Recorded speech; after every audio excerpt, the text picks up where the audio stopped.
I don't know where the loop cuts off. If I miss the time of my jump from the last time, it's not crazy to think that my memories will vanish once more. I have to jump again by the time I did before. I don't want to die, so throwing myself off a roof is strange and terrifying. Of course it is. But I don't have any choice. There's no reason to believe that I have to jump or that it has to happen in the same place as last time. All the same, I head to the roof of the school again. I pass through the gate and head toward the school building, but before I can get there, someone I know stops me. Hoshi. It's Haruaki. Eyebrows raised, he approaches me, pushing a wheelchair. Where the hell have you been? You were supposed to take care of Kasumi today. I know you were looking forward to it, so what gives? He's justifiably angry. It's okay, Haruaki. I'm sure he had a good reason. Mogi's words are kind, but she can't entirely hide her disappointment. Mogi, I want to explore the festival together without a care in the world, too. I want to see your smile up close. But I can't. This world is just a stage. I can't let it drag me in. If I succumb to the temptation, I'll be trapped in this cycle forever. Suppressing my feelings, I ask her, do you know Maria Othonashi? What are you even talking about at a time like this, Hoshi? Who is that? There's a threatening note in Haruaki's tone. Does that person have something to do with why you weren't here today? As I thought, neither of them knows who Maria is. It's more than I can take. I turn my back on the two of them and run toward the roof. I have to jump right now. I need to jump right now. I have to die. What did I find so unbearable?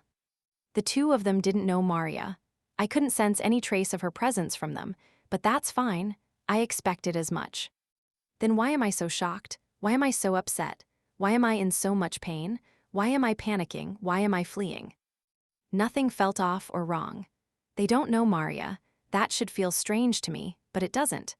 I can think of Maria only as if she were a character from a fictional story, an entity from a world I have no means of interacting with. As the sole person who has any recollection of Maria, I'm the obvious imposter here. That's when I realize something. Maria, what were you like again? All that time must have really done a number on me for me to be on the verge of forgetting her. This pleasant, false time is already applying just enough pressure to crush me under it. If I'm going to forget Maria this late in the game, then why persist in this lonely struggle? Huff, huff, huff. Spurring my legs into action to drive away my doubts, I sprint to the rooftop. I open the door to see a world dyed red. There's no time left. I love you, Kazu. This world is wonderful. I want to stay here. But I shake my head furiously. I won't lose my way. I don't want to lose my way. I must not lose my way. Not giving myself time to hesitate, I climb the chain-link fence and stand atop it. I fall.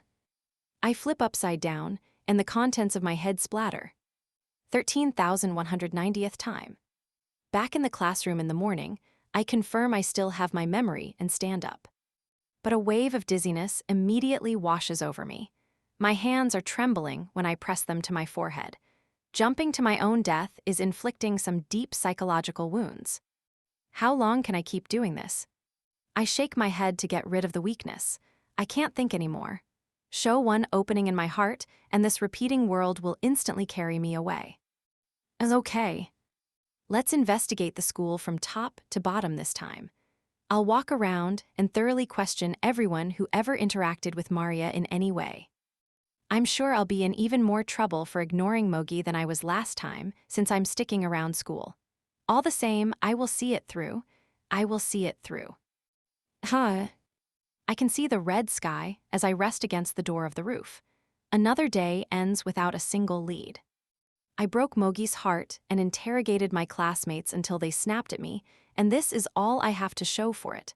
None of them had heard of Maria, and I didn't find any information connected to her, either.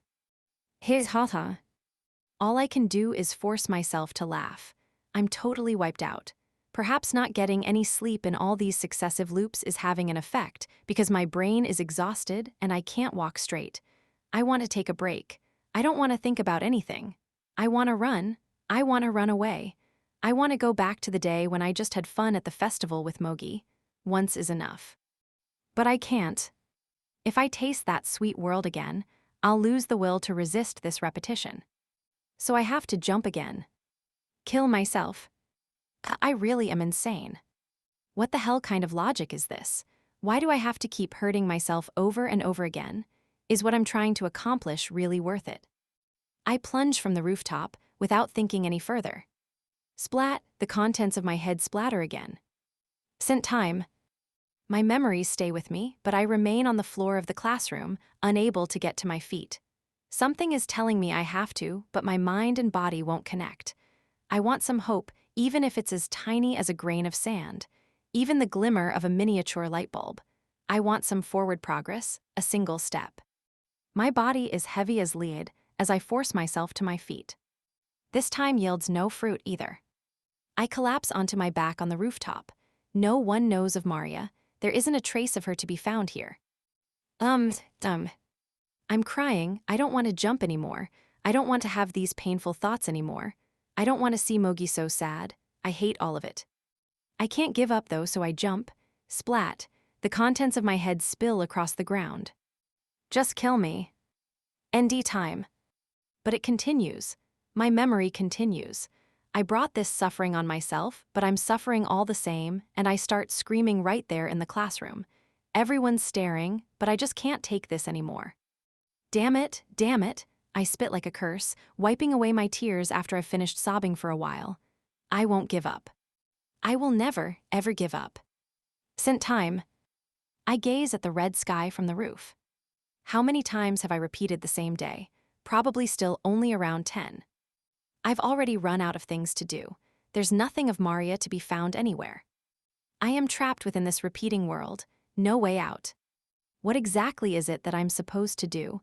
Do I still have to keep fighting? Is it wrong to lose the memories I've kept from before? Haven't I tried hard enough? Can I just rest now? My thoughts are attacking me in an attempt to make me accept my fate. The assault is ongoing, never-ending. All I can think about is running away. But I'm already trapped in the snare.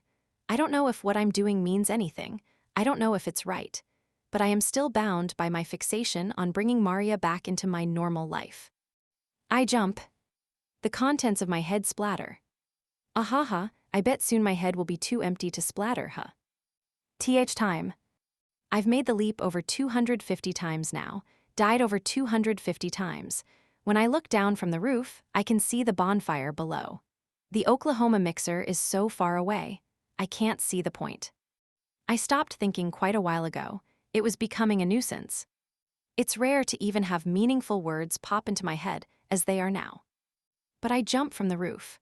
I add another dead me to that invisible mountain of corpses. I'm no longer considering why. Splat splat. 14,590th time. Who's Maria? I jump. Splat splat. TH time. Corpses, 500 of them. Kazuki Hoshino is a machine that leaps to its own demise. TH time.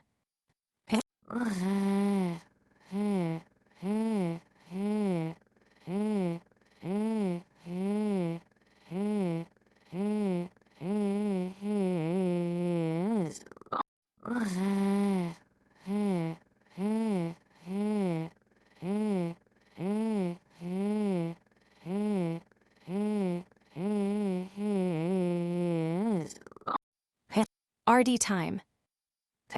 18,900th time. 22,000th time. 26,000th time. 27,500th time. TH time. Oh. Words suddenly return to me as I look at the red sky from the roof. In the sunset. I have no idea how many days it's been since the last time this happened.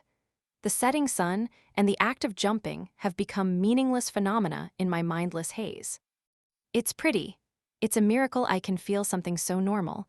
I don't know how many school festivals have gone by. I don't have any recent memories either. Now for a moment, I'm human again. I'm sure it really is just a fluke though, and if I let it slip by, then I'll revert from a human back to a thing. A pointless thing that automatically watches the sunset and jumps off a roof. Yes, I must make a decision. I've taken my own lifetime and time again to escape the days of repetition. However, all I've done is imprison myself in a different cycle. I'm trapped, and I have to accept this outcome. I have to make the decision to stop these empty iterations. I have to stop jumping. I have to give up on her. Are you okay with that? The question comes from who I once was, from someone who was once obsessed solely with bringing her back to his normal life and who has now been reduced to a shell. He's the culprit who took away my mind. He's the one who makes me jump. Are you okay with that? I'm not. I want to save myself. I want to save her. I'm sure she was once more important to me than anything. I once thought I had to rescue her, even if meant sacrificing my life and the lives of everyone else. And yet, what was her name again? The cycle of days has blotted out her face. If that was my enemy's plan, then I fell for it hook, line, and sinker. I'm going to forget about her in the enormity of time. I won't be able to save her, and if I did, it would be meaningless. I am completely and utterly defeated. But that's okay, right? I've fought enough. I don't recall how many days I've looped through, but the number is terrifyingly high. It has to be on par with the rejecting classroom in the past. Continue this futile struggle, and it'll only break me. No, I broke a long time ago. If I don't erase my memories of this fight, the lunatic I've become will never disappear. I know this, but my legs won't let me walk away from the rooftop. They're just waiting for an opening to take me up on the fence and jump. It's in my nature now. Don't be stupid. Quit getting in the way. Hitting my thighs over and over, I make them stop. This is as far as it goes. Listen, give it up. Once they finally hurt so much that they can hardly lift themselves, they finally break their habit of willfully seeking death. Huff, huff. Dragging my heavy legs, I force myself away from the roof and descend the steps one by one, breathing raggedly. Let's go back.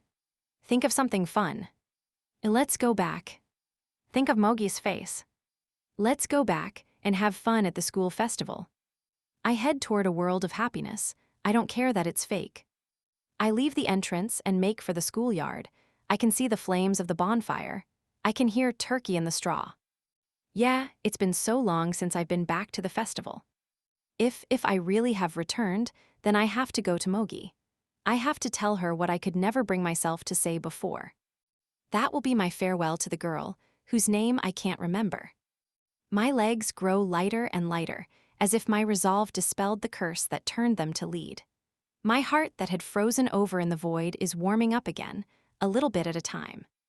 And in the center of my heart is the face of the girl I love. Kazu. When I arrive at the fire, the girl in the wheelchair spots me and rolls closer. What happened today? That wasn't like you. Are you okay? You look pale. If you're up to it, maybe we can at least enjoy the bonfire. She does her best to put on a smile as she reaches out to me gently. It's not that she isn't hurt. She had been looking forward to this day more than anything, and I broke my promise. I'm sorry. It's okay. I know you probably had something to do. I'm sorry, I can't hold back the tears anymore. It was just today, so you don't need to apologize so much. It wasn't just today. I have neglected Mogi and this world all this time. Everything I've done has been for the girl whose name I forgot, not Mogi. I've been betraying the Mogi of this world. I've made up my mind to live in this world now.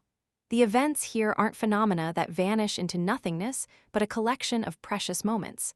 I can never dismiss them again. I can never kill myself again. I love you, Kazu. I can never again pretend Mogi's confession didn't happen. Her confession of love has been influencing me this entire time. It stirred and changed my heart, even when it was filled with thoughts of the girl whose name I can't remember. I came to love Mogi more and more. Just as I did in another repeating world. The cycles will wash that girl away. Brushing away my tears, I take Mogi by her delicate shoulders. Kazu. Now I can respond. I love you, Kasumi Mogi. Those tears I had wiped away well up again. Please be with me forever. I won't tell her to wait until tomorrow ever again. Mogi seems stunned by my sudden profession. I understand. This time, Mogi isn't the one admitting her feelings to me. From her viewpoint, it must be bewildering. All the same, she blesses me with a smile. Thank you. It's the smile I love, like a sunflower. I want to be with you forever, too. Taking each other's hands, Mogi and I lightly dance the Mayam Mayam. While we can't quite do it all because of her wheelchair, it's still enough. At this very moment, I am happy, and there's no denying that. I will live in this hollow world of repetition. Even if that seems like a bad ending to an outsider, I can still say with certainty that I am content. After all, is there any greater joy than forever loving a girl who loves you back? No, there isn't. Aha. That's why I'm happy. Aha ha ha. Zahata heba haba haha. Zahata hita haba haba haba haha. Zahata hisa hisa hisa hisa haba haba haba haba haba haba haba. Thus, my long, long struggle comes to end. If only it had been so easy. Chapter 2. I don't know this street. It's a nondescript commercial strip that's lost its hustle and bustle to the big shopping malls. What was the name of this place again? I guess it doesn't matter. This is my battle alone, so wherever this is won't affect me. In this middle of this barren shopping street, a boy in a school uniform, Yukito Thejima, has collapsed. The unconscious boy clutches a dress-up doll like the ones little girls play with. His and her mirrored terminus. The box had granted Thejima's wish for a world for only him and the girl of his dreams. He had desired a world in which just two people existed, himself and a high school girl 1 grade above him named Suzu Amemiya. But boxes also fulfill any beliefs that a wish could never be. Thejima believed his wish could never come true and knew in his heart that Suzu Amemiya wouldn't want to live in a world alone with him. Even worse, though Thejima had asked for solitude, deep inside, he didn't really want it. Putting his half-baked wish into the box had earned him his and her mirrored terminus, a labyrinth of mirrors. Thejima had merely managed to trap himself in a reflective maze, along with life-size dolls of Suzu Amemiya that only said things he wanted to hear. I entered that world and wandered the maze of mirrors alongside the dolls. With no leads on a solution, I became trapped for longer than I expected. When I became desperate, I began smashing mirrors indiscriminately in lieu of an actual plan, and I finally broke through. The rules of the labyrinth fell apart. I found Thejima within, persuaded him first with words and then with force, and removed the box. While only a day had passed in the real world, the time I spent within the box felt closer to a year. If I said I wasn't exhausted, I'd be lying. On a side note, Thejima and Suzu Amemiya weren't actually in a relationship. Despite Thejima's feelings, Suzu Amemiya merely saw him as a boy from the year below hers whom she had spoken to before. She is pretty, I'll give her that, but Suzu Amemiya is shallow and mediocre, far cry from the picture-perfect girl I saw in the maze. The box has a dull sheen, as if someone covered it in origami foil paper, and it's about the size of a trash can. I drop it on the ground and crush it beneath my foot. It shatters easily with no resistance. Now I'm back at square one. You weren't able to obtain a box this time either. The one who spoke appears out of nowhere, and I glare at them. Oh. O's current guise is Yukito Thejima's father, but that bewitching smile gives them away. Don't you think it's time you threw in the towel? You're never going to find another unused box, and even if you did, you wouldn't be able to use it properly. Maybe so, but that doesn't matter. I will continue my search. Then I will finally make misbegotten happiness into something complete. I will bring joy to everyone in the world. Even if that means sacrificing yourself. Yes, that's right, because I am. Aya Othonashi. O finishes my sentence with contempt and vanishes with a scornful laugh. I don't recall when this game of tag began. I remember only what's happened recently. So even if there are important memories among the ones I have forgotten, I wouldn't be able to reach them. For example, oh, someone's name is on the tip of my tongue, and that lone, fleeting spark ignites a slowly growing warmth deep in my chest. But it quickly disappears.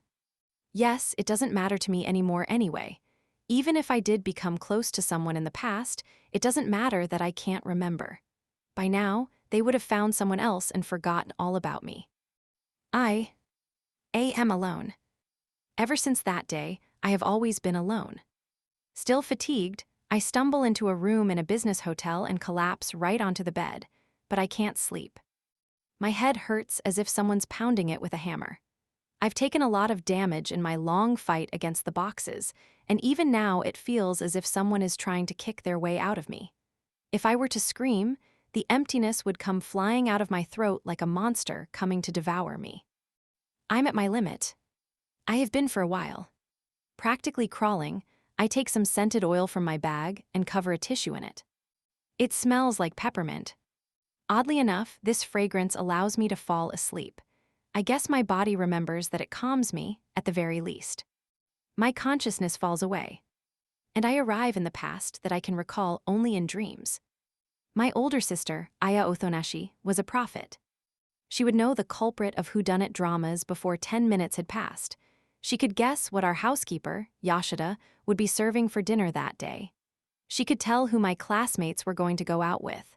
She even guessed that her homeroom teacher would resign. Every time one of her predictions proved correct, she became more of an idol to me. In my mind, they were wondrous and strange, downright magical. What's more, my enchantress sister was more intelligent and beautiful than anyone. I had nothing that made me special, so I took pride in having such a perfect older sister. The thing is, Aya also made a prediction about me, an extremely ominous prediction. It happened when I was 12 in the winter. It was an extremely cold day, and the gusts of powerful wind rattled the windows of our mansion. As soon as I got home from school, I didn't even take my coat off but ran to Aya's room, where I knew it would be warm. As I had thought, her heater had made the room almost too hot, and I relaxed in the warmth and the usual scent, a mix of perfume and essential oils. The scents weren't ones you'd expect to find together, but they blended perfectly into a fragrance that left my beloved sister's touch on the place. Unlike my featureless room, here the furnishings were too luxurious for a child's space. The chandelier and large antique mirror were like something out of a fantasy world. The drama of the room suited my sister, though. Aya was sitting on her canopied bed as I took off my coat, but she was watching me with an oddly stern expression. When I cocked my head in confusion, she said, "I want you to listen to me for a moment." It seemed strange to me, but I sat on the chair in front of her. When Aya's grim look softened into a smile, she stood up and embraced my head. Then she told me as clearly as she could, "I'm going to make a prediction about your future." She removed her arms from around my head. My sister had predicted all sorts of things before now, but that was the first time it had to do with me. I was startled, but I could still feel myself sitting up a little straighter. Aya peered into my eyes, then delivered her prophecy. "You're going to become me. No, you have to." I was too stunned to say anything. "That means you'll have to become someone who makes others happy." "I'm going to become you, but then what's going to happen to you?" My sister hesitated a little at my question, but there was no doubt in her eyes when she answered. "Maria, I'm going to set out on a journey when I'm 14. And indeed, Aya was 14 years old when she died. It was her birthday. She died in a traffic accident, along with our parents. I was the only one left, so that her prophecy would be fulfilled to the letter. Since then, I have been living as Aya Othonashi, just as she foretold. I first met Aya not when I was born, but in the spring when I was 4. I remember the day well. "Hey, why is everyone lining up?" I asked. My mother only smiled. Everyone in our household, including the housekeeper, had formed a line in front of the entrance. This was a first for me, so I gripped my mother's hand uneasily. My father's Benz passed through the front gate and stopped right before me. Then a young girl climbed out of the back seat. When she saw all of us, her cheeks lifted in a hint of a smile, and she bowed. "How do you do?" Though there was nothing special about the gesture, I was thoroughly shocked. She was around the same height and age as me, and yet my intuition told me this girl was an entirely different sort of creature. Her face was the definition of perfect, and she had slender limbs and fair skin like snow. Even more extraordinary than Aya's appearance was the aura surrounding her. She was only 4 years old, and yet around her was an air of both ethereal transience and world-weariness. I didn't know the words at the time, of course. I had never seen a girl like her before, and I was so overwhelmed, I hid behind my mother. As I did, my mother said to me, "Your older sister is going to live with us starting today." Live with us, this person, is that even possible? When I looked around, I noticed my mother and everyone else were in a welcoming mood. If anything, they all seemed to like this girl and her proper manners that were beyond her years. Maybe she seemed so odd to me because we were the same age. If she were older, would they still notice? Aya may have made a perfect impression on everyone aside from me, but that impression changed soon enough when my father got out of the driver's seat so our family chauffeur could put the car in the garage. She turned to him and said, "Will you get down on your knees and bow to the ground?" She sounded far too mature for a child. Father thought it was a joke at first. Anyone would assume it was just a 4-year-old girl being silly. But Aya insisted, more forcefully this time. "We deserve an apology. You stripped me away from my mother because of your infidelity. You're making my new mother raise me. You're making my sister live with an older sibling from a different mother. So you're going to get on your knees and bow." She looked father in the eyes, all but saying that those were her terms for becoming a member of this household. Once he understood it wasn't a joke, father was naturally confused. But they were just the antics of a 4-year-old. He didn't have to listen to her. "Get on your knees and bow." Except he did. There was no room for levity when Aya was this serious. One misstep here, and she would never trust the concept of family again. I could feel it. Everyone there could feel it. It seems strange now, looking back, but everyone was thinking the same thing. Father bowing down was the only correct answer. He placed his knees on the ground and lowered his head. "I'm sorry." It was unbelievable. He was an executive at a major financial company. He normally never had to humble himself, but here he was prostrating himself at his 4-year-old daughter's feet in front of his family and servants. His face contorted with shame before her. "Thank you, now I can stay here." That isn't to say that incident alone was enough to cost my father his dignity. From that day forward, Aya was a generally obedient daughter who listened to her father and didn't go out of her way to injure his pride. Thinking back on it, though, she was the one who became the head of the house on that day. I think she took up the reins of control, and ever since, our household acted according to her whims. Part of the reason our parents doted on Aya so much was also her sympathetic situation. My family consisted of 4 people: my father, Michishige, my mother, Yukati, my older sister, Aya, and me, Maria. Aya and I were sisters with different mothers, and our birthdays were only 3 months apart. Michishige's, I imitated my mother and Aya in calling him by his first name. First wife, Yoriko, died of an illness, and 5 years later, he married Rinko, a former celebrity and Aya's birth mother. He probably fell for her incomparable beauty. She was so lovely that people would question whether it was fair to call her human like the rest of us on Earth. Any man would be mesmerized. But their life soon fell apart. Rinko wasn't the housewife type, and she didn't love Michishige, either according to him. He chose to find solace outside the home, and he cheated on her with Yukati, who had just finished high school and joined my father's financial firm as a receptionist. She became pregnant not long after, but Aya had also been in Rinko's womb for 3 months by then. With an adulterous husband, Rinko easily agreed to a divorce once she was certain she would receive enough compensation and child support to live. She assumed custody of the newborn Aya. Michishige married my mother, and I came into the world. Apparently, Michishige and Rinko didn't cut off all contact after the divorce, and he had been visiting Aya with the permission of my mother, Yukari.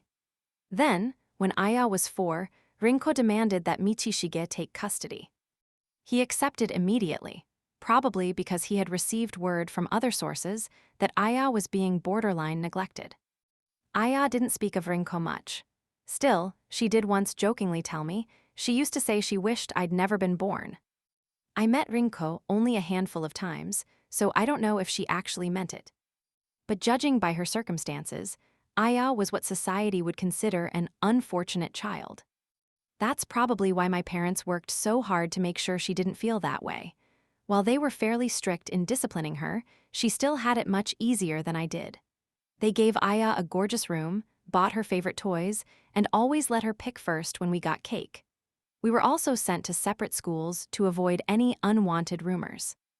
It would be a lie to say that the unequal treatment didn't upset me when I was little, but I also just accepted it as the way things were. After all, my mother always told me she was truly glad I was born. She never got tired of telling me. You brought Mitsushige and me together. You're my little angel. I was so proud every time she said that to me. If I hadn't been inside Mother, Mitsushige might have ended his relationship with her instead of with Rinko. He often told us that my mother's profound love had mellowed him, reformed him. From my viewpoint, their love was genuine, so genuine that I hoped I could find a relationship like theirs in the future. I was at the center of the family. Yes. If only that were the truth, then none of this would have happened. It was the first day of summer break during my first year of middle school.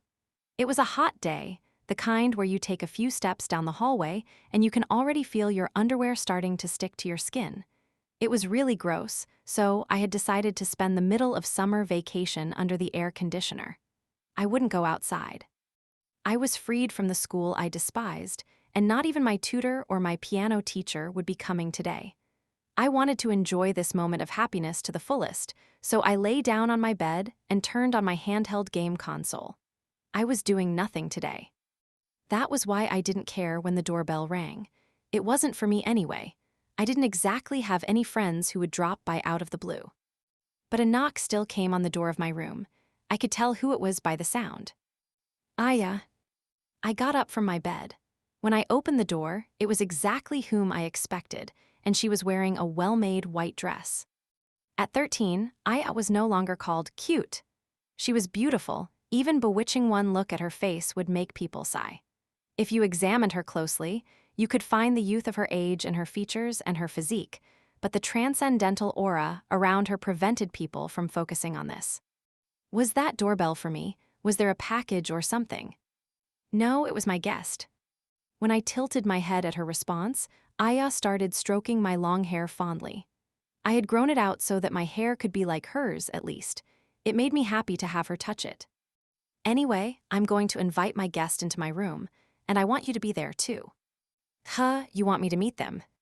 It was the first time Aya had said anything like that to me. Partly because we went to different schools, we didn't have any mutual friends. Also because I didn't have any friends to begin with.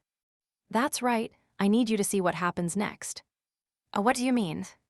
Perhaps because an explanation would take too long, Aya didn't say anything else and took my hand, leading me from my room whether I wanted to go or not.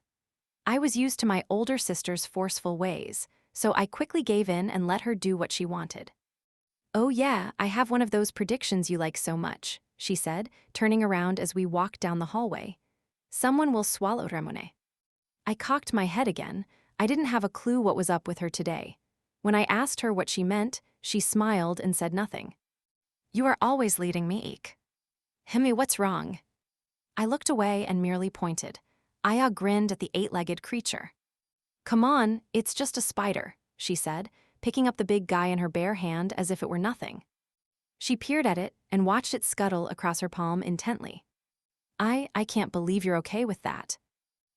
It's not like it can do anything to us. If you look closely enough, it's actually cute.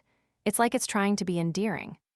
With that said, my sister smiled gently and, oh, squished the spider in her hand. Why? I looked into her eyes in shock. Because I didn't give it permission to be here, Aya replied. While I had braced myself for whomever I'd find in Aya's room, it turned out to be an ordinary boy who looked out of place among her opulent furniture. He wasn't ugly, just so very average and commonplace compared with my sister. However, the look on his face was quite grave. He had distinctly dark circles under his eyes, indicating he had not been sleeping well. Hello. Trying to hide his fatigue, he smiled and greeted me in a crisp, clear voice. He was a student at Aya's private school, so he must have had a good upbringing. But I stared at the floor without returning the greeting. Nothing about him put me off or anything. Sadly enough, I still didn't know how to interact with boys my age even though I was in middle school. He turned back to Aya, seemingly unoffended. Here's what you asked for. Thanks. He handed Aya something that looked like a notebook, then glanced at me. Aya, why did you ask your little sister to come here? It's fine, she won't do anything. You don't have a problem with letting her hear about this? Of course not. Still, the boy's eyes kept darting nervously my way. I was an outsider. I guess it was only natural. I couldn't stand being there. I wanted to go back to my room and play games. Yeah, in fact, I want you to tell my sister about our situation. How much does she know about what's going on at school? Nothing. Nothing, so start from the beginning. Aya nodded. Apparently, Aya wasn't going to introduce the boy to me. I also got the feeling he wasn't interested in me beyond the fact that I was Aya's younger sister. Seriously, why did she bring me there? I'm going to explain to you what's happening at our school now. This boy, whose name I didn't know, turned his body toward me and spoke slowly. I was getting nervous, having a boy look at me, and my shoulders straightened. We have enemies. Enemies, I repeated. That didn't sound good. Yes, a group of girls led by our classmate Yamashita. They are our enemies. I grimaced. Enemies was too strong a word to use for classmates. Normally, you just say we don't get along, or at most, I don't like them. It was especially strange to hear from someone who was as well-raised as he appeared to be. Yamashita and the others are trying to force Aya to transfer to another school. And we aren't talking about ignoring her or saying mean things. They've complained to teachers and parents, collected signatures, boycotted the classes of teachers who defend Aya, and worked to smear her reputation. We had to laugh when Yamashita ran for vice president during the student council elections and pledged to make Aya change schools, though.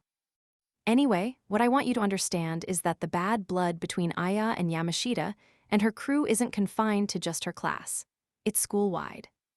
I had no idea. I had never heard about any of that from Aya, and she hadn't seemed troubled either. In fact, I looked at my sister's face. She was still smiling like before.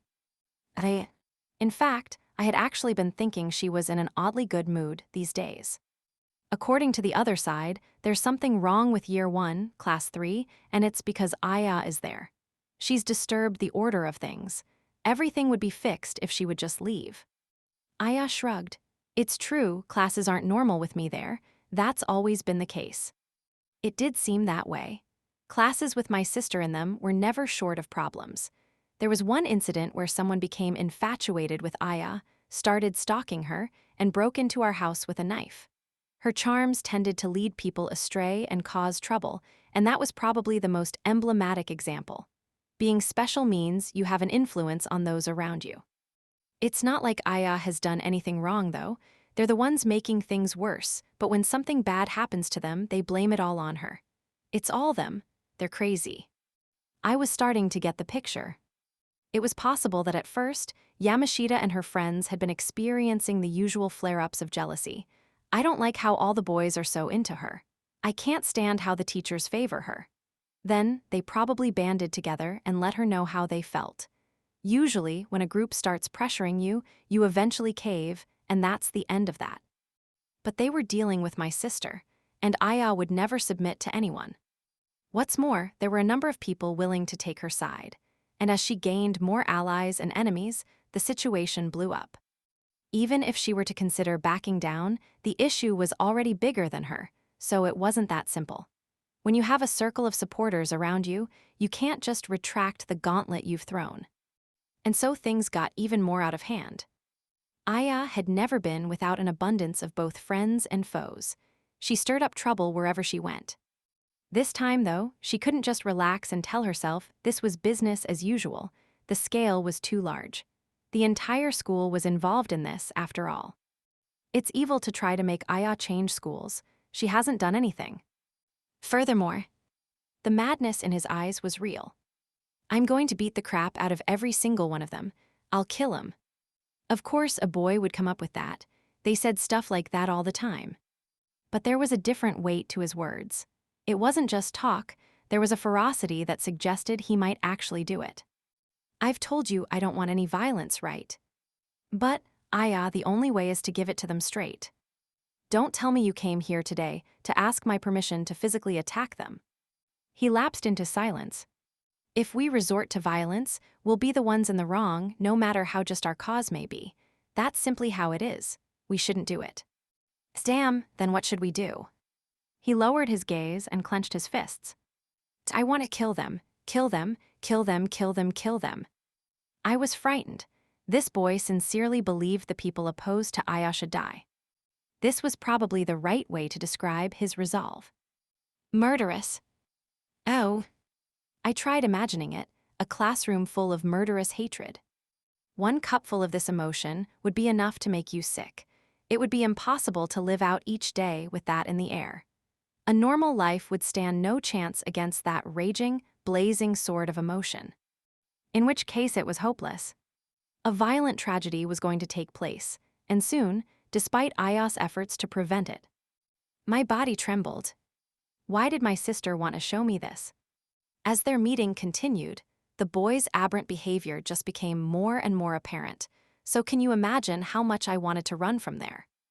Eventually, that warped meeting came to an end, and we saw him to the front gate. He was polite toward me the whole time and took me seriously, almost too much so. He was an extremely proper person, except when it came to enemies and Aya Othonashi. Oh yeah, here.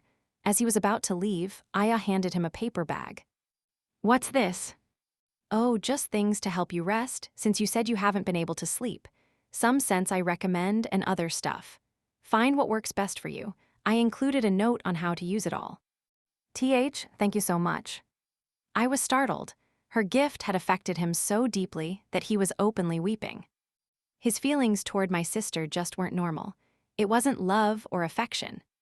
It was worship. I fled to my room. In an attempt to get the incident out of my mind, I burrowed into my futon and focused on my game. But whether I wanted to or not, I knew. There would be no more escape for me. It was a week after the boys' visit. Someone was shaking me awake by the shoulder. What's up? I asked groggily, but Aya avoided the question and didn't explain. Instead, she began to undo the buttons of my pajamas.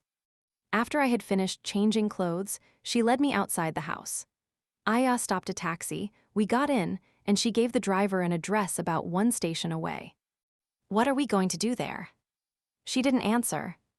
After we got out of the cab, Aya surveyed the area warily, then pulled me into the parking area of an apartment building. It was as if we were hiding from something. Aya, tell me what's going on. You'll see soon. But Aya. She put her pointer finger to her mouth and silenced me before I could yell at her. I gave up and decided to wait quietly. I guess it was 5 or so minutes after that. A group of 4 people stopped in front of the house near us, and their behavior was clearly suspicious. All of them were wearing black sweatsuits, as if they wanted to blend into the darkness. Izzo. I couldn't help but let out a little gasp. One of them was a boy wearing a cap, the same boy who had come to our house before.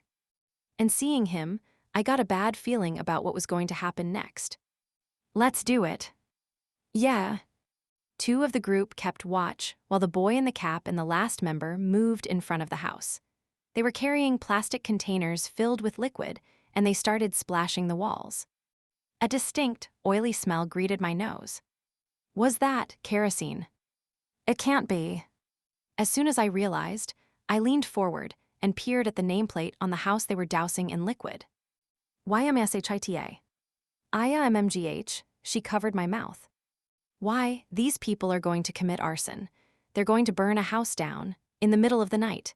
There are probably people inside, and the fire department might be too late. Worst case, everyone inside might die. Why won't you stop them?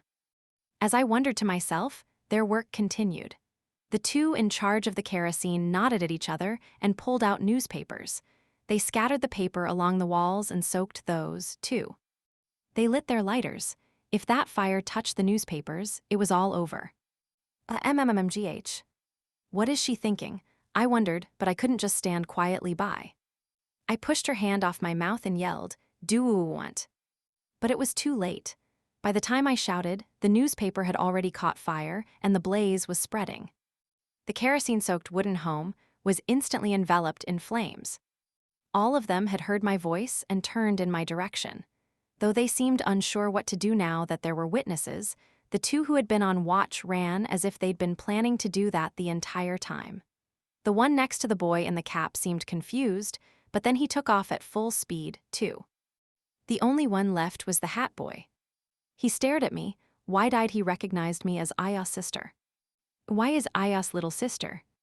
Aya stood up and revealed herself to the panicking boy. Is Aya? Without saying a word to him, She pulled out her mobile phone and called 119. Before I knew it, I was ringing the doorbell of the Yamashita household over and over. "Your house is on fire. Please run, run," I was screaming. I pounded on the front door as hard as I could.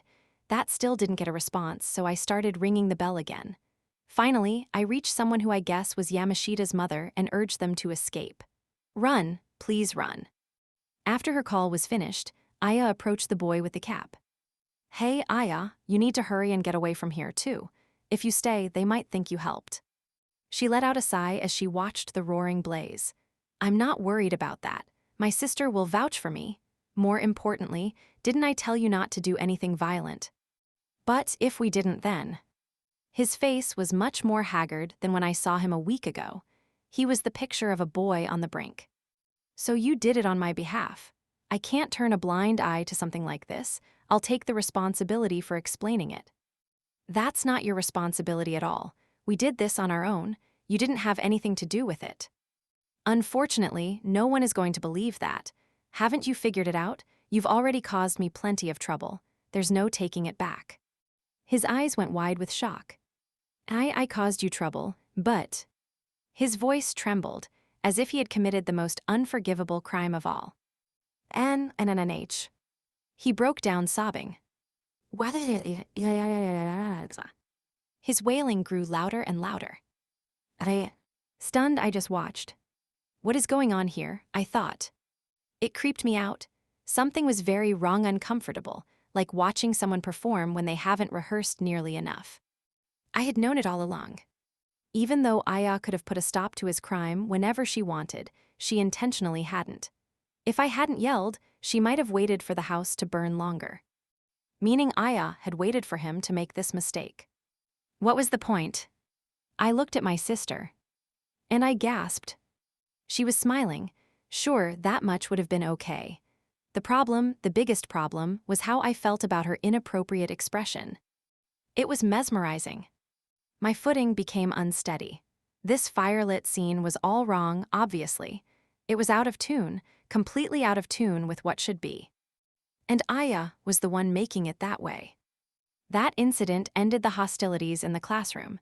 That was only natural, since the two at the heart of the dispute withdrew from school. After her home partially burned down, Yamashita finally came crying to Aya, pleading for forgiveness. The boy in the cap apparently attempted suicide before the police came to his house. He tried to overdose on sleeping medicine, and he used the pills Aya had put in the paper bag for him during his visit, the things to help him rest, as Aya called them. He didn't die, though. He didn't even suffer.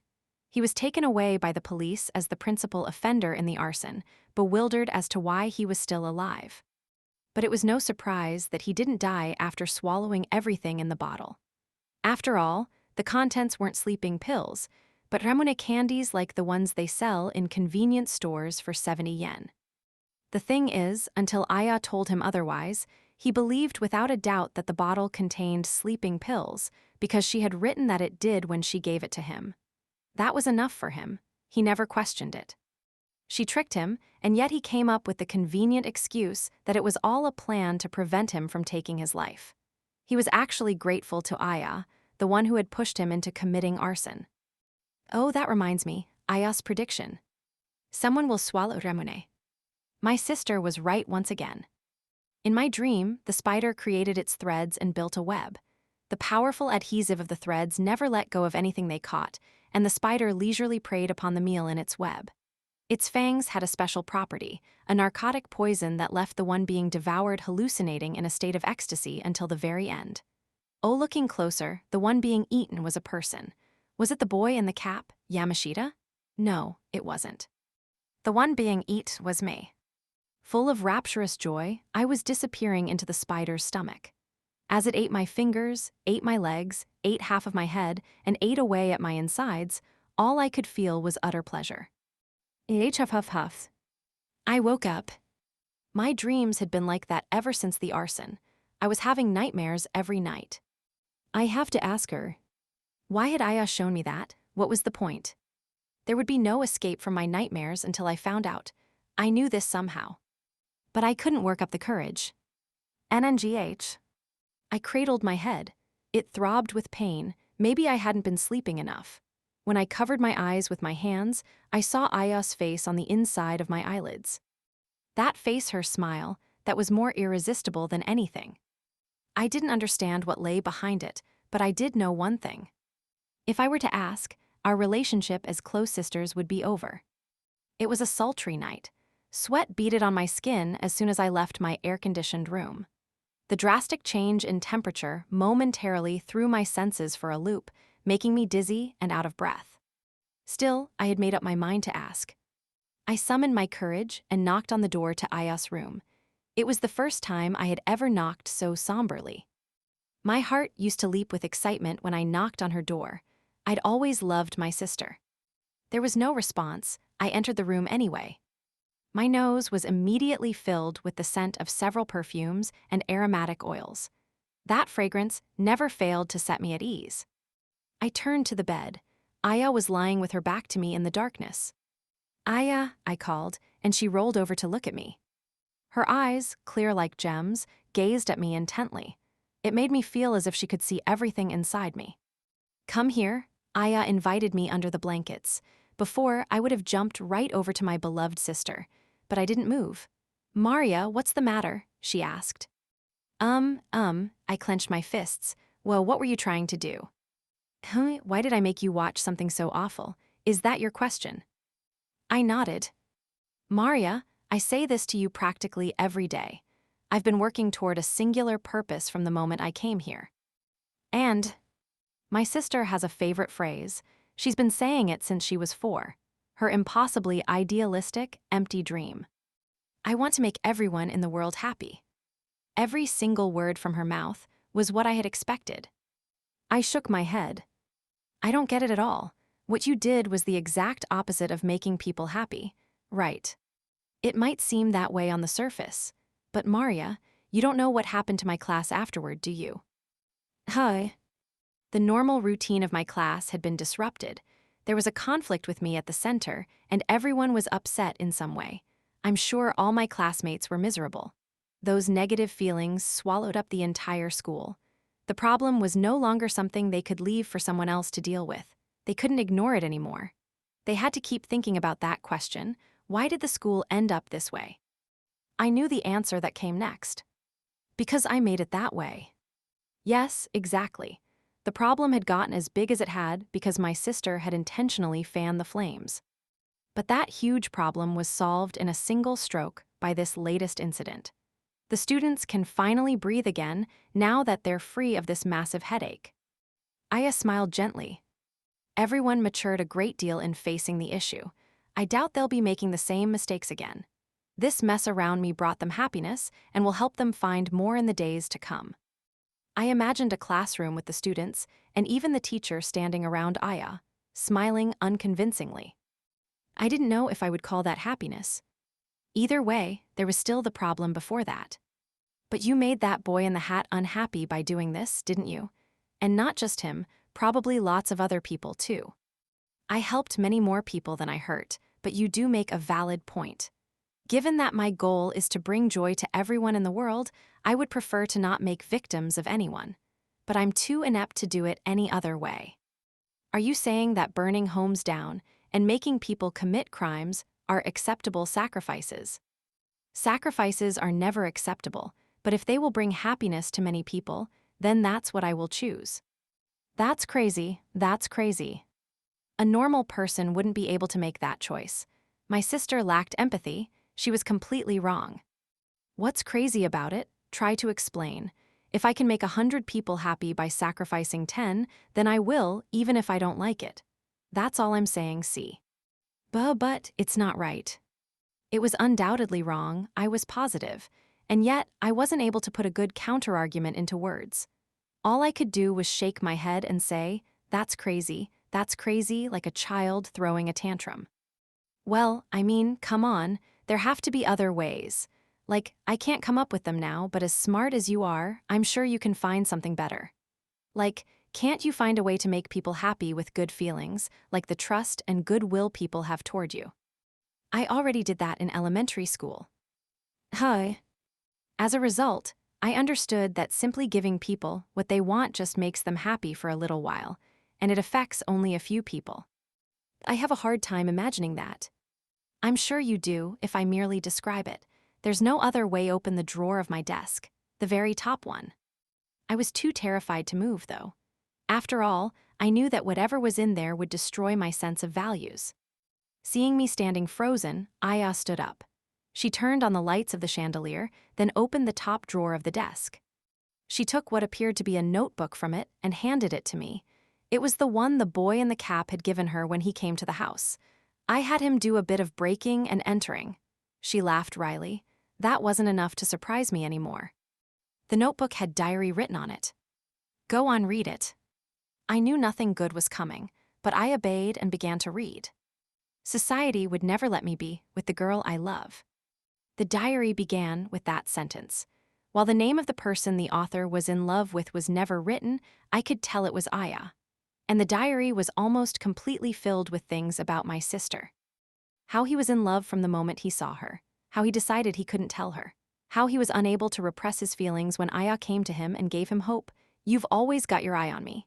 How excited he was when she defied his expectations and agreed to a date. How the date couldn't have gone any better. How he was prepared to care for her for the rest of his life.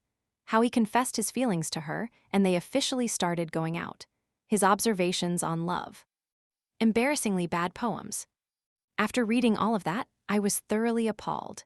This blind love was so unnerving. The owner of this diary paid more attention to Aya than anyone else, yet he understood her least of all. It was as if he had built a character for a pretty doll named Aya. And to top it off, I already knew what happened next. Maria, Aya softly said to me, I could make this one man happy, but if I did, I could never make the rest of the world happy too. The mood of the diary took an ominous turn. Aya's attitude turned cold in their relationship. His affection for her somehow became common knowledge in class. It became a major issue during a staff meeting. No one in class would give him the time of day anymore. The rumors had come from Aya herself. The once neat text in the diary became messy. His fury was spilling over. Once again, he pleaded for a relationship so that they could get married, but he was given the cold shoulder. His profession of love had been recorded, and his proposal to an elementary schooler spread through the class. The students, their parents and guardians, his colleagues, and everyone greeted him with looks of disgust whenever they encountered him. He was practically asked to resign. His parents disowned him. He broke into our home. This diary documented the love of Aya's teacher when she was in 6th grade. The final line was written in a scrawl. I will kill Aya Usonashi. Whatever this sickening feeling in the diary was, it was something far more than rage. I hadn't known much about the break-in, but this raw depiction of it was hitting me hard. However, it was difficult to simply blame that person. After all, Aya had made a prediction. My teacher will resign. Meaning, as an elementary schooler, Aya had manipulated her teacher and driven him to this. Well, why would you do something like that? I was trying to make him happy.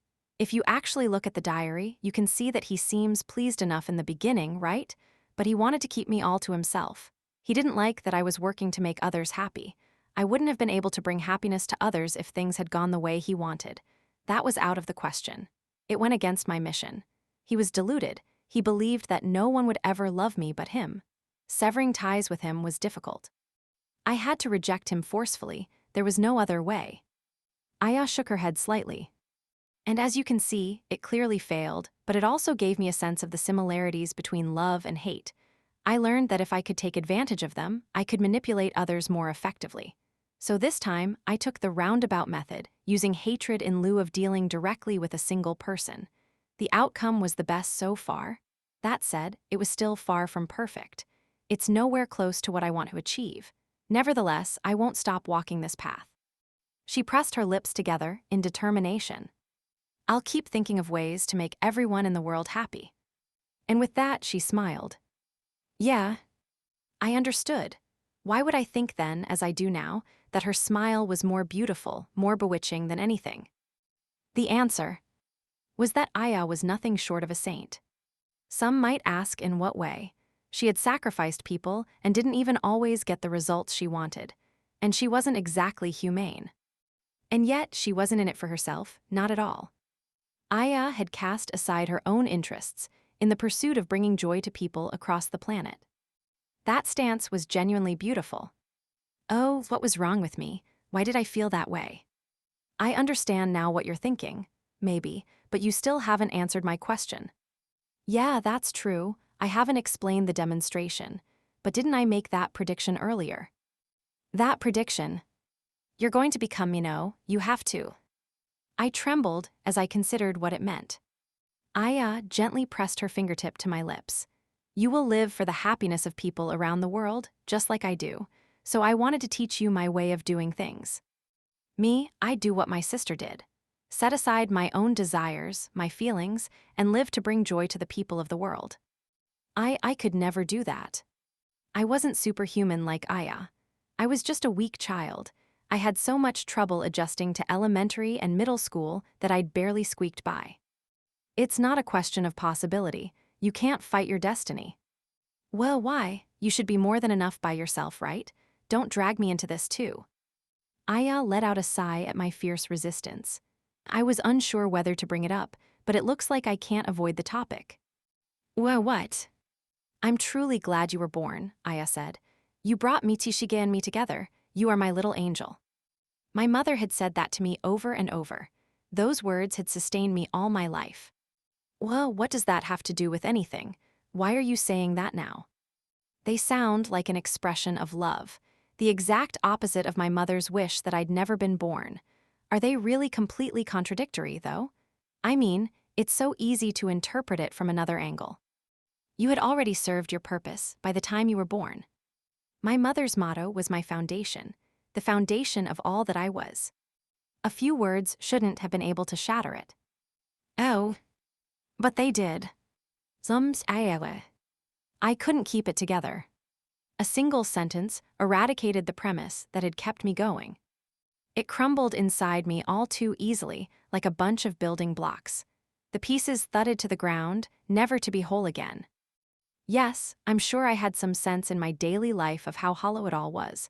I had noticed that my parents weren't interested in me. Noticed the implications in those loving words.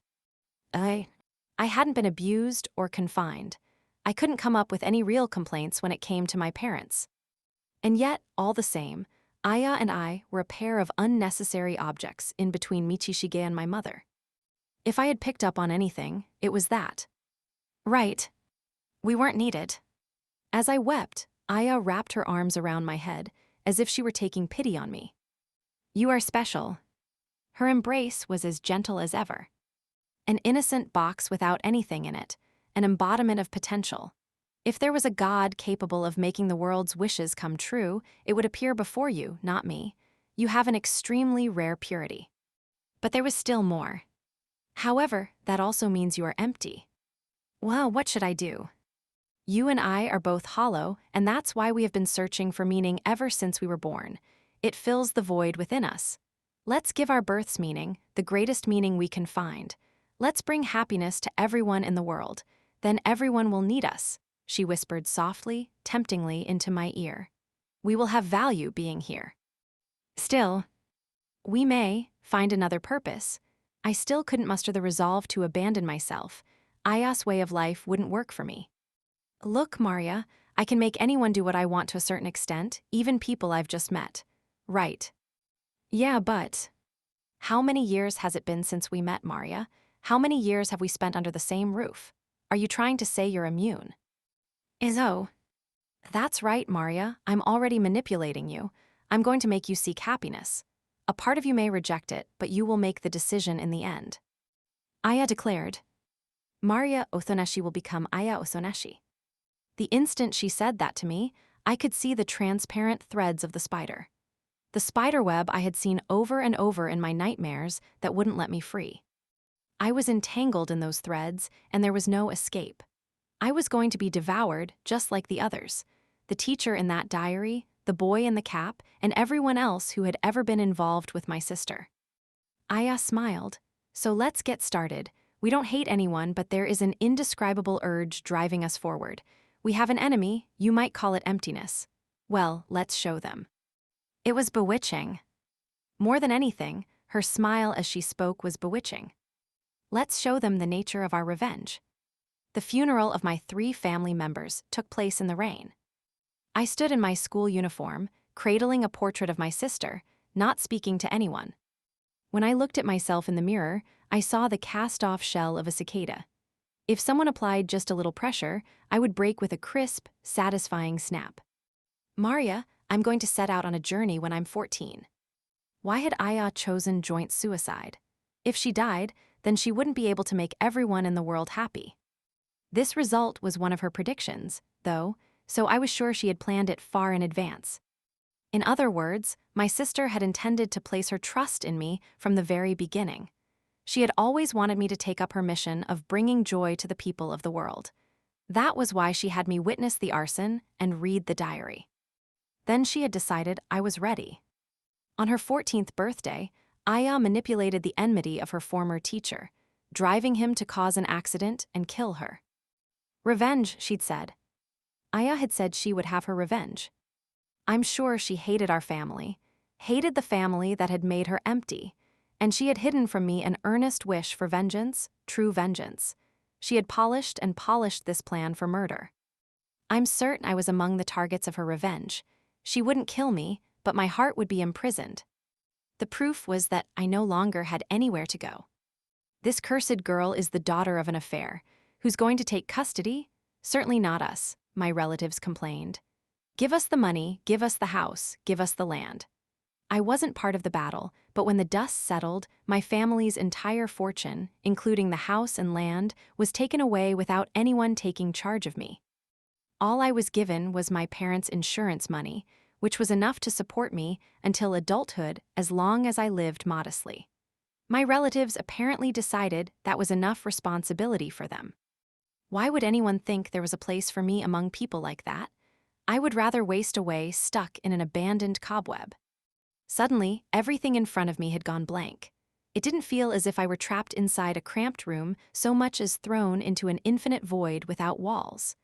No matter how far I walked in this colorless world, nothing changed, and I never arrived anywhere. Except for one single thing. A transparent, vestigial silhouette of Aya. With nowhere else to go, I happily rushed over to it. Aya. It was still raining. Suddenly, I spotted a big spider covered in mud and picked it up calmly. Just as Aya had done back then, I closed my fingers around it. I opened my fist. The big spider remained in my palm. I was unable to clench my fist with any force. The spider scuttled off my palm and vanished, leaving my hand stained with mud. I couldn't help but feel something at that moment. I was going to become Aya Othonashi. My soul was gone. Sometime later, I suddenly found myself beneath a heavy downpour. My memories of how I arrived here had slipped away. I wasn't sure how much time had passed since the funeral. I had no idea where I was. Water dripped from the bottom of my soaked uniform skirt. The storm washed away my emotions, sapped away my warmth, wore down my contours, thinned my blood, and melted me into the ground. How long had I been walking in the rain? Maybe it hadn't been that much time. All the same, this trek with no destination had chipped away at my soul until it was withered and gaunt. I persisted in my journey. And when my soul had completely eroded, I was standing in the light. That was the only way to describe it. There was no sky or land there, and I was naked as the day I was born. I felt myself diffusing into the radiance, my existence fading. That space would not allow me to be as an individual. All things had equal value, no value at all. I could feel an almost imperceptible current in the air, though. My movements caused a stir, ever so slight. Not that it meant anything, as far as I could tell. That was why I was going to disappear from this world. Oh, but I have something to do. I have to bring happiness to everyone in the world. That directive was the one thing left in my empty self. That instant, the currents in the air were set, blowing toward me. The light spilled over. The next thing I knew, I was out of the light. I sat up in an unfamiliar forest with the cries of owls and insects in my ears. I couldn't do anything after that, though. I was petrified, unable to move. There was nothing in my heart to spur me onward. I was still for so long that the sky began changing color. Suddenly, I put my hand in my pocket and pulled out what was inside. It was a small wrapped bag. I opened it, and inside was a little bottle of scented oil I had intended to give to Aya for her birthday. I undid the lid and caught the faint scent of peppermint. Enough emotion had returned to me to make my muddy school uniform feel gross. Then I noticed a small box in my hand, a beautifully transparent cube made of something like thin glass. It seemed so terribly fragile. I understood instinctively. This would grant my wish. I had the ability to make any wish come true now. And it goes without saying that I had only one.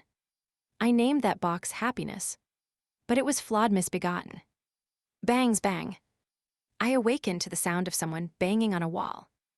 I wipe my eyelids.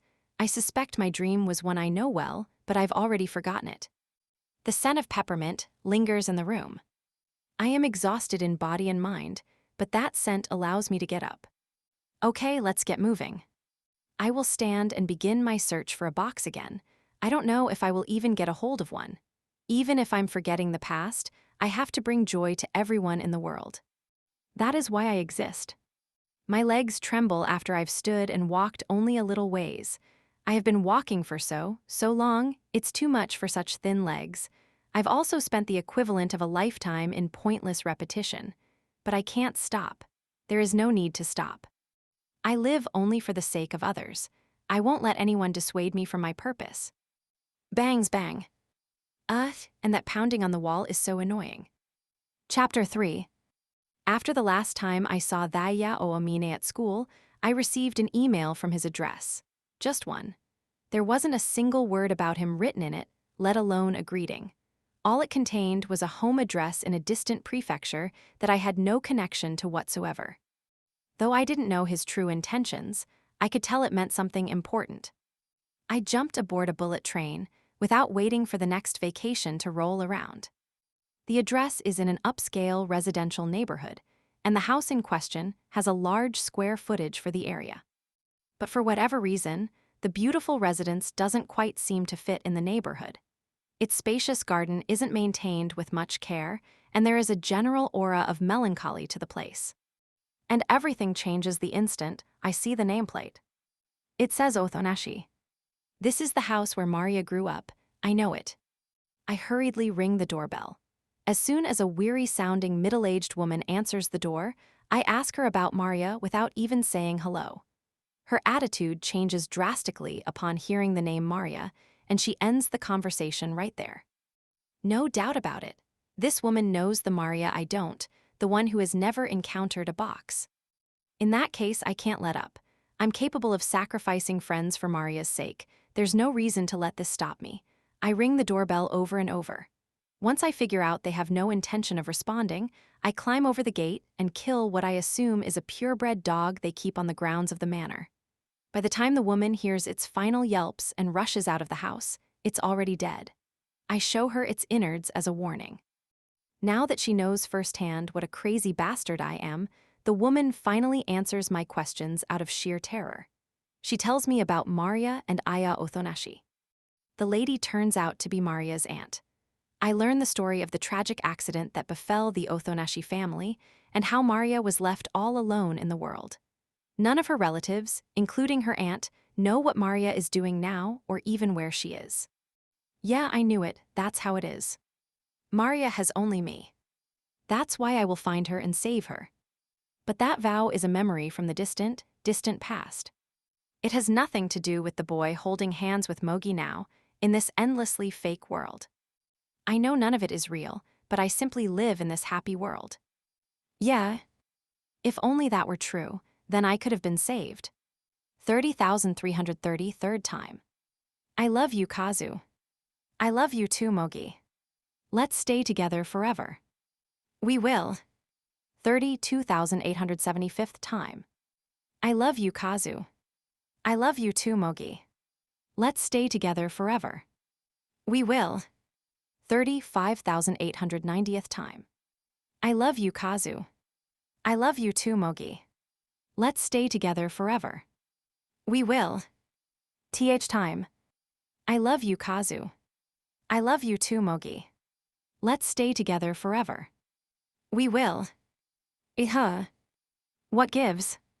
This is the moment when we confess our love to each other, the most joyful moment of my life, but it doesn't make me very happy. Sent time. I love you, Kazu. I love Mogi too, but I've realized something. Wait until tomorrow. This world is a time loop. I have to bring her back into my normal life, even though I've forgotten her name. That is my goal, set in stone. It's why I can't return Mogi's feelings, no matter how much I care for her.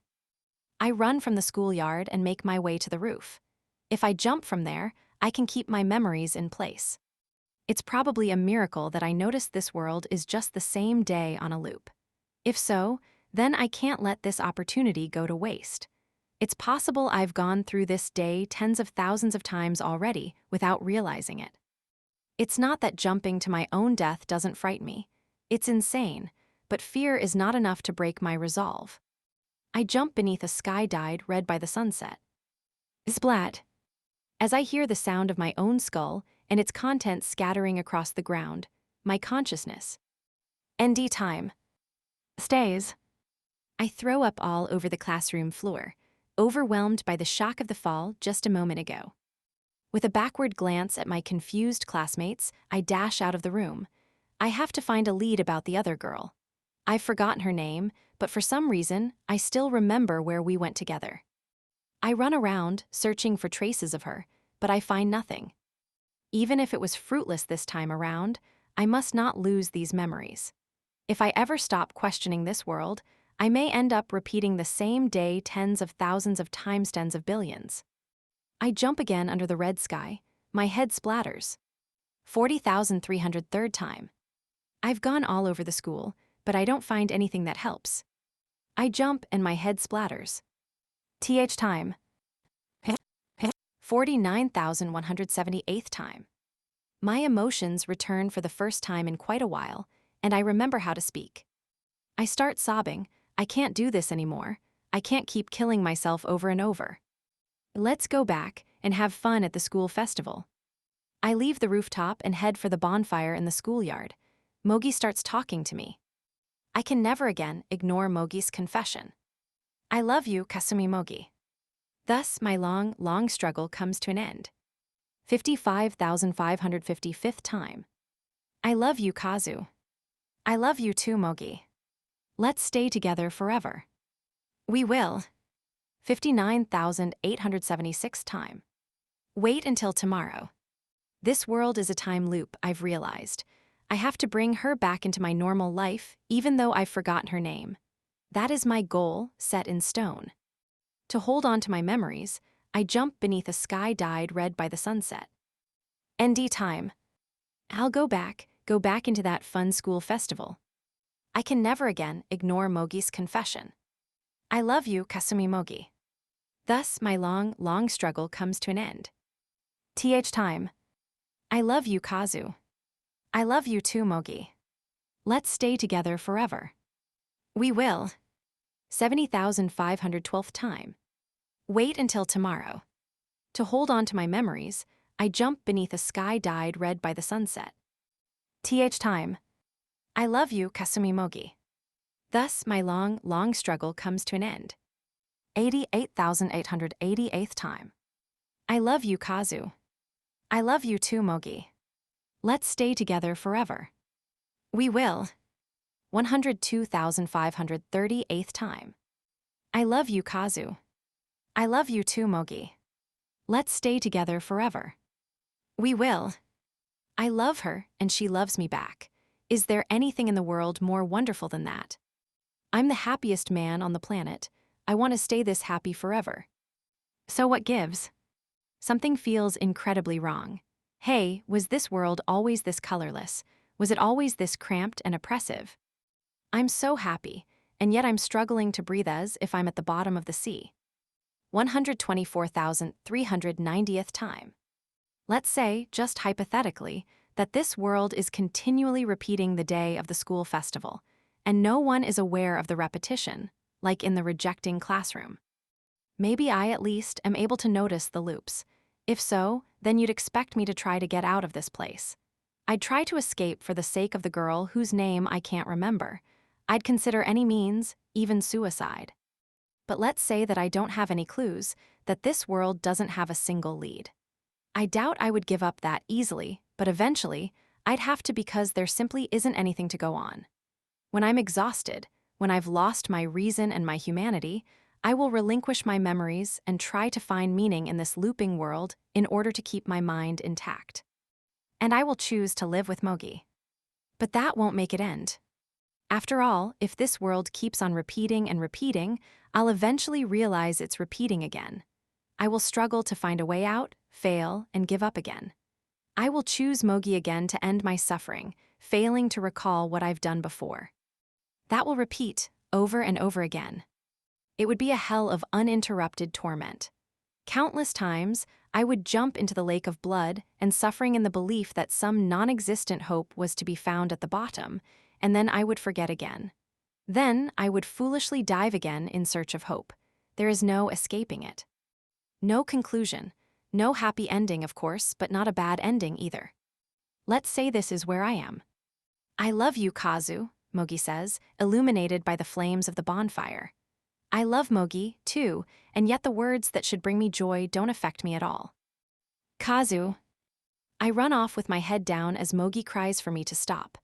I ignore her, leave the schoolyard, and enter the building. I'll go to the roof. That's what comes to mind unconsciously, but I shake my head at the thought. Why does that come so easily? It's as if the jump has become habitual. Obeying habit is not going to get me out of here. I turn back, this time entering the home economics classroom. Breathing raggedly, I lean against a cooking table. I can see the bonfire from here through the window. As I watch the dancing students, I think to myself, the resolution is too low. It's so pixelated, almost like a mosaic. It's obvious it's a sham. I'm sure the world was this way from the very beginning. I simply never spotted it before. If I don't believe this, there's no saving me. That truly is just an example I thought up. It's not real, something that horrifying could never be. It's all a wild delusion, and I'm mentally ill. But there's a reality I cannot flee. I want to die already. I open a drawer and pull out a kitchen knife. I'm oddly unhesitant. I plunge the knife into my heart. I can feel the undeniable sensation of muscle squelching, as if I've stabbed a giant caterpillar. I'm gushing blood. I should have died. Sent time. But my memory carries over. I teleport, slip through time, and arrive in the classroom just before the school festival begins. I'm able to accept this out of hand. It lets me know that my suspicion that the school festival is repeating is based in reality. There's only one thought on my mind. I go straight to the home economics room. I find a knife, then stab it into my own heart. 124,390, second time. And yet, I retain my memories. I want to die, and yet the more I try, the more I prove to myself that I am in the midst of a purposeless cycle. A knife to the heart isn't enough to kill me, it seems. Is it because it takes time for me to bleed out? Would an instant death be any different? Stumbling out of the classroom, I head to the bypass and find the biggest truck I can. I jump out in front of it unhesitatingly and let it hit me. RD time. However, my memory carries over, and I am alive. I'm in the classroom.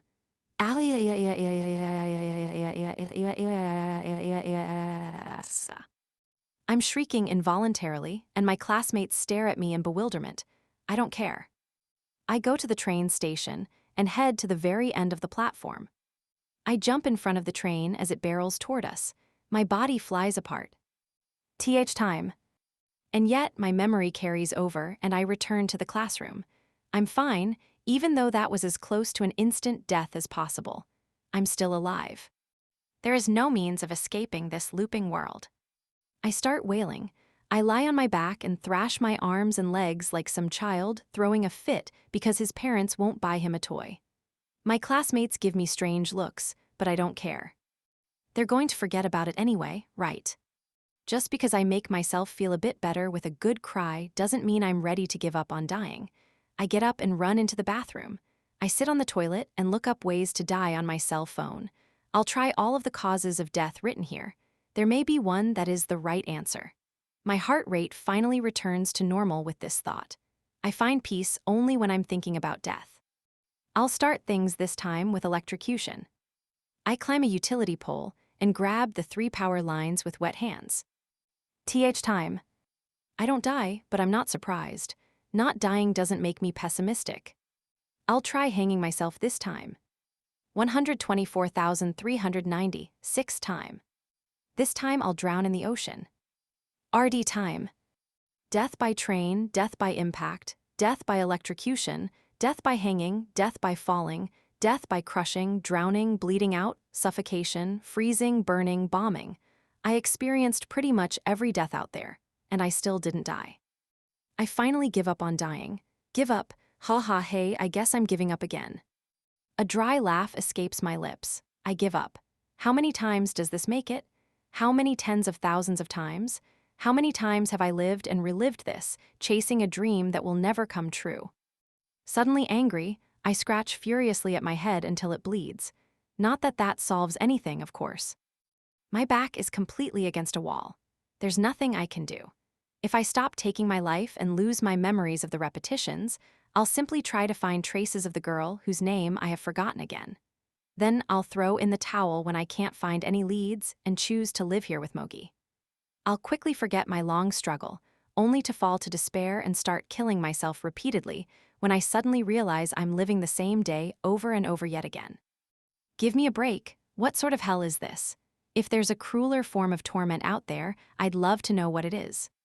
The meager hope I've held on to in this hellish place and the despair that arrives all too quickly are both equally meaningless. They've been painted over until they're one and the same. I've been forced to ceaselessly walk through this sandstorm with no destination. It continues no matter how far I walk. The landscape has been eroded away. My throat is so dry, and when I open my mouth, the sand comes in. I cough violently. What did I do? Why is this my fate? Someone answer me. I shout, but no one responds. I dash out of the classroom. My legs lead me to that familiar place, the roof. The red sky leaps into my vision when I open the door. I'm briefly stunned, and then I laugh at myself. I mean, the sky is dyed red even though it's still morning.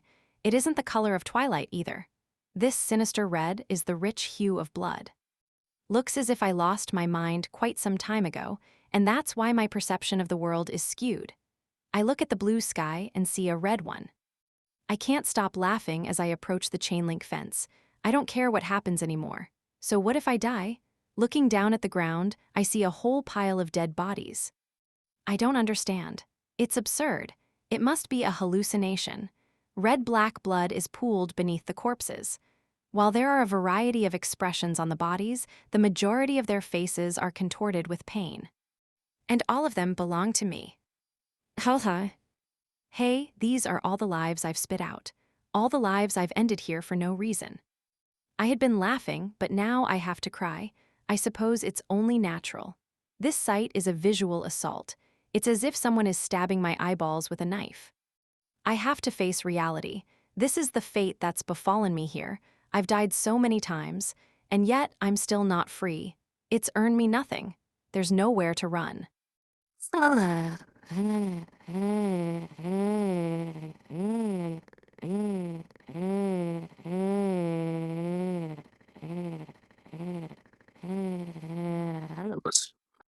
I scream.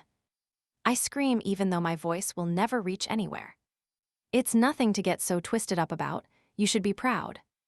No one should have heard my cry, but a voice replies. I'm not even fazed by this impossibility.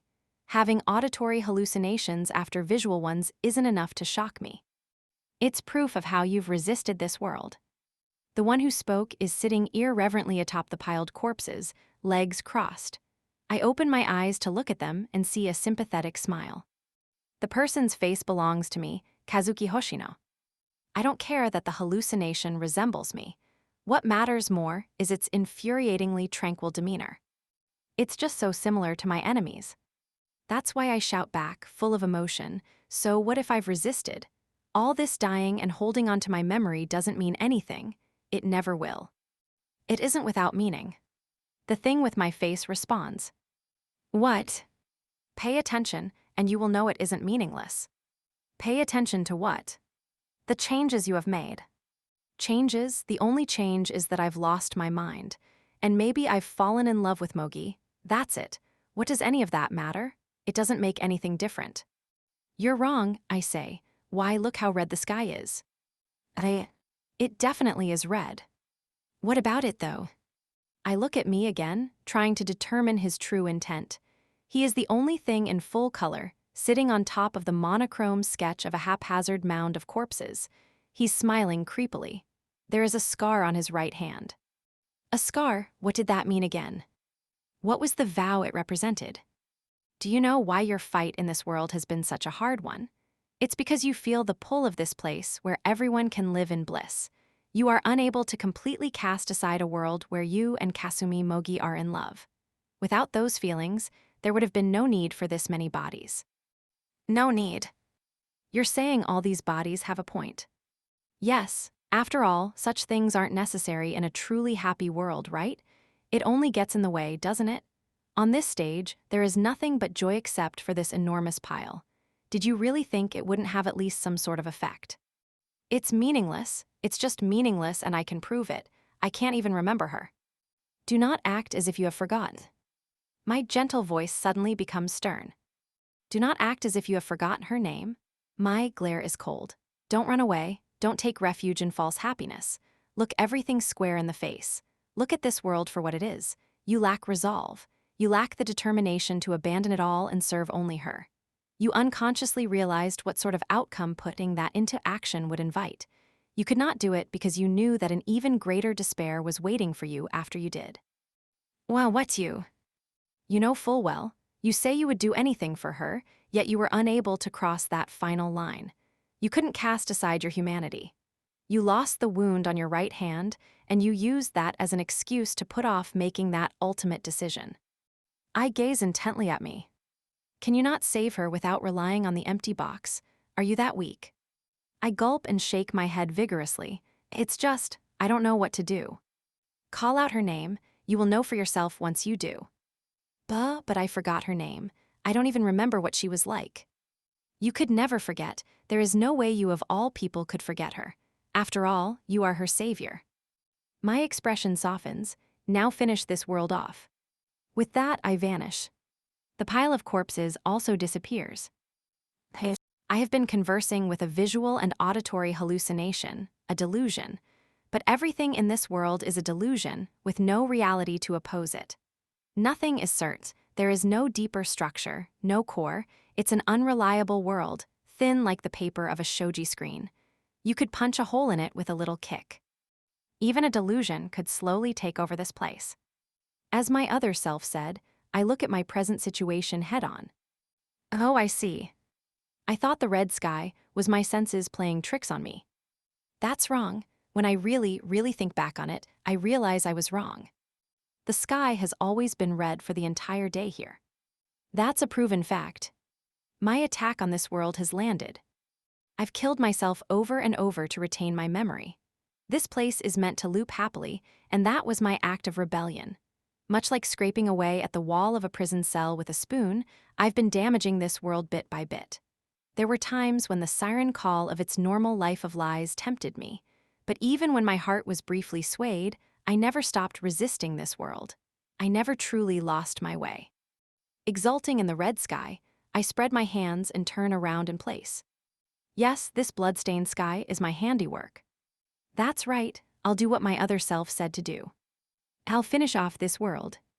The untold repetitions were not all for nothing. Seeing the effect of my attacks has given me determination. The excitement is burning behind my eyes. I leave the rooftop and run down the stairs. I start to head straight back to the classroom right away, but I stop by the home economics room to pick a certain something up first. The resolution lowers, and I pass by the blurry people. Damn, how did I never question how flimsy they are? There is a girl in a wheelchair in the classroom Kasumi Mogi. I can't see anyone else clearly, but she stands out in bold color. Mogi, I shout, flushed and wide-eyed. She flinches. Anyone can see that there's something wrong with me. I couldn't care less what they think. I take both of Mogi's hands and ask her a question. What do you think love is? Mogi just tilts her head with a puzzled look. I'm acting strange. Still gripping her hands firmly, I stare her in the eyes. Oh wow, hey, what's gotten into you, Kazuki? Hurry up and answer me. Frightened, Mogi replies, you asked about love, right? Well, I guess liking someone a whole lot and caring for each other, maybe. I shake my head. That's not enough. I think love goes much deeper than that. It's a point of no return. It's more than caring for your partner, it's absorbing each other, becoming inseparable. She and I are a single concept, a single body. Lose my partner and I will no longer be myself. That's what I think love is. It's turning into a rant. Yes, that's why the trace of her I've been searching for is right here. I point at my chest. I couldn't find a single piece of her anywhere in this world. I thought there weren't any. Hey, I'm such an idiot. It couldn't have been any closer. If I dissect myself, I'll find that part of her there. What are you talking about? You're scaring me. Just understanding that isn't good enough. That alone won't bring me to her. I have to make myself feel her even more. What do you think I should do? Hey, what do you think I should do? Stop, Mogi knocks my hands away. Am I shocked? Yeah, I am. I love Mogi after all, but there's no way around this. I'm a traitor to this world. No one will take my side. I have to feel that trace of her inside me, more and more and more. I pull out the kitchen knife I had hidden in my pocket. So I need to be alone. I thrust the knife toward Mogi's chest. There's a way to erase people from this world. Back in the rejecting classroom, Mogi succeeded at erasing others by killing them. I'm trying the same method to get rid of Mogi. I yank the knife out of her torso, and blood comes gushing out. Guilt washes over me along with the spray. I love Mogi, truly love her, and yet here I am killing her. Murdering a girl who has no idea what is happening, who tries to live positively despite her awful injury. If I recall those fun times I had with her in even the slightest, my brain will likely cease to function, crushed by the guilt of what I have done. But I am insane. I am capable of kicking morality to the curb and locking away those memories. I chant softly amid the uproar in the classroom. Love. Love. Love. Keep your thoughts together. Don't hesitate. Remain resolute. Abandon your emotions. Cast aside the future. Don't stray from the course. Keep moving forward. For the sake of love. For the sake of love. For the sake of love. For the sake of love, everyone must die. Now scream. Scream the name of the girl who lies at the end of your path. Maria. Yes, her name is. Maria. Maria Othoneshi. I chose her. I chose Maria. That's why. Please just disappear, Kasumi Mogi. I jab the kitchen knife back into Mogi's chest.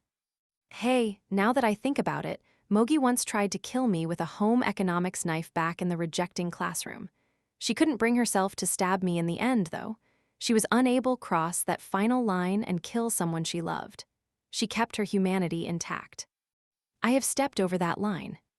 This is farewell to Kazuki Hoshino as a human. An impact runs through my right shoulder. I drop the knife and fall shoulder first.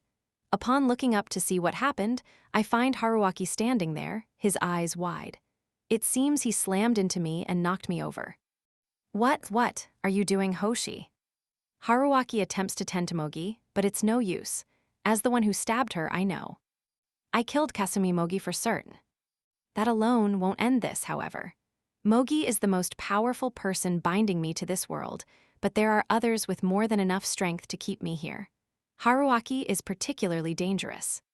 Should I stab him too? I consider it, but it would be difficult to take out someone with a physique like Haruaki's when he's already on guard. If I stay here, Haruaki and the others will probably work me over for my crimes. Haruaki's words might cause my resolution to falter.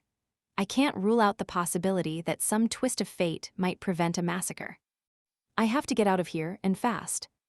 I should get away before my human heart returns. I jam the knife into my throat. All around me, they're screaming. I fall face down and smile as I trace the blood flowing from me with my fingers. Yes, let your mind go. Lose your mind until you can no longer accept anyone but yourself. Get rid of everything else, so that you can be completely alone for your reunion with the Maria within your heart. TH time. Maria. The moment I shout that name, the gears of my mind spin so fast I can practically hear them. My brain scrapes and shudders with a shock that threatens to crush me. I wish it would show a little more concern for its host. The images that fill it, though, are memories of genuine happiness, playing across my mind in a pale blue light. Trivial recollections from some other time. I guess it was around the rainy season. I was in Maria's room, which smelled of peppermint. I was preparing frozen udon in the kitchen, although I didn't really know how. My face was clouded with concern. Kazuki. Her voice sounded thin, unlike her usual dignified tone. Ah, I remember now. Maria was the only one who called me by my first name alone. It was unique to her. I poked my head from the kitchen into the other room, large cooking chopsticks still in my hand. Maria was buried beneath the blankets in her semi-double bed, so deep that only her flushed face was peeking out. There was a cooling sheet stuck to her forehead. Maybe it's a little tactless to think this about someone with a fever, but she was a little cuter than usual. What's wrong, Maria? She coughed and smiled at me contentedly. Hey, nothing. Hi. Even though she had hacked up a lung trying to call for me. It was nothing, I just wanted to see your face. Cough, cough. She didn't tell me she needed anything else. It apparently really was nothing. I returned to the kitchen, puzzled. Once I'd finished up the udon, I went back to the room and set the bowls on the table. Maria got up, but her head seemed especially heavy. She sat on the cushion, which was a good sign, but instead of picking up her chopsticks, she just glared at the food. What's the matter? I was thinking it looks hot, but it's hard for me to blow on it. Oh, I see, take your time. Hey, why do you look so upset? You're so dense. Wouldn't a dependable man offer to cough, cool it for me? For someone who sounded so weak, she was pretty demanding. So I guess she wanted me to blow on the udon a couple of times and feed it to her with her mouth open. Hey. Wasn't that embarrassing? Wasn't that the kind of thing those sickeningly sweet couples do? Do it. Ah, well, it's kind of embarrass. I said do it. I got the feeling she would keep glaring at me until I gave in, which I finally did. I picked up some noodles and blew on them, then held them out to Maria's mouth, but for some reason, she wouldn't open it. What's the problem? Maria just grinned at me instead of answering. Don't tell me you're waiting for me to say, ah. If you already know what to do, then do it. Is ah. Louder. Now I was starting to panic. Ah. I held out the chopsticks, blushing even redder than Maria's feverish face. Maria at last opened her mouth. Her red tongue was defenseless. The sight made me a little flustered. I hope you'll forgive me. She slurped up the udon. Could use some more seasoning, she told me, looking extremely content. You selfish. Also, this is too much trouble, so I'll eat the rest myself. So what was all that she was saying before? And Maria wasn't finished being cruel. After she finished eating her udon, she took off her pajamas, shucked them off without any warning. Of course, that meant she was in her underwear. Well, what you doing? I yelled, hurriedly averting my eyes. I haven't changed clothes, so my pajamas are sticky with sweat. It's even worse now that I've eaten something hot. I feel gross. That's no reason to just take off your clothes. Did the fever turn you into an exhibitionist? I want to take a shower, but that isn't good when you have a cold. Plus, I might pass out in the middle of bathing. So, Kazuki, could you wipe me down with a wet towel? Well, what you saying? Take a look at yourself. You're in your underwear. Have a little modesty. You're a girl who's younger than me. I don't care, do it. Not only was she selfish, but now she was trying to molest me. What you going to do if I get turned on and make a move on you? I'm half conscious as it is, so it wouldn't matter. I'd forget all about it soon anyway. It wouldn't count. Now those were the words of someone who was trying to sexually harass me. Oh man. I let out a deep sigh and gave up trying to dissuade her. As stubborn as she was, Maria would never turn back after taking things this far, and I think she really did feel sweaty and gross. Probably. I filled the wash bowl with warm water and wrung out a towel. I pressed the damp cloth to her delicate body. I was holding my breath. There wasn't anything I could do about that. I tried not to look, but I could still see her white bra. What if something happens? Are you about to lose it? No. Even if I did, though, I probably wouldn't do anything to Maria. I wouldn't want to hurt her just because lust got the better of me. She was teasing me like this because she knew that. Damn it, she has me in the palm of her hand. Ugh. I simply had to keep convincing myself to get through it. This is a mannequin, a mannequin, a mannequin. Once I'd finished wiping down her back with my sanity intact, it was time for her arms. I wrung out the towel and wiped them both. Maria's body didn't have any fat and lacked that feminine softness.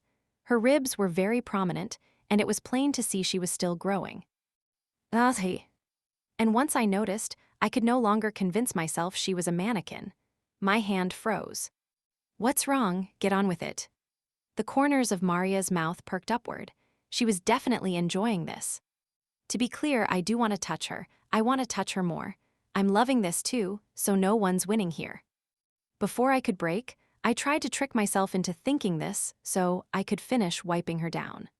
The storm in my heart had exhausted me thoroughly, and I ended up lying on the floor wheezing unevenly. And yet, Maria's cruelty was not over.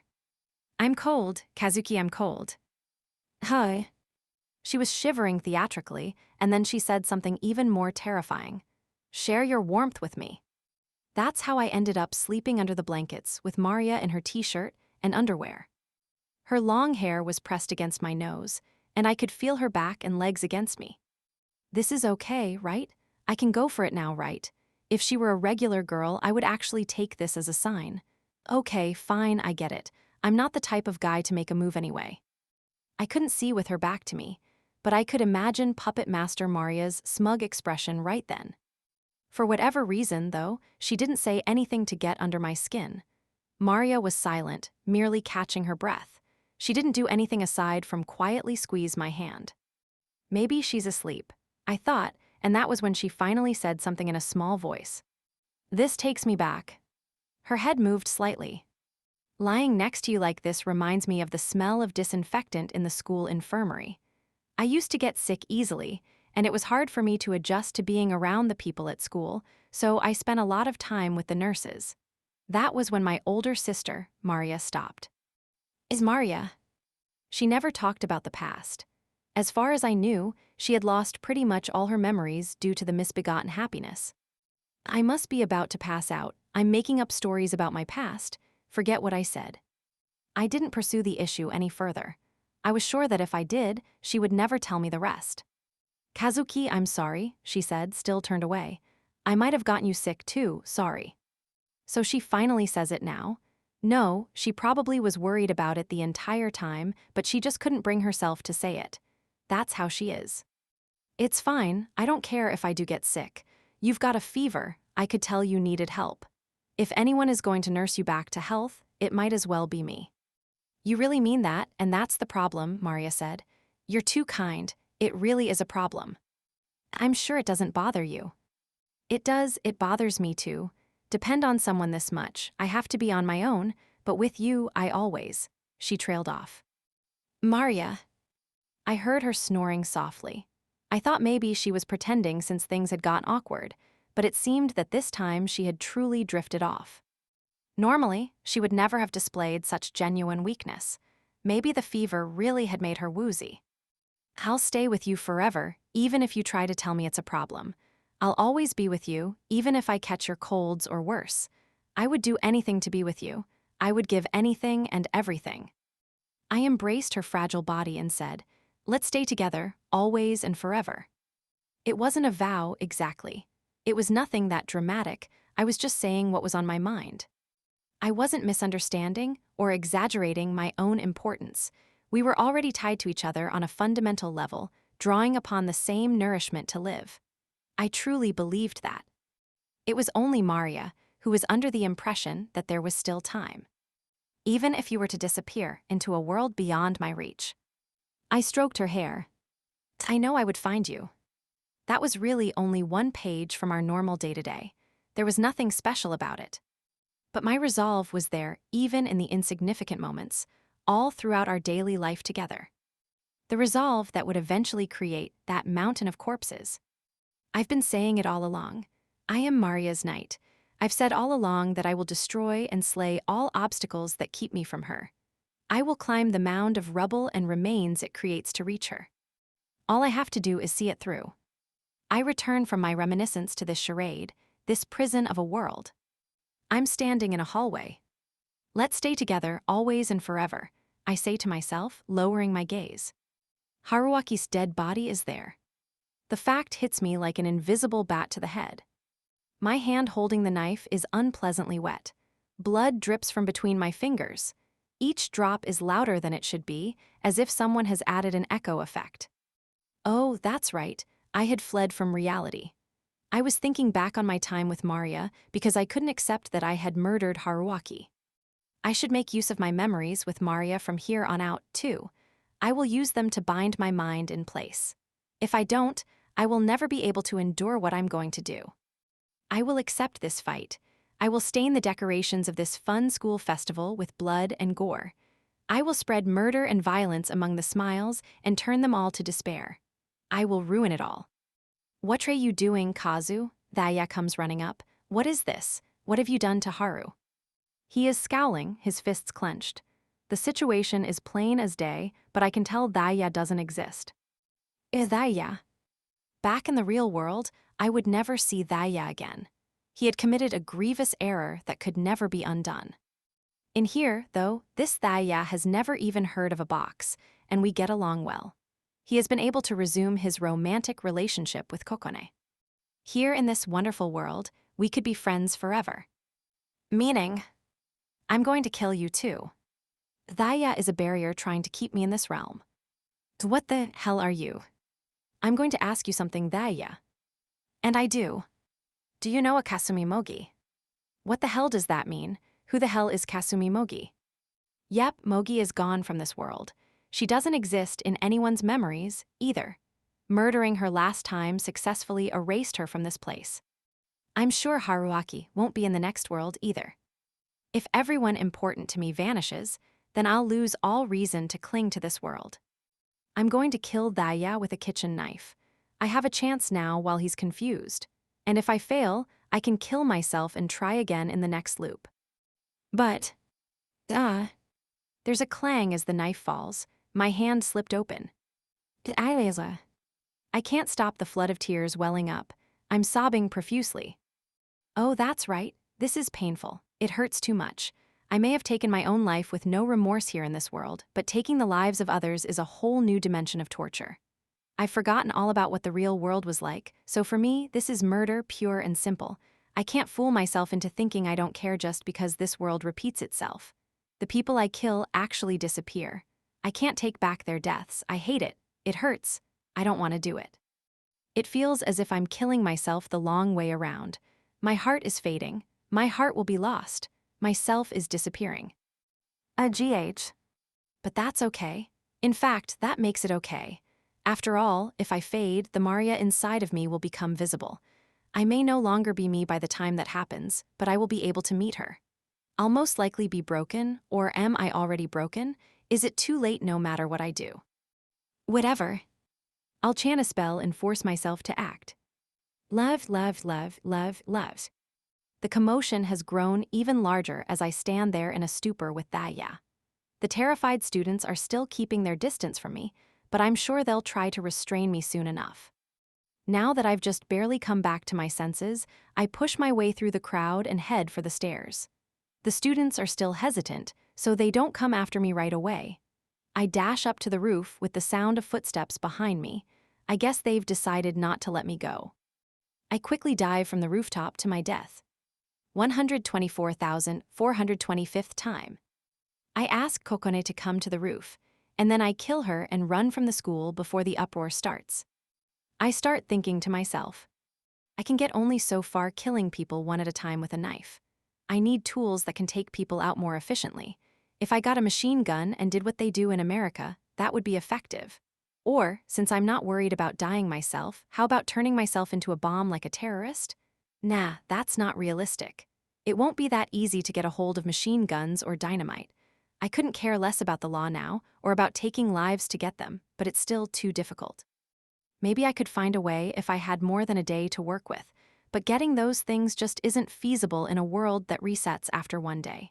Should I break into a US military base and steal some weapons?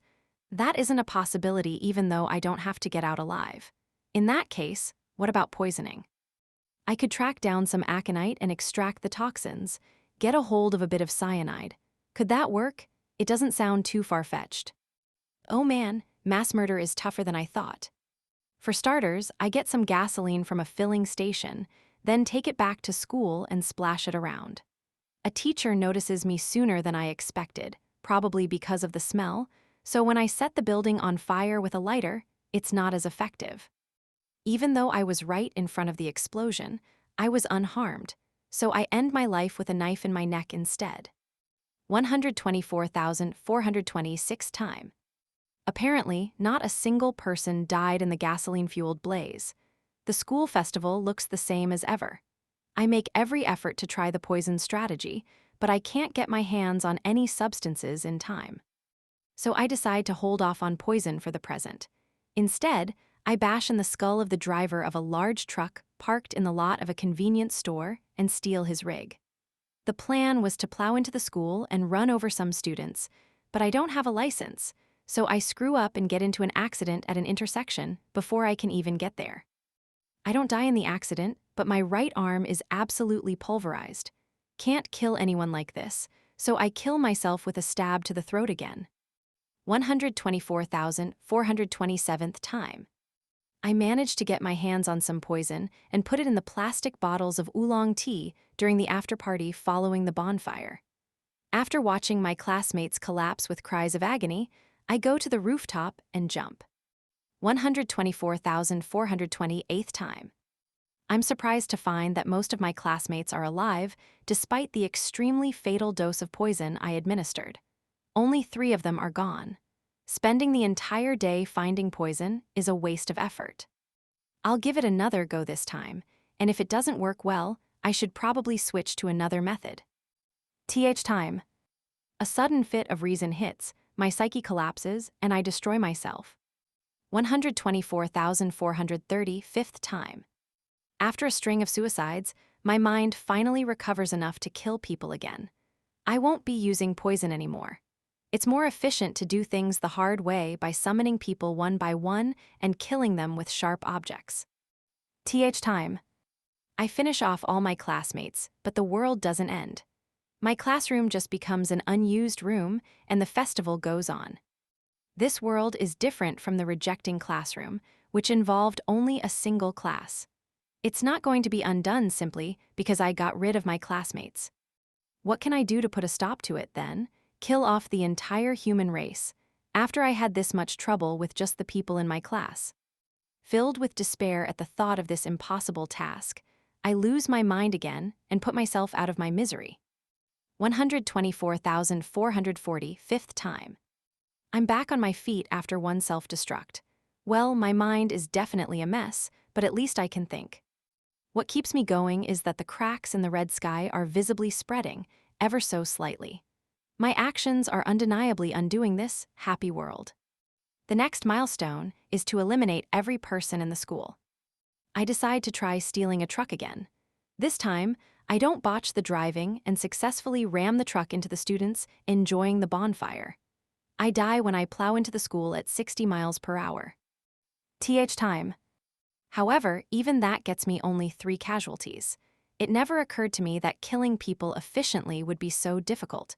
Really drives home how amazing military weapons are. They're designed for the job. I decide to gather everyone from school in one place so I can off them with minimal effort.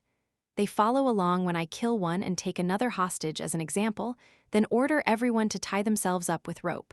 I murder anyone who doesn't tie themselves tight. Once they're all restrained, I set fire to the gymnasium, which I had doused in gasoline. I fail to get out in time and burn to death, too. Time. The number of people at school drops to below half, perhaps proving that my previous plan was indeed effective. But my mind snaps again, and I kill myself out of guilt. 124,480th time. I'm going so crazy I can't think, and it's happening more often. Some days my body won't move, but on those days that it does, I always get rid of at least one student. And at long last, I do away with the entire school. And yet, this world still doesn't end. The school festival isn't going on, but the streets are still buzzing with people. Do I have to kill them too? Must I murder these innocent people and make them suffer? This despair leads me to jump to my own death again. Splat. Scent time. I killed Rue and my family. I'm throwing up and I can't stop. Scent time. I try hijacking an airplane so I can fly it into a skyscraper, but fail before I even get on board.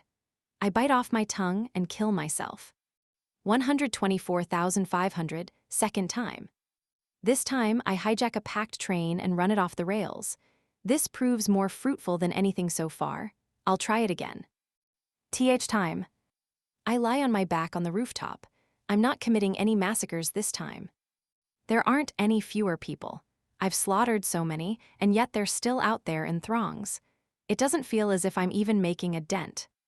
I've learned something after all these murders. I think we humans are more durable than I believed. Not on the level of cockroaches. But it doesn't matter if there's a cataclysm, or a horrible plague strikes, or if the earth becomes uninhabitable, or aliens invade, or the sun goes out. Humanity's numbers might go down, but we will persevere without going extinct. If we survive, we will begin to propagate. You'll never get all of us. As someone who's been incessantly devoted to killing people, that's what I've realized. People have gone back and forth debating whether human life is more important than the earth. It's an unanswerable question, but I still have an intuitive understanding of the solution. First off, life isn't important at all.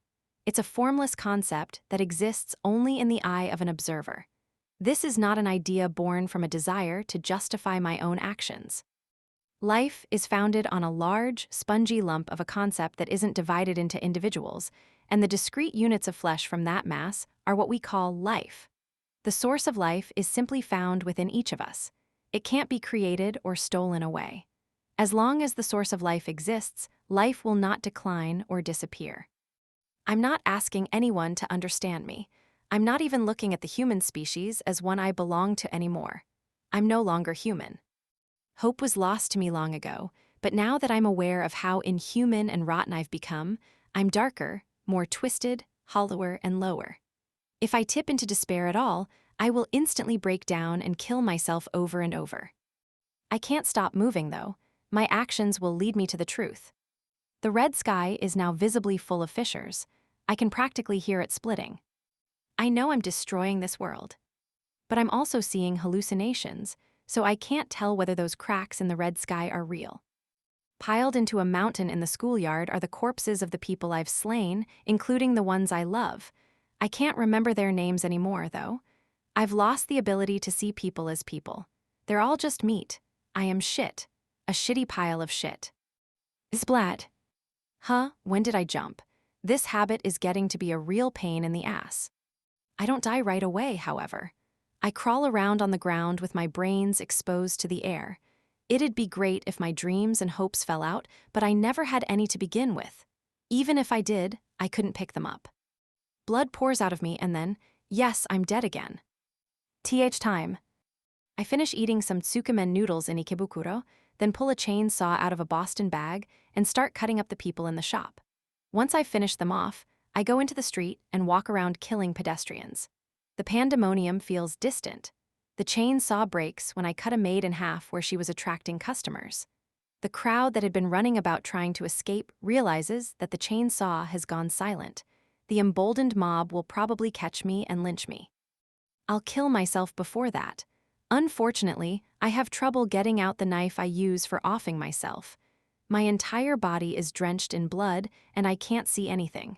By the way, that roast pork I had with the noodles was super good. Someone lightly taps me on the shoulder. Who is it? There's no one who would tap me. Nobody would come near me while I'm still covered in gore. But it really is happening. I turn around, but no one's there. I can't see anyone, so whoever it is invisible. Yeah, I bet it's a monster. One that can kill me at any moment. And yet, I know who this formless entity is. Who? Of course. It's me. The world goes dark. That invisible, formless monster enters my body with a shock like a piece of glass stabbing into my eye. Shame boils up inside me. I'm soaring through the cosmos, traveling the stars. My brain waves are distorted by a peculiar reddish noise. There is no sound. There never was.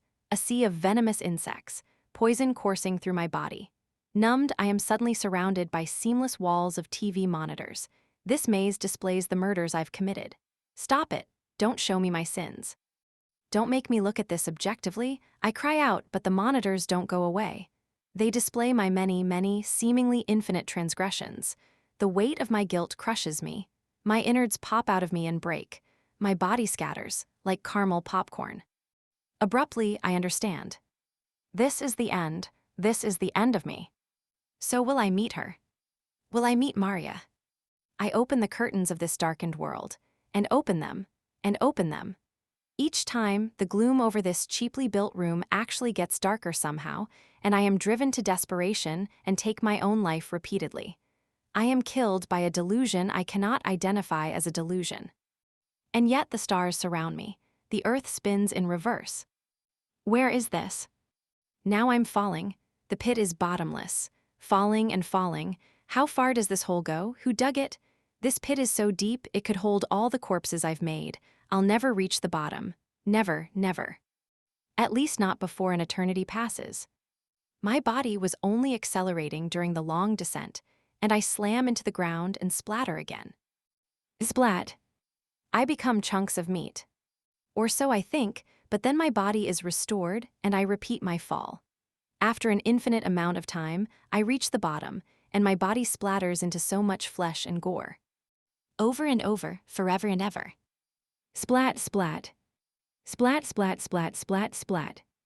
That sound rings within my brain for an eternity, and yet I awaken. Oh. I'm standing on a random street in Ikebukuro, holding a broken chainsaw, my entire body soaked in blood. There is no air on this Ikebukuro street, though.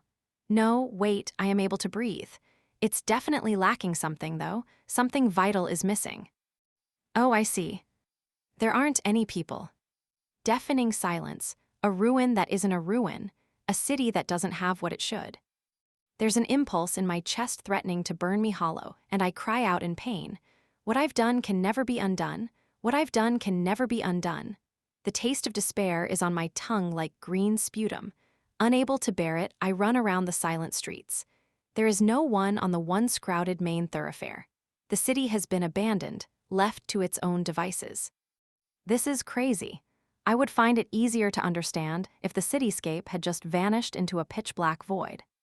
I run until I'm too tired to even move. I rest my weight on a car, stopped in the middle of a 5-way intersection. Huff, huff, huff. As I catch my breath, the empty streets force me to look at them. They leap into my eyes to convey the truth. I've eliminated all the people. Hi, ha, ha. I made it. I made it to the end of the world. I didn't kill off all the people on the planet. It's just that the misbegotten happiness constantly presented me with a happy world. My string of suicides and murders consistently prevented me from experiencing that happiness. The misbegotten happiness has finally broken down due to my handiwork. I did it, I did it. Nah. I won't even have to see that false happiness. I will never be able to escape despair. I will never find joy even using a box. I'm so excited, I might puke out everything in my stomach. I want to revel innocently in my despair and dance while I crush out my eyes. I wash my face with my gushing tears and snot, making it sticky. Before I know it, I'm hitting my legs so hard, they've gotten swollen. I am all alone in the world. Time.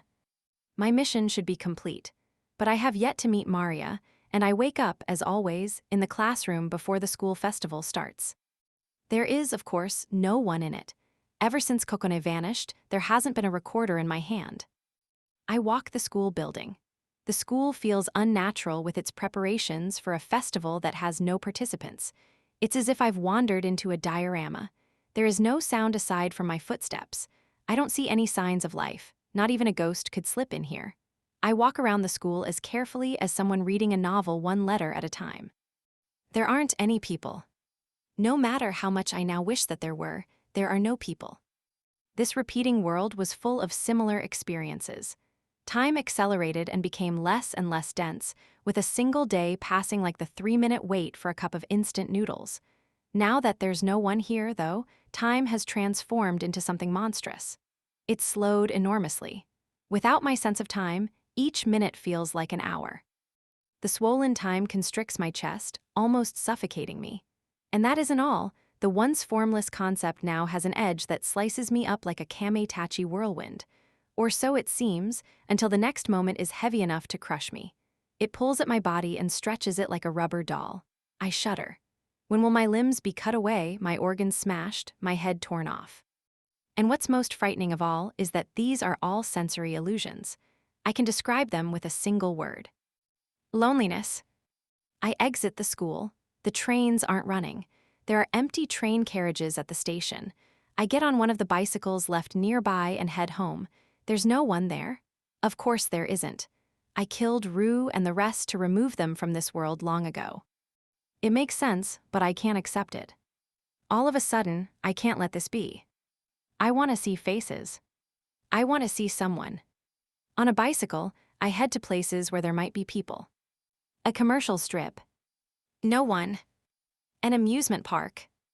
No one. A shopping mall. No one. A domed stadium. No one. No one, no one's, no one's, no one's, no one's, no one, no one, no one, no one. Maria's apartment. No one. I decide to hang myself here today. 124,622nd time. I'm trapped inside the misbegotten happiness that I'd believed was broken. Even after 10 more loops, I'm still the only person in the world. I've still been taking my own life during this time, naturally. I cross over a large bridge to reach the neighboring prefecture. Ever since the people disappeared, I've been spending my days walking around. But to what end? I'm looking for people. What will I do if I find any? I have to be alone. I must kill everyone alive with no exceptions. Kill them? Yes, kill them. Even when they've finally seen me? No one can be here if I want to see Maria. But I want someone to see me, right? Yes, I want someone to see me. I want to talk to someone. I don't care who, I just want to talk. I want to be sure I'm here, so it doesn't matter who. It doesn't matter if they're awful. I need someone to respond. Being alone means losing everything in its truest sense. Now, let me out of this world now. Is it still not broken enough? I pull out a knife and cut my body to shreds. This isn't good enough? No, it probably isn't. My consciousness drifts away, and I die again. TH time. Clang, clang, clang, clang, clang, clang, clang, clang, clang. Loneliness? The assault is different from what I had imagined. I thought the hopelessness it brought would quietly seep into me. But it doesn't. This attack is much more violent and direct. It hammers me on the head like a metal pole. Clang, clang. Clang, clang, clang, clang, clang, clang, clang, clang, clang, clang, clang, clang, clang, clang, clang, clang, clang, clang. It hurts. Please stop. I vomit and weep. It's too much. How many times has it been? That bastard loneliness won't let up, though. It beats on me until my consciousness is lost to the wind. When that happens, I leap through time. And when I leap, I find it difficult to make it back. I've been assigned a series of trials in the misbegotten happiness. I killed myself more times than I can count, committed an unfathomable number of murders. I even took the lives of those I love. These days have been so painful. This ordeal has not been easy. However, it's also true that I've grown accustomed to the suffering bit by bit, that the pain has dulled. It's different with loneliness, though. Its crushing weight grows greater with every cycle. I can't even develop an immunity to it. I will continue to think. If I don't, then the person who is me will disappear with no one to observe me. I try to think meaningful thoughts, but that's difficult too. There is no meaning when there isn't anyone else here. Loneliness snatches away even my capacity for thought. Meaningless. It's all meaningless. I'm meaningless. I can pretend otherwise for only so long by counting prime numbers in my head. I've already tried not killing myself once, thinking maybe everything would reset. I hoped to erase all the memories I'd carried over, knowing full well that it would undermine everything I have fought for all this time. In other words, I was defeated. I yielded to the loneliness. But I still have this world to myself, even if I don't commit suicide. The moment I awaken, the violent shock of the loneliness leaps at me and revives my memory. There is no escape from this solitude. It won't leave me alone even when I'm beat. It's still constantly feeding me its lethal dose of poison. Time. I've decided to hop onto a mid-size motorcycle and travel the world in search of people. I'm deluded to believe I'm still holding on to my mind. I'm deluded to believe someone else remains in this world. I'm deluded to believe that just maybe that someone is Maria. These delusions are what keep me alive. Lose them, and I am finished. I will never be able to think again.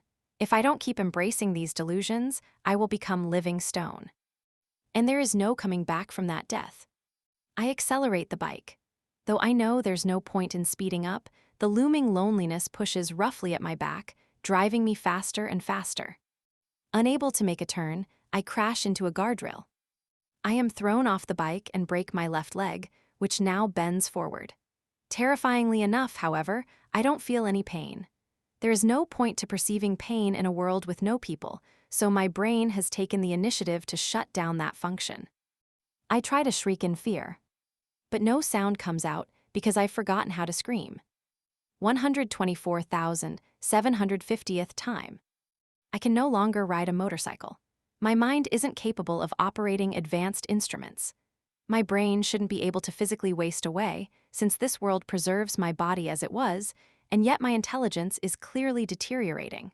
I'm having problems reading and writing kanji characters. My consciousness comes and goes, and I can't recall how many loops it's been since I became alone, though I try. My energy level is in an even more dangerous state. I'm losing the ability to walk around in search of people, even though I still want to. More and more, I finish the day unable to move from the classroom where I awaken. My memories of the past are slipping away. I don't know who I am. I barely know my name. Kazuki Hoshino. Kazukihosino, but I can't recall what type of person I was, what my social standing was, what I liked, what I disliked, or what I've been living for. I can only occasionally remember the names of my friends. I remember that last name, but can't always come up with the first name that goes with it. I know whoever it was dearly important to me. The name Haruaki once left my mouth unexpectedly, but I can't conjure up the face. I'm sure language will be lost to me soon, too. It's scary to think about, but there's nothing I can do. I've long since forgotten how to make proper facial expressions. Even if there were someone to see me, I'm sure they wouldn't have any idea what I'm thinking. Still, if there's one thing I must never forget, it's this. I shout, Maria, Maria, Maria. Strangely enough, the chant causes my body to spring into action of its own volition. This isn't my own will at work here. My mind and body are divided. I merely observe the me who's moving on its own. It's like watching video from a camera controlled by someone else. Where is my body going? No matter where it goes, it's meaningless. There is no meaning in a vacant world. Where could it go? The familiar path leads it to the apartment building where Maria once lived. I climb the emergency stairwell and reach room 403. I insert the spare key. I always keep it in my pocket, even in this state. The scent of peppermint hangs in the apartment. My senses are playing with me. There's nothing in these rooms to create that odor. This fragrance is simply a fantasy brought on by my memories. But real or fake, the scent still soothes me. It grants me hope. RD time. Since then, I've been heading to Maria's apartment as soon as I wake up at school. I arrive, breathe in the peppermint scent, and gain peace. It's a repetition of that. 125,589th time. Wake up at school. Go to Maria's house. Maria. Maybe I say Maria, not sure if it comes out right. Arrive at apartment, scent is there, can't remember the name, but it's Maria's smell. I cry. Maria, why aren't you here? I'm lonely, I miss you. Please come out. It's all I wish for, I miss you, I miss you, I miss you. Bangs bang. Hit the wall, answer me. Let me hear your voice even just a little, please, while I can still use words. Bangs bang. Fists start to bleed, don't care, can't feel pain anyway. Bangs bang. Bangs bang. 125,770th time. Walk always same place, hit wall. Bangs bang. Miss you. Not many words left, not much time left to use them. Miss you. 126,779th time. Bangs bang. Bangs bang. TH time. Bangs bang. I really am impressed. Bangs bang. Oh, this is the first time I've appeared in approximately 350 years from your perspective, but you won't spare me a second glance. You probably can't tell who I am, let alone recognize someone else's presence. Your mind is completely shattered. Language is lost to you. You can't even think and you have no will. Yet you keep hitting that wall. It's futile, but you keep going solely for the sake of your ardent wish to see Maria Othonashi. Insane is the only word I can find for it. You're less than an animal. Your mind is gone. How are you able to keep pounding that wall? I suppose you're like an insect seeking out food. For you, seeking Maria Othonashi is equivalent to a biological need. Bangs bang. You wounded your own soul, even changed your nature as a human, just to find her. Bangs bang. You are a truly terrifying foe, but this can't last forever. Even the soul has its limits. When it is worn away, when your fixation on Maria Othonashi disappears, this world meant for you will become a void. I'll watch until it happens. Bangs bang. It is annoying though. Bangs bang. Bangs bang. TH time. Bang bang bang bang. 130,000th time. Bang bang bang bang bang bang bang bang bang bang bang bang bang bang bang bang. I can't believe this, it still won't end. It really is annoying, it's grating on my ears. 140,000th time. Bangs bang. Bangs bang. I shudder to even think it, but is there no end to this? Will you never stop? You can still bang on that wall? This goes beyond the behavior of an animal or a machine or even a substance. All things eventually break.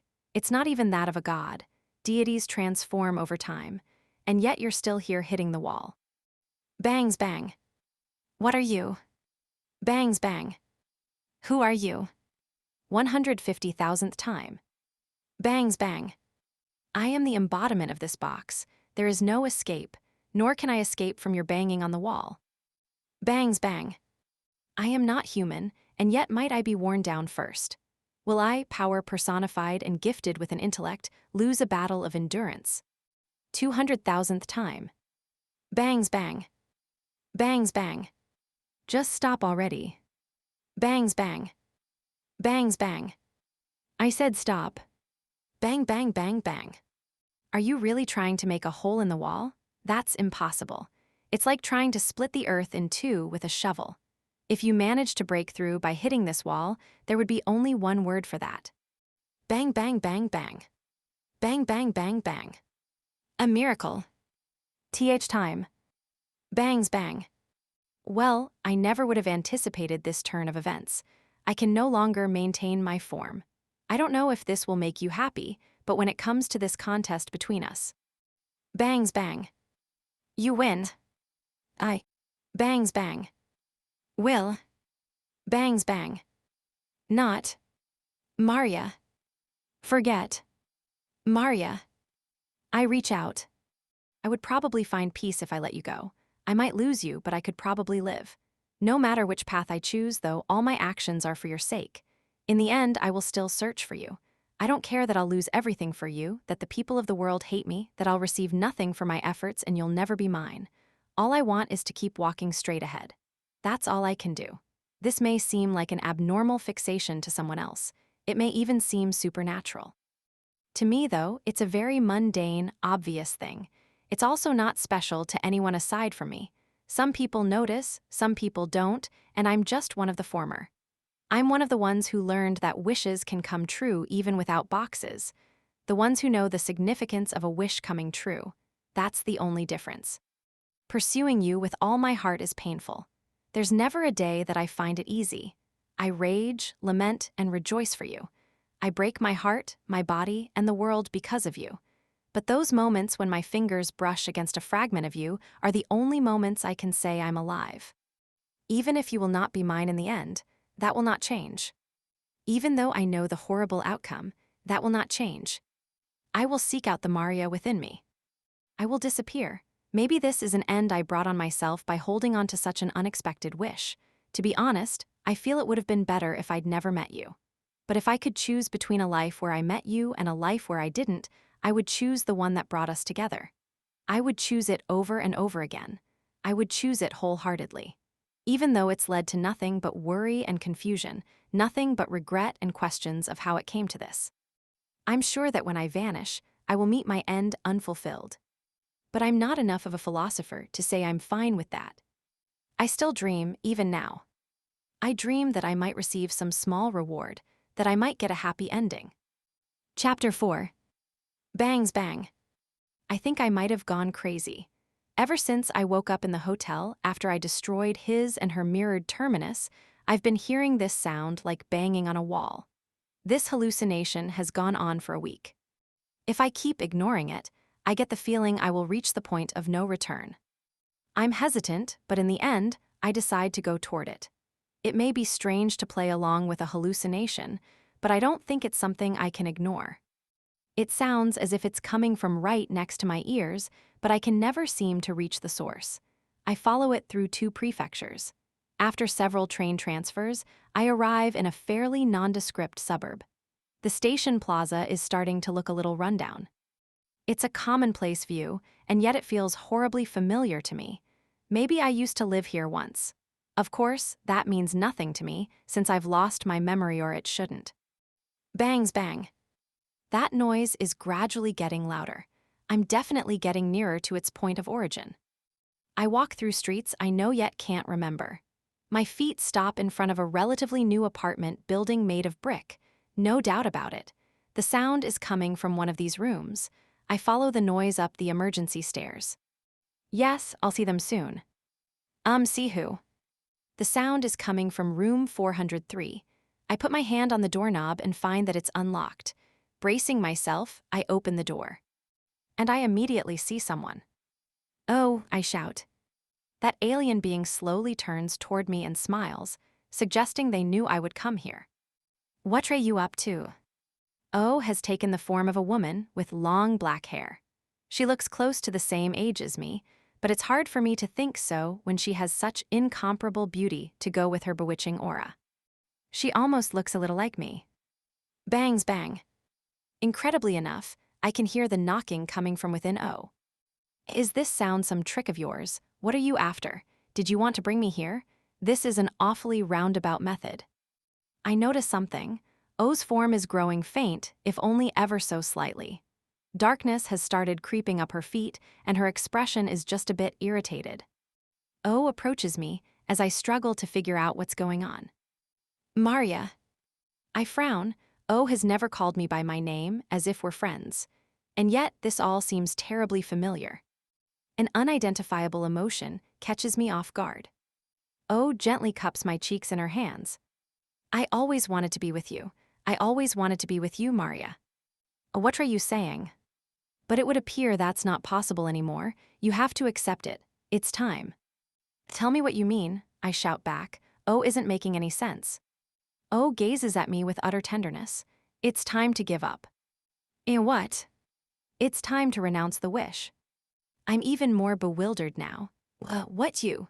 I wish to bring happiness to everyone in the world. I'll never renounce that wish.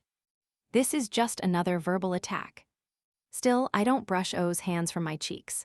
I've endured every painful trial, disregarded every warning, in pursuit of my wish end, yet I can't shrug off the suggestion.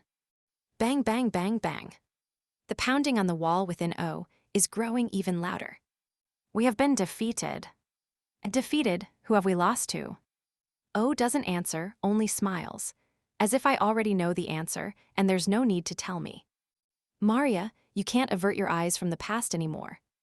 The kindly admonishing smile. Oh. I make the connection. I realize whose form O has adopted. Stop, don't mess with me. The past forces its way into my mind. The past. The past. I shake my head, desperately driving it away. I don't want it. I don't want this. Don't want to see this. Don't want to know this. Don't want to remember this. However, O doesn't let go and presses her hands even harder against my face. Maria, you must not fight. Your enemy is too powerful. Don't resist. You don't stand a chance. I know that all too well now. You'll be completely defeated. The name of this enemy won't come to mind. But I'm positive it's one I know. I know he would use his friends and himself just to crush my wish. What's more frightening, though, is the warmth filling my chest anyway. As I stand stunned and frozen with fear, O wraps me in an embrace. I can't shake her off. Yes, she shouldn't smell this way, but that mix of perfumes and essential oils drifts into my nose. This scent from the past, this scent I love is the scent of my older sister, Aya. See you around, Maria. I slowly sink into my sister's body, into Aya Othonashi, like a fly caught in a spider's web. Reduced to small pieces, I slip into her. This is my sacred world. No one should be able to trespass here. But there's a sound. Bangs bang. Bangs bang. I'm falling, slowly falling. But the bottom is still very distant. It feels as if I'm deep beneath the sea, but it's still bright. The water is perfectly transparent, even small bubbles are clearly visible. It is pure and right without any irrationality. Yes, is there anywhere more comforting? Yes, it's cold and suffocating, but this is my utopia. I can hear the joyful laughter. Ah ha ha ha ha, joyful laughter. Ah ha ha ha ha ha ha ha ha ha ha ha. This place is replete with happiness, misbegotten though it may be. I pass through several miniature worlds as I descend into the watery depths. They are all full of joy, without exception. I can't help but smile. My quest truly has been just. As I sink, I unintentionally brush against a certain small world. Light swells around me and pulls me inside. Maybe it's arrogant of me to say so, but I'm floating over the world, looking down like a god.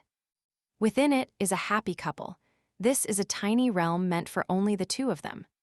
The pair is huddled together on the edge of a small lake. The lake is surrounded by a lush, green forest, and wild birds are singing in the distance. The water's surface glitters in the sunlight as if to bless the lovers. Yes, it may be flawed, but the happiness of this world is undeniable. I had forgotten about the two of them as a side effect of using the misbegotten happiness, but I remember now. Maybe it's because I'm seeing them here before me, or maybe more because I am inside the box. I used the misbegotten happiness on these two in the real world. Nana Yanagi and Thoji Kijima.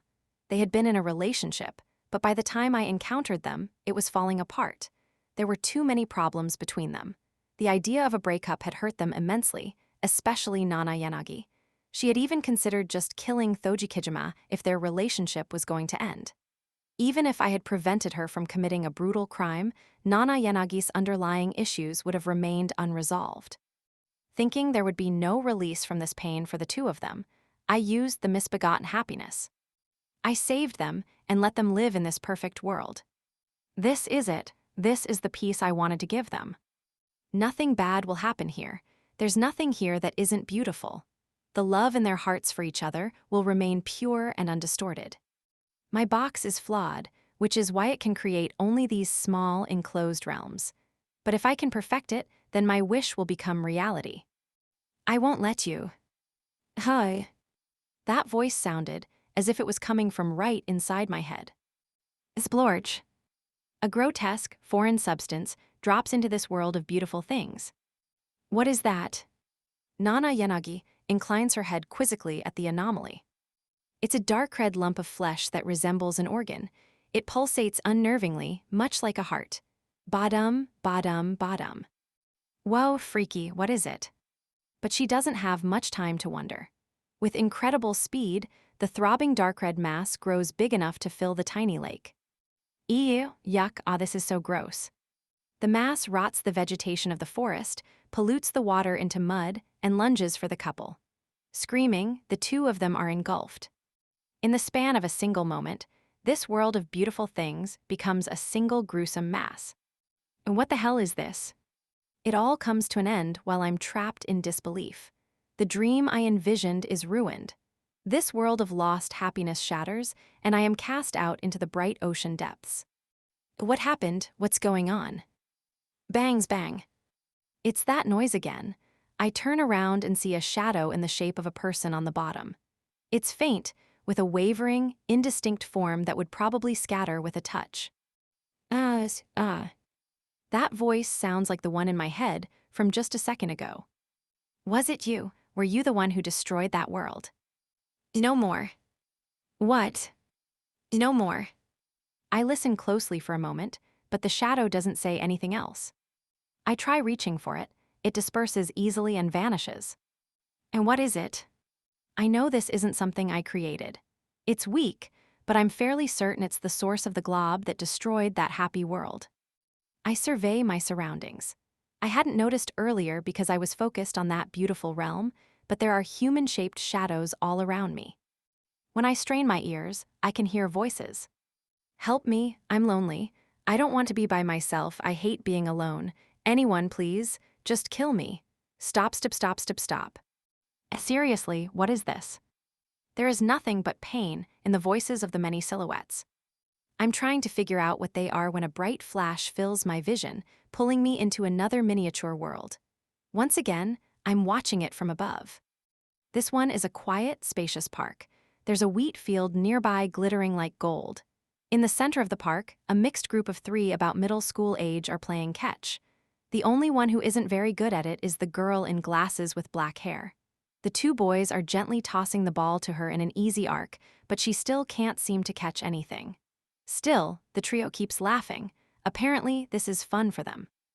I can tell from the glances between the girl and the charismatic, handsome boy that they have feelings for each other. The other tall boy watches the 2 of them contentedly.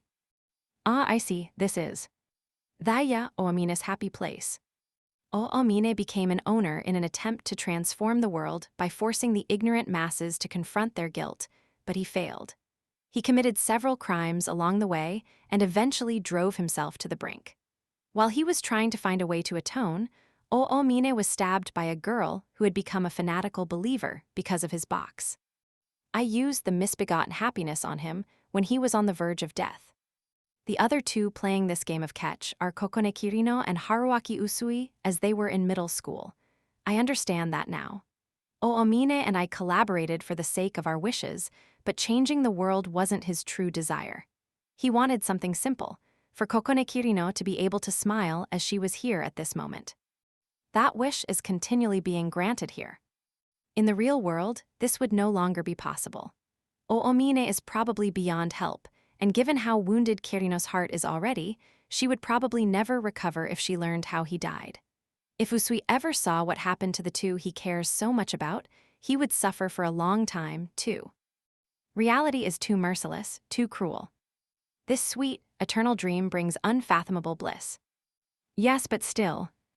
Are you trying to tell me to look at reality? Splorge. It happens again. Another grotesque, alien body falls into this happy world. Stop, stop.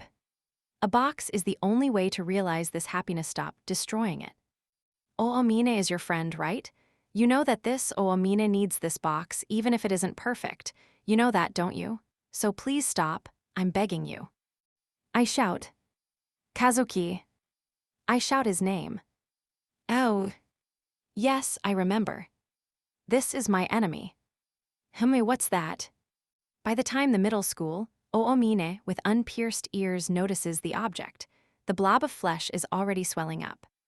The once golden-hued wheat rots on contact with the dark red mound of meat, turning dull. The dirt of the field changes completely, becoming something like a swamp.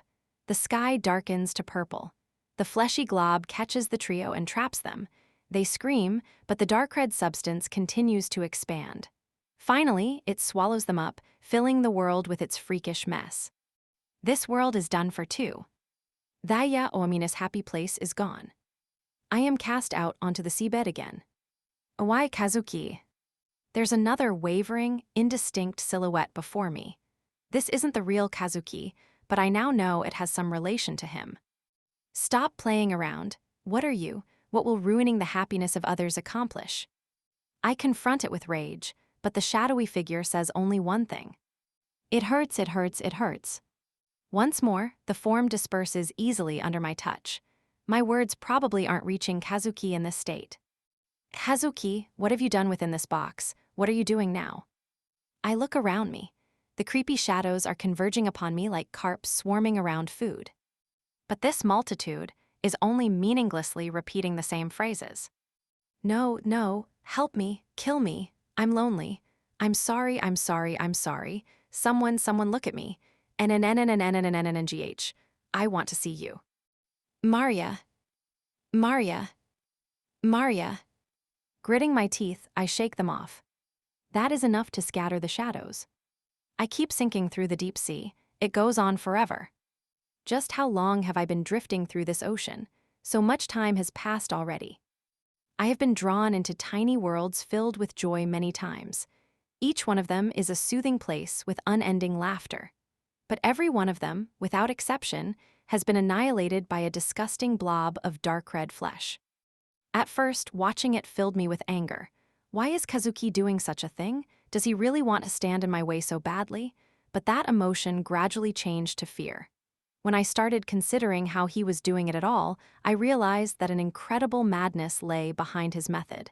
Then I began to worry. If Kazuki is doing this, is he okay? Has he managed to stay sane? I whisper this as I watch the worlds being consumed and broken by the red-black masses of flesh. Kazuki, I want to speak with you. I want to know what he's thinking, what he's doing. I thought I would sink through this abyss forever, but even it has a bottom. The water isn't clear anymore. It's beginning to stagnate and cloud with a black, sticky darkness like coal tar. All the negativity this box has created gathers down here as sediment. The condensed negativity forms the ocean floor. There's another small world here. This one created the abnormality in the depths that has caused the negativity to settle. Steeling myself, I enter this tiny realm. It happens the moment I arrive. I can sense that the air in this world is different from the others. My skin is prickling with pain, as if there are minuscule grains of sand suspended within the atmosphere, and the sky is stained red, as if blood has spilled across it. The ground is littered with those dark red lumps of meat from the very beginning, but these don't grow or pulsate as they did in the other worlds. As before, I am an onlooker here as well. I hover overhead as something approaches me. It's a distortion in space, as if the air has pooled together into something vaguely human-shaped. Maria. That voice, the name it calls me by. Kazuki, is that really you? But this is how the pool responds. Unfortunately, I can't have a conversation with you. I can only speak my part. This is a message I left you in case you ever came. Well, I didn't leave it intentionally, so maybe you could call it a residual thought. What is this place? Oh yeah, we can't interact. The first thing you're probably going to ask is what this place is, right? This is what should have been my happy world keeping me trapped in the misbegotten happiness. Without any further explanation, the pool begins to lead me somewhere else. I follow it quietly. It stops directly above a school. I look down and observe. Just like in the other miniature worlds, I have a supernatural view of this place. The sensation is so peculiar that I can't really describe it, but suffice to say, I'm able to perceive the entirety of this realm. I used to go to this school, and it's livelier than usual. It seems there's a school festival going on. The students are completing the final preparations in an energetic hubbub, and I recognize some of them. I also spot Oomine and Kirina. The two of them remained close in this world, too. Before I can get too sentimental, I quickly search for other people. One person in particular. Kazuki. I spot him as he leaves the school building. Pitifully, just seeing him makes my chest leap and my heartbeat quicken.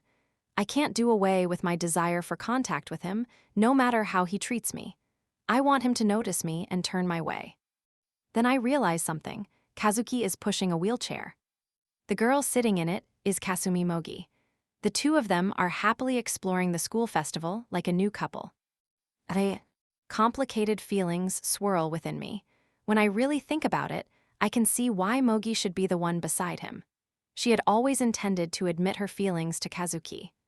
Mogi would probably have been able to bring him around and start a relationship with him, even with the car accident and even without a box.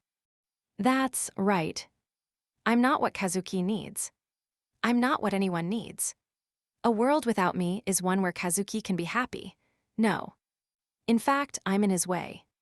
Kazuki did always believe that the normal day-to-day of life could dispel any despair.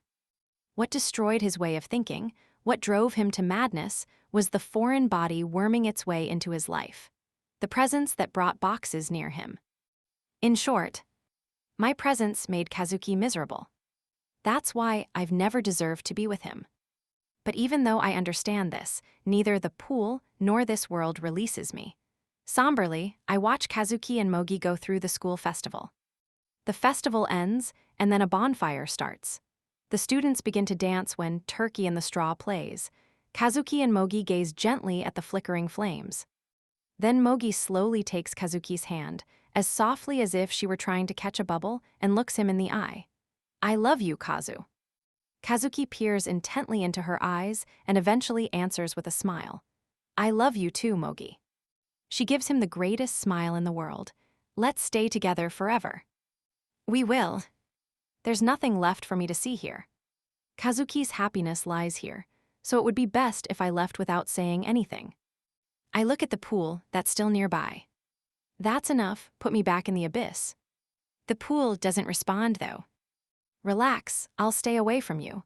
I won't hate you, even if you have broken the misbegotten happiness beyond all repair. Actually, if anyone deserves to be hated, it's me. You should forget me and start over.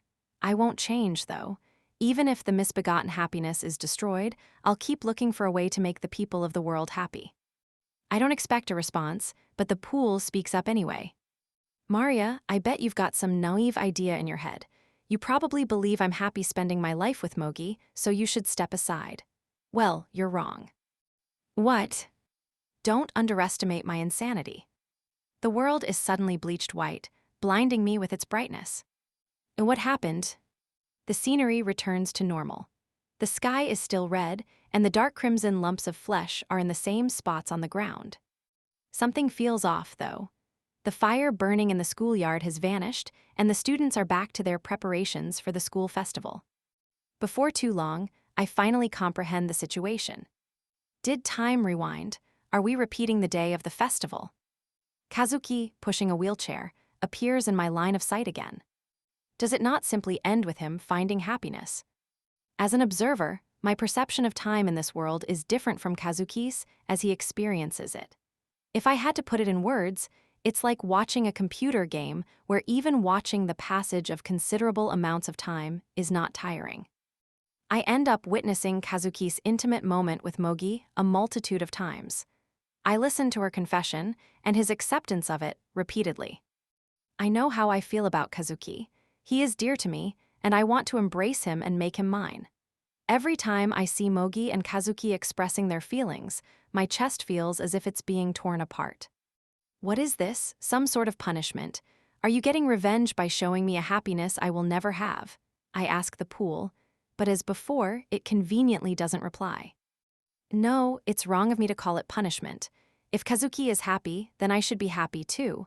My own feelings don't matter. I keep watching. Mogi confesses and Kazuki accepts. I'm gritting my teeth the whole time. But as the pool said, it was only beginning. The turning point comes at the 10th time. Mogi confesses, and Kazuki answers with an anguished expression. Wait until tomorrow. He flees into the school as if a ghost is chasing him. Unable to grasp what just happened, Mogi is left in wide-eyed shock. Kazuki reappears on the roof after running through the building. Without a moment's hesitation, he scrambles up the fence of the rooftop. What is he thinking? Is he going to kill himself? I see, he's noticed that this world repeats, so. Kazuki looks down and swallows, then whispers something. "Maria." To meet me, Kazuki jumps and his body perishes. The world goes on, though.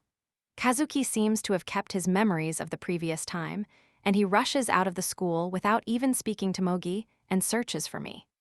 Stop it, Kazuki. It's no use doing any of that. He cannot find me. The fundamental concept this world is built on is that I'm not here. He should know that too. You can be happy without me. Mogi is here. Haruaki and your friends are here. Everyone will support you. You'll be happy if you stop looking for me. Just do it. Unable to track me down, Kazuki kills himself again to keep his memories. His brains splatter as I watch. Kazuki continues his futile hunt for me. Until he finds me, he will keep killing himself and turning himself into a mound of flesh. A rational mind wouldn't be capable of such awful deeds. As I suspected he would, Kazuki slowly goes mad, losing both reason and intelligence. Yet, he still persists in his search for me. "Stop it!" I scream countless times, but it never reaches him. Kazuki dies over and over as I watch. As this happens, the sky grows increasingly red, and the number of deep crimson lumps of meat rises. Finally, it dawns on me why the scenery is so bizarre, unlike the other tiny worlds of joy. The one staining the sky with blood is none other than Kazuki himself. He's also the one producing those dark red masses on the ground. As Kazuki continues to die, he chips away at the meaning of this place. He's been going through this same set of actions since before I saw it. This isn't the first time he's recovered his memory, nor is it the first time he's killed himself over and over because of it. This is his rebellion against the misbegotten happiness, and the effects of all these attacks on its contentment aren't confined to this minuscule world. The main box itself is being damaged and broken, bit by bit. These dark red gobs of flesh swarming the worlds of Oamine and the others are one of the repercussions. It's an act of violence, like a suicide bombing. A rampage that will never lead to happiness. And what will it take for you to stop? There are times where Kazuki stops the suicides, stops retaining his memory, and finds a little modicum of joy in a relationship with Mogi, but it never lasts for long. In the end, he always figures out that this world is on repeat and starts killing himself over and over again to hold on to his memories. This cycle continues endlessly. It's hell, both for the one experiencing it and the one watching it. But the architect of this hell is none other than me. The happiness I longed for. Is this really it? Is it possible that one missed button while it was being fastened together could lead to such a distortion? If so, then this box might as well. No, let's not jump to conclusions here. Everyone else aside from Kazuki spent their time here smiling and laughing without even noticing the cheap facade. Kazuki is the exception. He has a special something that clued him into the superficial nature of this place and drove him to take things this far. I don't understand. What could it be? His feelings for me? I can't say these actions are doing much to help me, though. It would be better if he just forgot about me instead of torturing my mind like this. That's how I honestly feel. I would enter that hell if I could trade places with him. Kazuki's suffering pains me more than any torment I might experience. I'm sure Kazuki knows this about me too. Kazuki, you have to realize, no one wants this. It's not too late. Forget about me and take happiness for yourself. But that pool speaks up for the first time in a while. The reply almost seems to slip out of its mouth. This is still just the beginning. I'm dumbfounded, but as it turns out, that was no lie or exaggeration. Kazuki's hell evolves in the worst possible way, becoming an inferno that tortures him in every manner imaginable. Kazuki ultimately starts committing the worst kinds of atrocities. He kills Mogi, he kills his friends, he kills his family. He kills law-abiding citizens who are complete strangers to him. By killing people and removing them from the world, he's trying to make it into a place where happiness cannot exist. For this Kazuki, the murders are a form of self-mutilation even more vicious than suicide. Doing this means that even if he does get out of the box, his mind won't be intact. He'll spend all eternity condemning himself, unable to escape the guilt of his murders. Stop it, Kazuki, please stop. He probably understands this too, and yet he will keep on killing in order to reach me. He will not stop. Kazuki's barbarous deeds are sending cracks into the world. Yes, these cracks are my confusion. My faith in the misbegotten happiness is wavering. After persisting with his slaughter, Kazuki succeeds in getting rid of all the people. With no one else around, even the meaning of his self will vanish. A person's significance comes only when they're seen by others. Without a soul to see him, Kazuki is steadily losing his human faculties. He can't ride a motorcycle. He doesn't understand how to operate an elevator. He's unable to write. He's forgetting words. Kazuki is losing his capacity to do anything. This is horrible, I sigh. He's lost everything. Though this is a fabricated world, Kazuki will never be the same again after he forfeits so much of his humanity. Even destroying the misbegotten happiness won't save him. He has nothing left, even less than me. Kazuki has been reduced to nothing, but he still heads straight to a certain place. He's likely not even aware anymore. He can't think. And yet, he always arrives at my apartment, calls for me, and single-mindedly beats against the wall, over and over for an eternity, without ever knowing whether it will accomplish anything. More and more, he forgets my name and only hits the wall. His mind is gone. He's merely a machine acting as programmed by himself long ago. Bangs bang. Oh, I see. That sound in my head this whole time. It's the sound of Kazuki hitting the wall in an effort to reach me. Bangs bang. He calls for me as his soul is worn away, leaving him hollow. Not even I can truly grasp how long it's been for him, pounding on that wall. That's how vast of a time span it's been. An entire lifetime isn't nearly enough. Kazuki has been pummeling away for what might as well be an eternity. All just so he can see me. Just for that. Aya. Can't I do something about his feelings? Kazuki, I scream. Kazuki, I'm right here, Kazuki. I shout myself hoarse, despite knowing it's to no avail. Kazuki, Kazuki, Kazuki, Kazuki, Kazuki. I stand right in front of him, yelling his name over and over. Unfortunately, Kazuki never pays me any heed. I can't touch him either. It's an impassable gap. It's as if there's a box specifically created to separate us from each other. Bangs bang. Those sounds are like Kazuki's shrieks. Help me, it hurts, no more. All those figures I encountered in the depths are this curse come to life. Kazuki should be able to stop at any time. He should have that freedom. But he persists in hitting the wall, despite not knowing whether I can hear it. No, I don't think he can stop anymore. Kazuki, you're crazy. Insane. It's insanity to go this far just to see me. Bangs bang. But I have to admit it. But I'm happy, Kazuki. Of course, I don't like that he is suffering, but there's another part of me that's glad to see he wants me so much. I'm aware it's a horrible thing to think, yet I can't repress the feeling. I was lonely after being by myself for so long. Nothing made me happier than having you beside me. That's how I truly felt. I guess you must have noticed, and that's why you keep beating at the wall, thinking of me. I try to touch Kazuki's head, but my hand passes through it. But I didn't choose you. I left you for the sake of my wish to bring joy to everyone in the world. It was the only thing I could do to make sure my life still had meaning. And yet, here are the results. I am all that Kazuki has. He can't cut himself loose from me. All he can do is pursue me at the cost of himself. It's my fault for not seeing his true nature.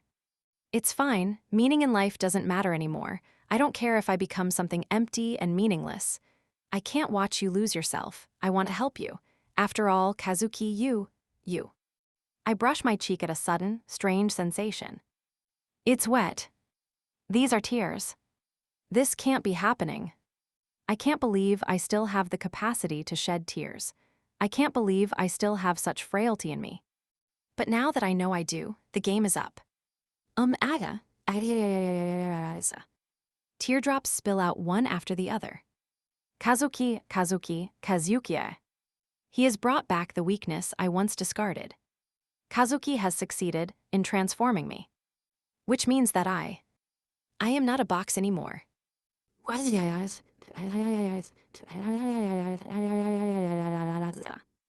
I'm human again. If I'm no longer a box, if I don't exist solely to grant wishes. I scream, weeping. Then I don't care if my wish comes true anymore. So please save Kazuki, I'm begging you, just save him. I hate this. Kazuki, I want to see you. I want to hear your voice. I want to feel warmth. I want your eyes on me. Look at me one more time. Kazuki. Bang, bang, bang, bang, bang, bang. Come back, give me back that beautiful life. I can't stand this. I hate it. I hate losing the ones I love. I hate becoming alone in the world. Please, let me be with Kazuki. A thought comes to me out of the blue. What would I do if I were in Kazuki's place? I'm sure I would do exactly the same thing he's doing. Foolish as it seems, I would do the same. Even though it would mean letting myself go to ruin, even though Kazuki wouldn't want me to, even though it wouldn't be to his benefit, I would throw everything away to see him. I smile ruefully, still crying. We're Crazy, we're completely nuts, huh, Kazuki? Despite everything, we will venture out to see each other again. Despite everything, we will live holding each other close. Why do we do this? I don't know, but that's all we have. There are no other options for us. There's something special between us. Something we found. Something far more precious than a wish. Bangs bang. Can't you hear my voice, Kazuki? Bangs bang. You really can't hear me, if so. Bangs bang. I'll make it so you can. Wiping away my tears, I set my mouth in a straight line. I've made up my mind. I will destroy the misbegotten happiness. And then I will meet Kazuki and stay at his side forever. That won't change even if the Kazuki beside me is an invalid. But is it possible? This doesn't just involve Kazuki. My own state is problematic. For the sake of my wish, I've been keeping my mind under a stress it can't take. There's no going back to what I once was, so it's a question of severing the strained threads or stretching them as far as they can go and perhaps finding a use for them. In all likelihood, I will become an invalid, too, if I lose the misbegotten happiness along with any hope of obtaining another box in the future. There's no way we could stand together like that. What should I do? If that's how it is, what should I do? Find her. I open my eyes at the voice. The pool is speaking to me. Find the Zeroth, Maria. Find the girl who's crying. What's the Zeroth, Maria? Will I really be able to be with Kazuki if I find her? The pool can't respond, though. I can't even tell if what it said is relevant to my situation. But without any proof, I choose to believe its nebulous claim. After all, it came from none other than Kazuki himself. I return to the deep, clouded sea. I notice it right away. Why did I never notice before? Was it because the laughter that was drowning it out disappeared, or because I simply didn't care to listen? Either way, there is a voice I hadn't heard before. A girl crying in the ocean depths. Though I try my hardest to deny it, the timbre of the voice sounds like mine. The sobs are coming from the deepest part of this abyss. These waters are filled with a black gloom, steeped in dark emotions. I have no idea what will become of me once the darkness overtakes me. I may drown in this ocean, never to escape again. But I make the plunge without hesitation. The weighty darkness clings to my body like wet concrete. I can't see even an inch in front of me. All around me is darkness, utter darkness. It hurts, it's disgusting, it itches, it terrifies me, but I will not stop. With only the sound of weeping to guide me, I feel my way deeper and deeper. Zurke. Just as I start to wonder if I will sink forever, the gloom is suddenly dispelled. A melancholy scene appears in the light. And this is... Yeah, I know this view. I could never forget it. It's a seaside road with the smell of salt on the breeze. The asphalt is cracked on the poorly maintained street, and the guardrail is rusted red. Beneath the stony precipice is an unappealing view of the sea that no one would stop to look at. On the other side is a swell of dirt covered in weeds and thin, sad-looking trees. This nearly abandoned road is where my family was taken from me. But this isn't what it actually looks like here. It's not the view as I remember it either. The reason why is that I saw it only after it was changed forever, once the tow trucks had hauled off the two cars that had gone off the cliff. So when I see the two vehicles breaking through the guardrail and plummeting from the cliff, I know the image is false. It's not the genuine article. Every last detail is clearly defined, though. The texture of every object here has been recreated. This unforgettable waking vision is more real than reality. The lives that will be lost before me are also real. I extend my hand to help, but I'm an onlooker. I can't even touch them. All I can do is watch the car carrying my family fall from between my fingers. I'm powerless to do anything. The past cannot be changed. My father and the person responsible for the wreck died instantly, and my mother passed without regaining consciousness. Aya Othonashi took her last breaths in an ambulance. She was awake, but she was bleeding uncontrollably. This is the past that can't be altered no matter what I do. I saw this nightmare time and again until I lost my memory even after it was gone. Except there's a figure here who never appeared in that awful dream. It's me as I was in middle school. I'm standing beside the hole the cars created in the guardrail, weeping in a choked voice. Why the girl softly asks, gazing down at the bottom of the cliff. Why did you do this, Aya? The middle school me is looking at something, at her older sister covered in blood, her lower body crushed. Aya Othonashi. Aya Othonashi is dragging herself up the cliff. Though gravely wounded and about to die, she smiles. She still holds that smile more charming than anyone else's. I'm sure you don't actually have to ask, Maria. This is my revenge on the family that created the void inside me. That's not what you told me. Weren't you going to fill the void by bringing joy to everyone in the world? That was a major goal of mine, too. It wasn't the only one, though. Killing the family that made me hollow was another important objective in my revenge. I decided to entrust my other mission, the mission of making everyone happy, to you. I can't do that.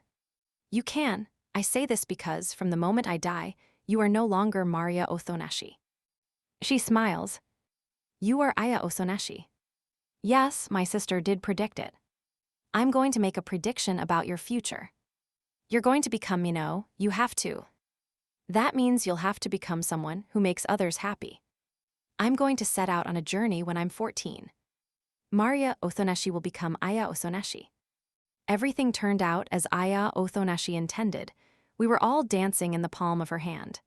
Aya Othonashi had the ability to manipulate people and control the future. She was a monster. That's why she could do this, too. I may lose my body, but I will not die. Maria, I will live on by taking possession of you. I'm sure you understand. Once you are under my control, you will cease to exist anywhere. You will exist for the sole purpose of seeing my wish come to fruition. Abandon this wish, and you will become a husk with no soul or identity. Yes, that's right. I'm not Maria Othonashi, I'm Aya Othonashi. Kazuki really allowed me to dream. Unfortunately, going back to being Maria Othonashi is out of the cards for me. I will destroy the misbegotten happiness. I will get Kazuki out of this box. My resolve hasn't changed. But now that we've come this far, my being with Kazuki. Maria, that isn't Aya Othonashi. My eyes widen at that voice. The vestige of Kazuki is here. You can't interpret Aya Othonashi to suit your needs. You have to stop running away. Running away? I can't accept that, even from you. Aya Othonashi has me up against a wall, and that's a fact. And you're saying I'm interpreting her to suit my needs? That's not possible. It's not like I wanted to have such painful thoughts. I didn't want to keep fighting. Stop acting like Aya Othonashi was a monster. We're talking past each other, but I guess that's to be expected. He can't hear me after all. Aya Othonashi was special. Ever since I met her, she was special, and there was never a moment she wasn't. So, monster isn't a completely inaccurate term, wouldn't you say? I laugh self-deprecatingly. Aya Othonashi actually predicted all of this. She said she would take over my body, then killed herself on her birthday, and everything happened as she'd said. Aya Othonashi's visions of the future were never once incorrect. Aya Othonashi was an exceptional being, human, and more than human. The pool is quiet for a time. In the meantime, Aya Othonashi's severed top half has taken hold of the middle school me. The bloodied girl seizes her little sister and never lets go. The pool speaks up again. I went to the home where you used to live and did some investigating. I learned everything I could about the Othonashi household. I figured out right away that the family had some complicated circumstances, but I couldn't find much about you yourself, because no one knew you. Because I was a quiet child with no friends. Everyone remembered Aya Othonashi, though. They all agreed she was an extremely beautiful and intelligent girl. The thing is, even though there were no apparent issues with Aya herself, I also heard she was a troublemaker. All kinds of incidents occurred around her. What's more, the scale of these incidents increased the older she got. That's definitely how she was, but what does it matter? What are you trying to say? I'm irritated, I don't know why. She was fond of talking about how she wanted to make everyone in the world happy. Her homeroom teacher during her second year of middle school knew this, too. It wasn't for show or just a whim. For her, that impossibly ambitious idea was a sincere aspiration. That's why her teacher wholeheartedly supported her plan, even though she was a little young. What plan? The pool tells me. She wanted to study abroad in New York when she turned 14. Well, what? Aya wanted to broaden her horizons for the sake of her mission to fill everyone in the world with joy. Apparently, she said she wanted to travel to many different countries besides America in the future, too. She didn't have any plans to return home. According to the teacher, she had persuaded her parents, but the only one she couldn't speak of her plan to was her beloved sister. Maria, I'm going to set out on a journey when I'm 14. But that doesn't make sense. Aya Othonashi killed herself along with her family on her birthday. She decided that was how she would get revenge on our parents and take control of me. She didn't want to go abroad. That was too mundane for her. She'd never consider it. Or is that just what I want to think? Yes, maybe I do want Aya Othonashi to be a monster. Why? I don't know. I don't know why I'm so upset either. Aya Othonashi was constantly, earnestly trying to save everyone on the planet. She was a bright girl who spent her time exploring and implementing ways of doing that. But at the end of the day, she was a student in middle school. Meaning her school was her only sphere of influence. Her sense of ethics was still immature, too. She was aware of these flaws, though, and she tried to break out into the world to rid herself of them. The pool continues as I become more and more bewildered. Do you think such an optimistic, forward-thinking girl would really kill her family for revenge, let alone choose to die herself? Do you think she would entertain an ill-considered and unfair idea like handing her soul over to you? But that's what she did. It was possible for Aya Othonashi. After all, she was a monster, beyond the comprehension or imagination of an unremarkable person like me. She predicted it. I remember what she said. You're going to become me, no, you have to. And that's how it turned out. Like my older sister, I have lived for the sake of a wish at the cost of myself. That's what actually happened, so what you're saying can't be true. Aya Othonashi was apparently quite concerned about her younger sister, Maria Othonashi. She knew the love from their parents was tepid at best, but she coped with it well. On the other hand, her little sister made no attempt to acknowledge how things were. She just ran away and never made any forward progress. Maria was apathetic, didn't trust adults, couldn't make friends, and had no goals. And Aya couldn't leave her like that. She was a big sister. She didn't want Maria to lead such an empty life. She wanted her little sister to change, wanted her to live with passion. Yes, like her. Maria Othonashi will become Aya Othonashi. Oh. So Aya showed Maria how she lived her own life, good and bad. Her wish was for the two of them to lead more meaningful lives and put the adults to shame. That was how Aya Othonashi thought of her sister. So let's get started. We don't hate anyone, but there is an indescribable urge driving us forward. We have an enemy, you might call it emptiness. Well, let's show them. Let's show them the nature of our revenge. Stop. The pool is doing something terrible to me. It has shoved its hand into me and is stirring it around. Stop, that's just how you imagine it. You just want Aya Othonashi to be a normal girl, don't pretend she was. I'm sure even after I've told you this, you'll deny all the evidence and still assert that Aya Othonashi was something special or supernatural. But I think you can remember the truth.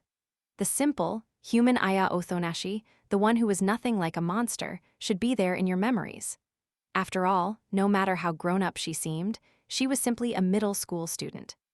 That's not true. Aya was always special and NNH. The scene before me changes. It looks exactly as it did in my daydream, so I'm not confused. But the location shifts from the scene of the accident to somewhere else, and I can't hide that I'm a little shaken. This is that house I once lived in. My sister Aya's warm room. It smells like that mix of perfume and essential oils. Aya and I are in the room. I guess we're both probably around 10. Little Aya is lying face down on the bed, while the little me looks on worriedly. What's wrong, Aya? Concerned, I jostle Aya when she doesn't lift her face. She is staying stock still, refusing to show me her expression. After a while, she finally speaks. I lost. Hi. The national test. They had it at your school too, right? My classmate beat me. I've never lost before. What, is that it? It happens sometimes. It's nothing worth getting this depressed about, is it? You don't understand, she says in a low voice, clearly angry. Little Maria falls silent. You don't understand what it means at all, Maria. What it means for me to lose at a test or at anything else. I can't let anyone else beat me. I have to be worth more than anyone else. I have to make everyone need me, if I don't. If only you had never been born. I can never get revenge on Rinko, she shouts with her face pressed hard into the pillow. I can't stand tall and say she was wrong. Aya, I whisper, watching our two younger selves. I had no idea what was going on back then. I didn't know what was bothering my sister. I do now, though. Aya Usonashi had been fighting all along. She had been fighting the truth that she wasn't wanted. In the end, society had seen Aya Othonashi as an unfortunate child, and that was what she was. It shouldn't have come as a surprise. Aya couldn't escape from the fact that Rinko and my parents didn't think she was necessary. That was why she tried to demonstrate her worth by becoming an extraordinary person. She overextended herself to a reckless degree. She fought on, wearing herself thin, holding back the tears all the while. The esteem of others was what made my sister feel alive. She put in more effort than anyone. She kept running ahead, not letting me or anyone else see how hard she was working. I still think my sister was an incredible person for making herself strong. And yet, at the same time, behind her dignity and pride, there was insecurity and frailty. Aya Othonashi was human. No. I shake my head in denial. I know I'm acting like a petulant child, but there's no way I can accept it. My sister, Aya, was special. She was supernatural. She wanted to die. That's how it has to be. If it isn't, then she was just a victim in a tragic accident. She was killed for no reason by a lunatic. I don't want that. I don't want her death to have been meaningless. My sister took over my body, and she could do it because she was supernatural. Can't that be the way it is? After all, if it isn't, then Aya will really die. Abruptly, the scene before me returns from my sister's room to the site of the accident, but it looks slightly different from before. Instead of crawling up the cliff, Aya is trapped inside the car at the bottom. The door was mangled by the impact and won't open, so she's desperately beating at the windshield. But the blows of a dying girl are weak, and each hit thunks quietly against the glass. I don't want to die. Help. No, she weeps in a feeble voice. It hurts. It hurts. I don't want to die. I don't want to die. Maria, I don't want to die yet. It goes without saying that she's nowhere close to smiling. The middle schooler me looks down from the precipice with a bouquet of flowers in her hand. She cries, incapable of noticing Aya fervently calling for help. I didn't visit her until the day after the accident, after all. Little Maria tosses the bouquet from the cliff and speaks quietly with empty eyes. I don't accept it. I don't accept that Aya died. Aya is a monster, so she can't die. I won't let her. My sister took control of me. I don't want to be alone. If I become Aya, then I'm not. I'm not alone. I recall the conversations among my relatives, the people who talked of me as nothing but a nuisance. If my sister Aya is gone, then there's no one left to need me. And that was the one thing I couldn't take. I wanted someone to need me, even if it was just my sister's ghost. I decided she had entrusted me with her will. I decided she had taken possession of me. Aya needed my body. That was why I had to live with the goal of bringing happiness to everyone in the world. If I failed, it would be as if Aya didn't need me. I am not alone. My sister Aya lives within me. However, the pool, Kazuki confronts me. The true wish of Maria Otanashi and Aya Otanashi was not to make everyone in the world happy. He's right. Our true wish, all we wished for, as two lonely girls unloved by our parents, was to be needed. To be needed. I can't stop crying. What should I do? I have to kill my sister. But if I do, I'll be all alone. No one will need me. I can't bear that. If I let go of this box, I'll fall into despair and become a shell of myself. Help me. Help me. Someone please help me. But of course they won't. No one could ever be there for me. That would be too easy. Oh my God, there is someone for me. Yes, that's right. I have a savior. I have a savior, so maybe it is that easy. I need you, Maria. Kazuki Hoshino. Kazuki says what I want to hear more than anything else. And it's the truth. If I don't go to him, Kazuki will continue pounding on the wall. He can't escape from that cycle. I am the only one who can save Kazuki. And Kazuki is the only one who can save me. Kazuki needs me more than anything. I need Kazuki more than anything. I wipe away my tears. How much of a detour has this been? I should have just been honest and said I wanted to stay with Kazuki. It would be enough. Truly, that alone would be enough. To make my wish come true. That's why it's okay to break the misbegotten happiness now. After all, true happiness is within reach. I must crush my false wish to make my real one come true. I made my sister into a monster, and now I must kill her with my own hands. I approach Aya where she is trapped inside the car. She's still banging against the windshield, trying her hardest to survive. But there's no saving her. No matter how much she wants to live, despite all her dreams for a brighter future, despite all her abilities to make it real, she will not be saved. My sister died tragically and unnecessarily. Aya. My voice doesn't reach my sister. I can't interfere with the past. All the same, Aya stops beating on the windshield. She closes her eyes and lies down on the seat. She is prepared for her fate. I'm sorry I left you trapped here. I'm sorry for twisting your feelings all this time. I made it your fault and avoided facing reality. But that's all over now. I'm going to set you free. I remove a small bottle from my pocket. This is your birthday present. I drip out the scented oil I had intended to give her that day. The smell of peppermint spreads. With that, the time that stopped for me on that day finally begins to move again. Aya probably can't smell the peppermint, but her cheeks relax slightly. I know my sister wasn't happy with the life she lived. I'm sure she had nothing but regret. I'm sure she died filled with anger and suffering. But this is just my guess, but I believe one thought did cross her mind. She hid that she was going to study abroad from me and made sure I was home when she set off on her journey. Because of that, at least her little sister survived. Maria, please, find happiness. My sister's eyes would never open again. Goodbye, oh goodbye, Aya.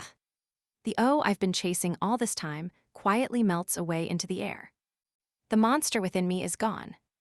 I dive into the bottom of the ocean once again. I follow the crying voice deeper and deeper into the darkness. Though I can't see anything in front of me, I'm not frightened anymore. My memories grow clearer the farther I dive. Damn, this is a past I would rather avoid. But I won't run away. I plunge ahead so I can confront the pain of what happened before. How long has the girl down here been crying? Since the very beginning, I'm sure. I've been crying out with loneliness ever since I initially obtained a box. That crybaby, my true self, was in the way when I was trying to become Aya Othonashi, so I sank her to the bottom of the ocean. But I can't break the misbegotten happiness if I don't call her back. I wriggle through the darkness in search of the sobbing girl. I can tell the crying is coming from very close by, yet I can't see her. I call my name Maria and spread my arms. I feel someone with my fingertips. Are you Maria? I grab what feels like a wrist and pull her near.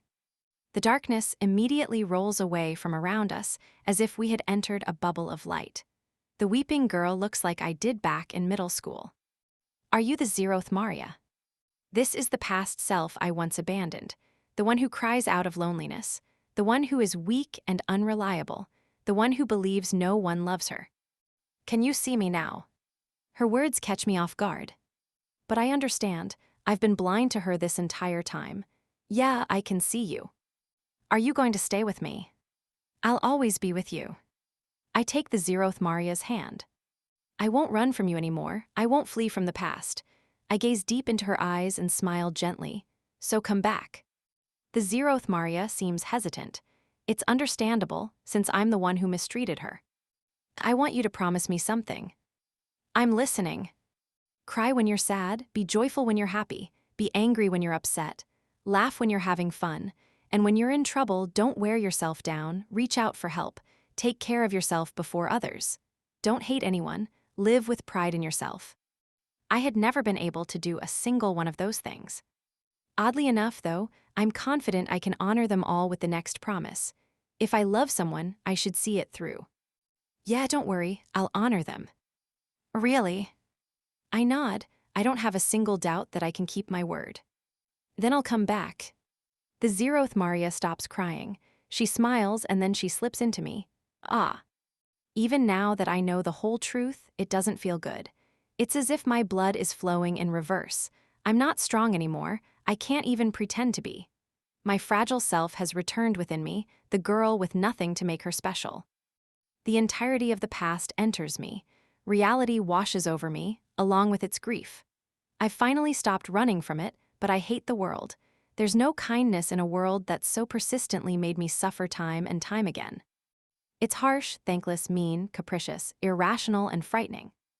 But, still, I am not alone anymore. Isn't that right, Kazuki? That's why I can once again be Maria Othonashi. I wake up, free from the ocean depths. I'm in a room of the apartment where I used to live. O is gone. Instead, a clear, beautiful, yet delicate square box rests in my hands. Also, I am not the only one here. Oh. Seeing him makes me start to cry again. The tears are pouring uncontrollably. I can't stop. Pathetic as it may be, this is who I once was and who I've always been. Oh, Kazuki. I embrace Kazuki where he sits on the floor of the room. Kazuki doesn't react, though. He simply stares at a single point with vacant eyes. Kazuki has lost everything to the violence of those loops. The utter solitude stole away his intelligence and memories, transforming him into a silent body. The shape of Kazuki's soul was changed by the cruelty of this box. He will probably never return to normal. As usual, reality is nothing but cruelty, and all it offers me are trials to overcome. But I will not rely on boxes any longer. Weeping, I try my best to smile, and then I speak to Kazuki.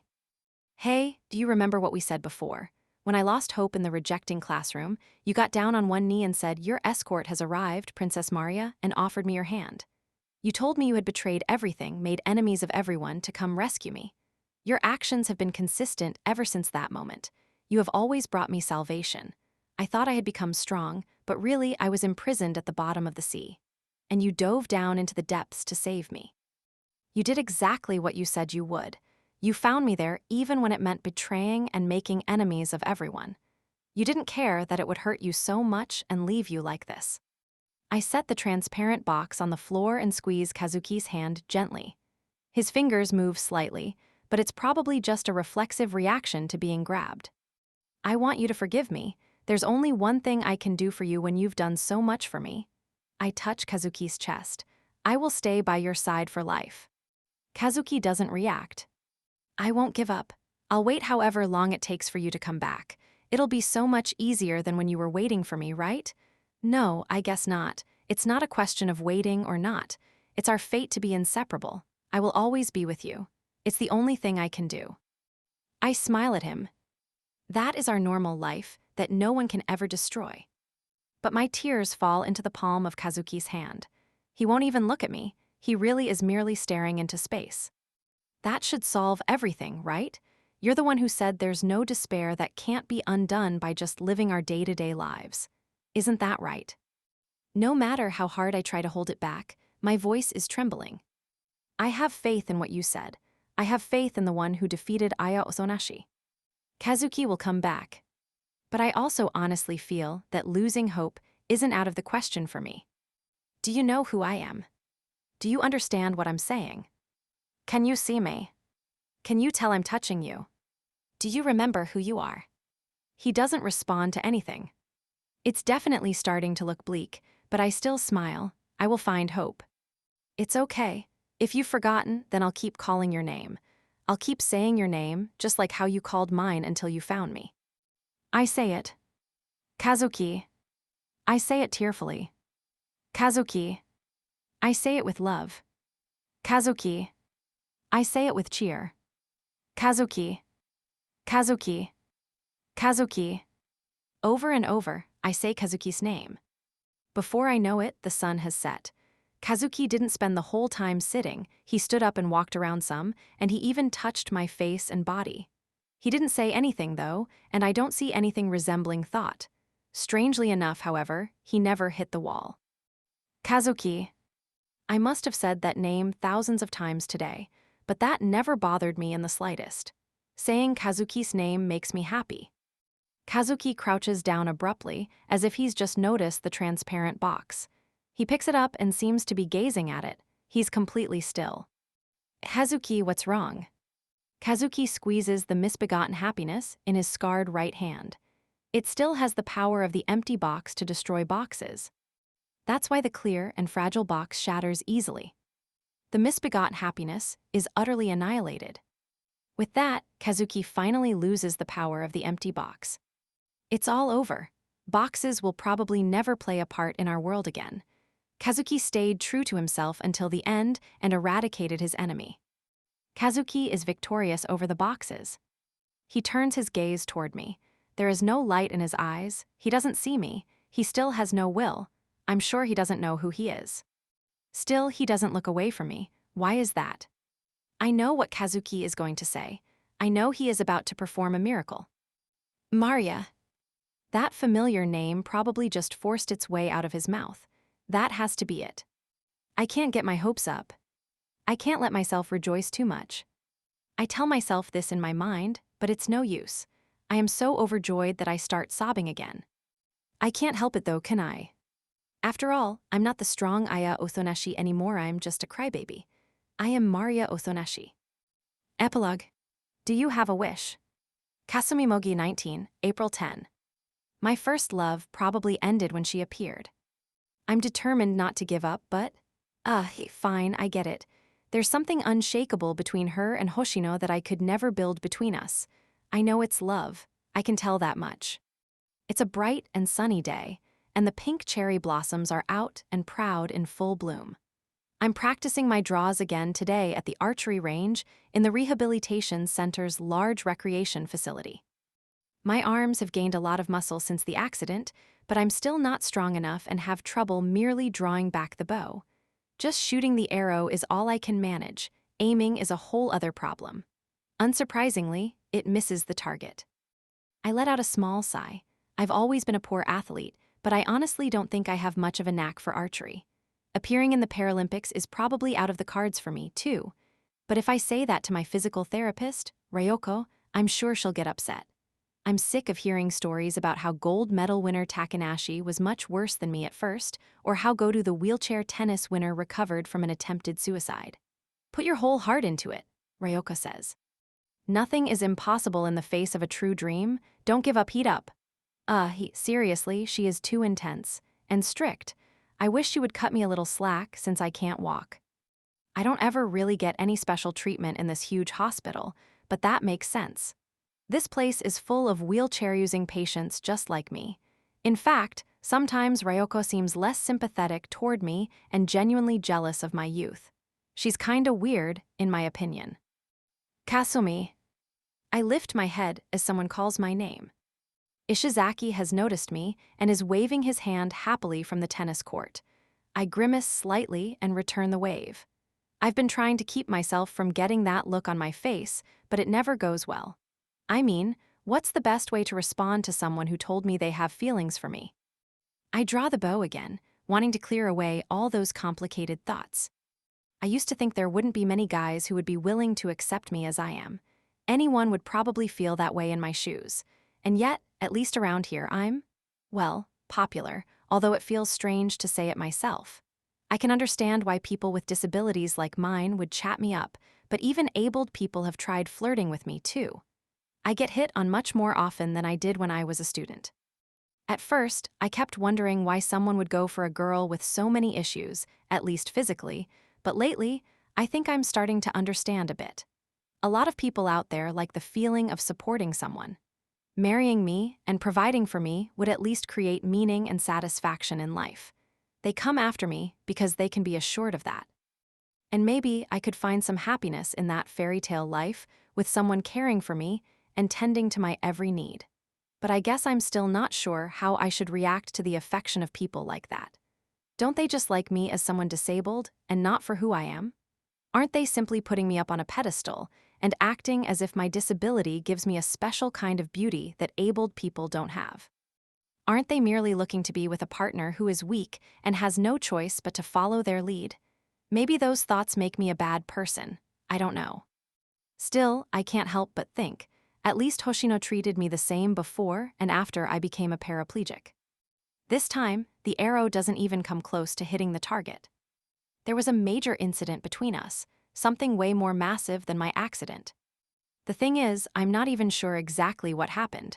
It was an inexplicable, impossible incident.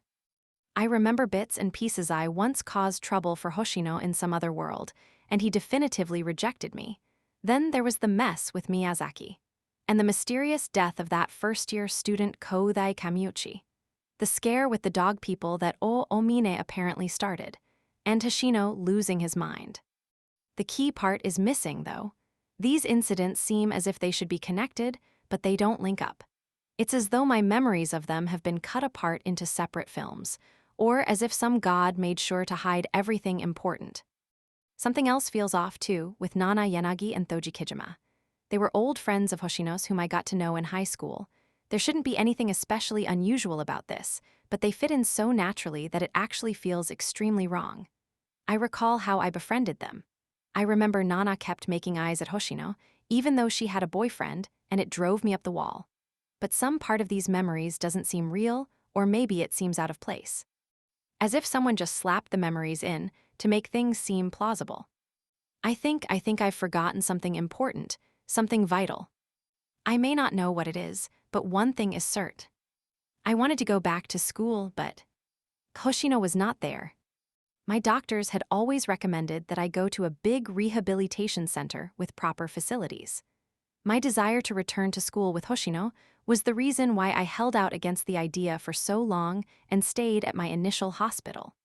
But Hoshino wasn't at school anymore, so I inevitably lost my motivation to stay, and I left the town I knew. Before I did, though, there was one thing I had to settle once and for all. The day after I decided to transfer to the rehab center, I called Othonashi to the hospital. I asked the nurses to do me a favor and make sure we had the roof to ourselves. I could imagine myself getting worked up, so I didn't want to talk in my room. The cold autumn wind chilled me to the bone. When Maria Othonashi stood with the beautiful scarlet foliage of the distant mountains behind her, she looked as if she'd stepped out of a painting. No, Othonashi could be a painting even without the fall leaves. Her long hair had once fallen to her hips, but she had cut it shoulder length. The new style made her the slightest bit more approachable. Some of the mystique was gone, or maybe it was more than just the haircut. I thought something as I looked at this beautiful girl again. I don't think I'll ever like Othonashi. There are a few things I'm convinced of. I know I could have started a relationship with Hoshino if she hadn't come along. It's her fault Hoshino ended up the way he is. If I could have gone back to my normal life, Othonashi would not have come back to school. Hoshino would have remained the same as before. I have no doubt we would have gotten close enough for me to call him by his first name. To me, he would have been Kazuki. It was all because of her. It was all Maria Othonashi's fault that my normal life came apart. I'm going to go away and stay at a big rehabilitation center. Thanks to her, I had no choice but to leave Hoshino behind. When I told her, Othonashi's expression didn't change. She just said, "I see," and after a moment she added, "I'll tell Kazuki too."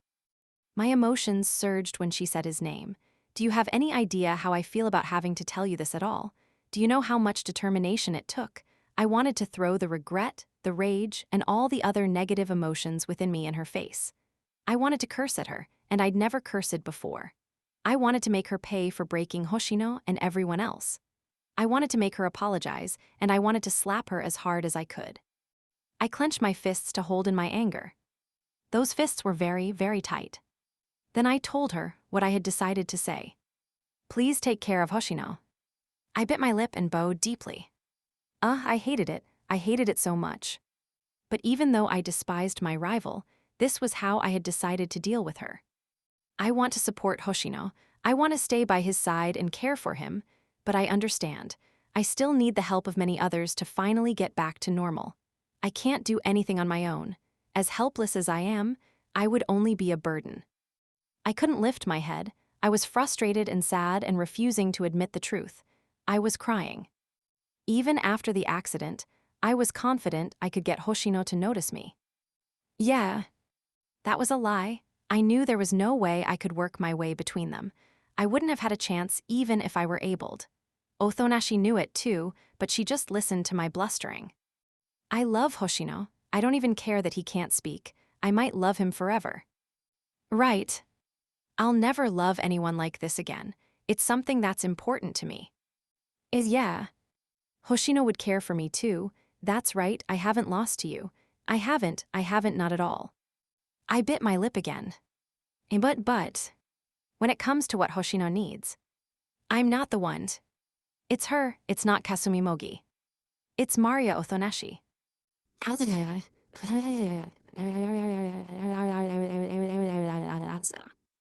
Though I tried to fight it down, I ended up screaming. Othonashi didn't do anything for me. She didn't give me a hug or wipe away my tears. She just stood there watching until my crying quieted down. Mogi, once my tears subsided, Othonashi spoke to me in a firm tone. Kazuki will make it back to his normal life. I looked at her, my eyes were red. You care for Kazuki, and I know that will have a good effect on him. Your feelings will play a part in bringing him back. It's inevitable, so I'm going to go ahead and say this now. Maria Othonashi bowed her head low. Thank you for caring for Kazuki. I don't know how to put it exactly, but what she did calmed my emotions. I even found myself smiling. I just can't win. I really couldn't. I mean, Othonashi was certain Kazuki would come back to some sense of normalcy, even after seeing him in that state. I had said I would love him even if he never recovered, and I meant it. And therein was the problem. After all, it meant that some part of me believed he wouldn't make a comeback. Maria Othonashi had no doubts, though. She held on to her faith in his return. That was why she was the one who deserved to be by his side. I could tell that my chest had gotten lighter all of a sudden. There was an indescribable sense of relief that left me both surprised and disappointed. Somewhere along the way, the love that had once been my salvation had become a heavy burden. Carrying it was starting to exhaust me. Yeah, my love was at an end. Will I be able to have feelings for someone again? Could I become someone's emotional support? Will I find a place where I belong? During my reverie, several cherry blossom petals drift down onto my head. I turn around in surprise. Hey there, idol. That nickname again. My arms go slack and I lower the bow. It's my physical therapist. Her face is tanned and makeup-free, but she's wearing a clashing shade of white. Please stop calling me that, Ryoko. She grins happily when she sees I'm annoyed. Come on, that's what you are. Why is that? The media's here to report on you again, and that's not all. It's those super famous 24-hour TV guys. You're happy to do it, of course. And she's loud as ever, too. No way, please turn them down. Again, okay, can I shoot straight with you here? Sure. You need to be on TV? She jabs her finger at me. You'll capture the hearts of millions, I guarantee it. You've got the perfect, charismatic smile for it. You don't inspire the pity most people feel for disabled people. Do you know how rare that is? You could single-handedly change the image of people with handicaps. The more exposure you get, the more supporters you'll make, no doubt about it. The media knows this too, and that's why they're all after you. You should be an idol, sing and dance and do meet and greets and get all the votes. Once you do, the revolution is on. It'd be a huge help for the patients and physical therapists to have more supporters, too. You're the only one who can do it. It's your mission. I'm sick of hearing about this. What was that? You've said this over and over. You said you're shooting straight, but you're just repeating yourself. However, Ryoko sincerely believes in my potential. Yeah, so. Thank you. But I'm too embarrassed to say it out loud. I think Ryoko is blowing things out of proportion, and it won't go as well as she thinks. Still, I have a chance to make a difference in society, even after everything. That alone both surprises me and gives me hope. My life doesn't have to be defined by getting help from others. Though I can't deny that some options are unavailable to me now, there may be things that only I can do. Maybe something less dramatic than becoming an idol, a quieter and more modest path. I'll think about it when things are easier for me. For the time being, though, I'm too busy working on myself. It sounds like you're coming around to the idea a bit. I guess I'll hold off on answering the TV station. No, I'm saying I still can't. This is Ryoko I'm dealing with here. If I don't make a firm refusal, she'll twist my arm, and next thing I know, my appearance will be confirmed. I mean it when I say it'd be a real problem for me. Oh, how so? Well, more people might start hitting on me after seeing me on TV. Oh, I shouldn't have said that. I glance at Ryoko, and her temples are twitching. I can't believe you think that's a real problem. Heads up, once you're out of your teens, you won't have nearly as many options. Japanese men are all into young girls. I'm sure you're just right for somebody out there. If you were trying to console me, you didn't. That was so condescending. Yeah, well, maybe not someone of the opposite gender. I can tell by your eyes that you're thinking something rude. You've got some nerve. Fine, I get it. Today's therapy is going to be especially intense. Please don't. That's unprofessional of you, Ryoko. Idols don't whine. They do. They complain and badmouth their fans like crazy on their secret Twitter accounts. That sounds awfully specific, and I noticed you didn't deny you're an idol that time. I am not. Anyway, Hoshino, that's how things are for me now. I'm doing all right. I imagine Othonashi is by your side even now. I wasn't there to see it, but I heard she said something unbelievable during her inaugural address as student council president. I'm kind of looking forward to when she makes good on her promise, but for the most part, I'm jealous. There's about a year and a half until it happens, according to her. I hope to grow up a bit before then. I want to get stronger so I can be independent and support someone else. I want you to see me like that. Right now, that's my quiet little wish. Yuriyanagi 19, July 6. I want to have a hobby. When I passed the entrance exam and successfully enrolled at Tokyo University, that was the first thought I had. I went to check out the clubs after I decided to join one, and the one that caught my interest was photography. They had some beautiful photos on display in their room of children laughing against a blue sky. I was sure there were plenty of other beautiful things out there in the world, and I wanted to be able to find them. I wanted to preserve that beauty forever. That's what I was thinking. I asked my parents to buy me a slightly high-end single-lens reflex camera as my gift to celebrate getting accepted, and then I joined the photography club. I was surprised to find the members were basically all men, but everyone has been very kind. When I explain the kind of pictures I want to take, they're very careful and thorough in teaching me how. They also loan me the expensive lenses I need. Everyone really wants to work in the darkroom with me for whatever reason, even though I own a digital camera. But in any case, I have everything I could ever want as a newcomer. Since I started university, a slightly embarrassing fact has also come to my attention. I like frilly, girlish clothes, but I can't shake the feeling that college girls don't normally wear those things. But if I just dress the same as everyone else, I can't show off my personality, and bleaching and perming my hair doesn't work for me either. I want to keep the same long black hair and straight bangs I've always had. I'll always prefer skirts, I love ribbons, and lately, I've been getting into knee socks. That's why I have a nickname now. Otaku Club Princess. I want to cry. I break down in tears at a Starbucks near the university. Now, being the Otaku Club Princess isn't so bad. At least you're a princess. My best friend and fellow student at Tokyo University, Iroha Shindo, crunches on the ice in her coffee as she provides an unhelpful attempt at encouragement. Her pupils are a bit dull. She doesn't have the eyes of a snake with prey in its sights anymore. A certain someone wounded her deeply, and she is yet to heal from it. Even now, a year later, she's still going to a clinic specializing in psychosomatic problems. Iroha herself describes it as taking a break from life. I get the feeling that someone who was running for as long as she would have probably needed a break either way. I'm not that worried, though. Even during this rest, she's still a force to be reckoned with. The Tokyo University Science III test is said to be the most difficult of all, and she passed it right out of high school and entered medical school. Other students taking their exams can't even compare.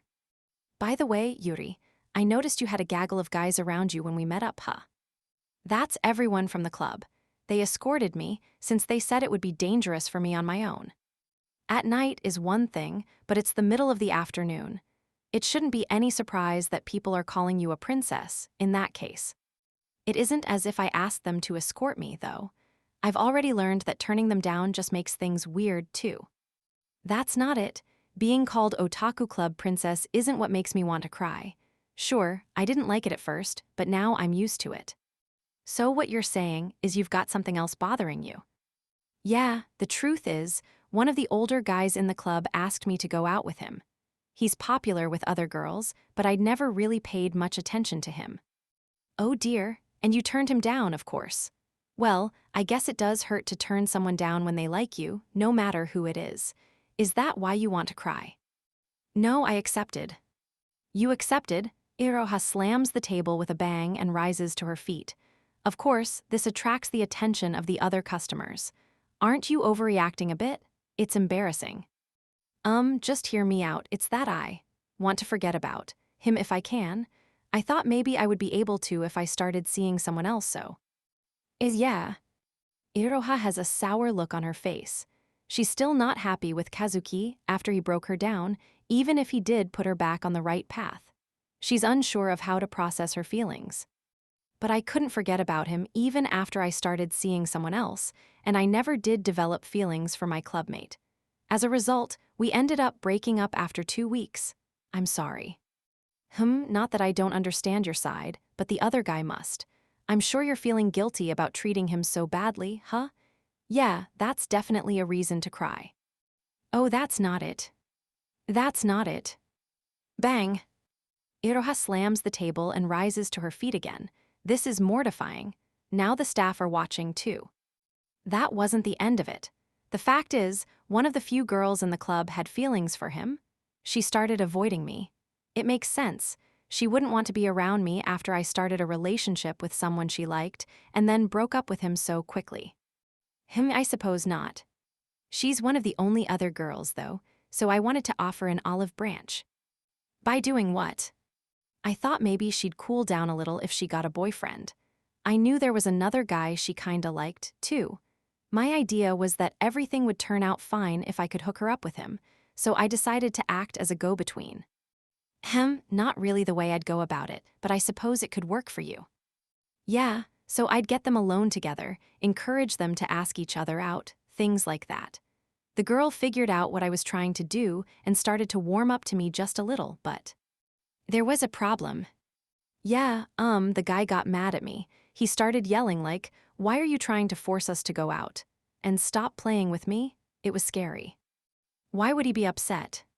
So, he had a crush on me. That sucks. Well, I guess you couldn't really help it since you didn't know. No, I knew. You knew. Bang. She hits the table again. Even the customers outside on the terrace are looking at us now. No, it's just, I'm sorry. But you see, from my perspective, I just finished that whole mess with my other clubmate, so I'd never go out with this guy. It never even crossed my mind that this could happen. Still, none of that had anything to do with him. I'm so awful. Well, at least you never considered dating him.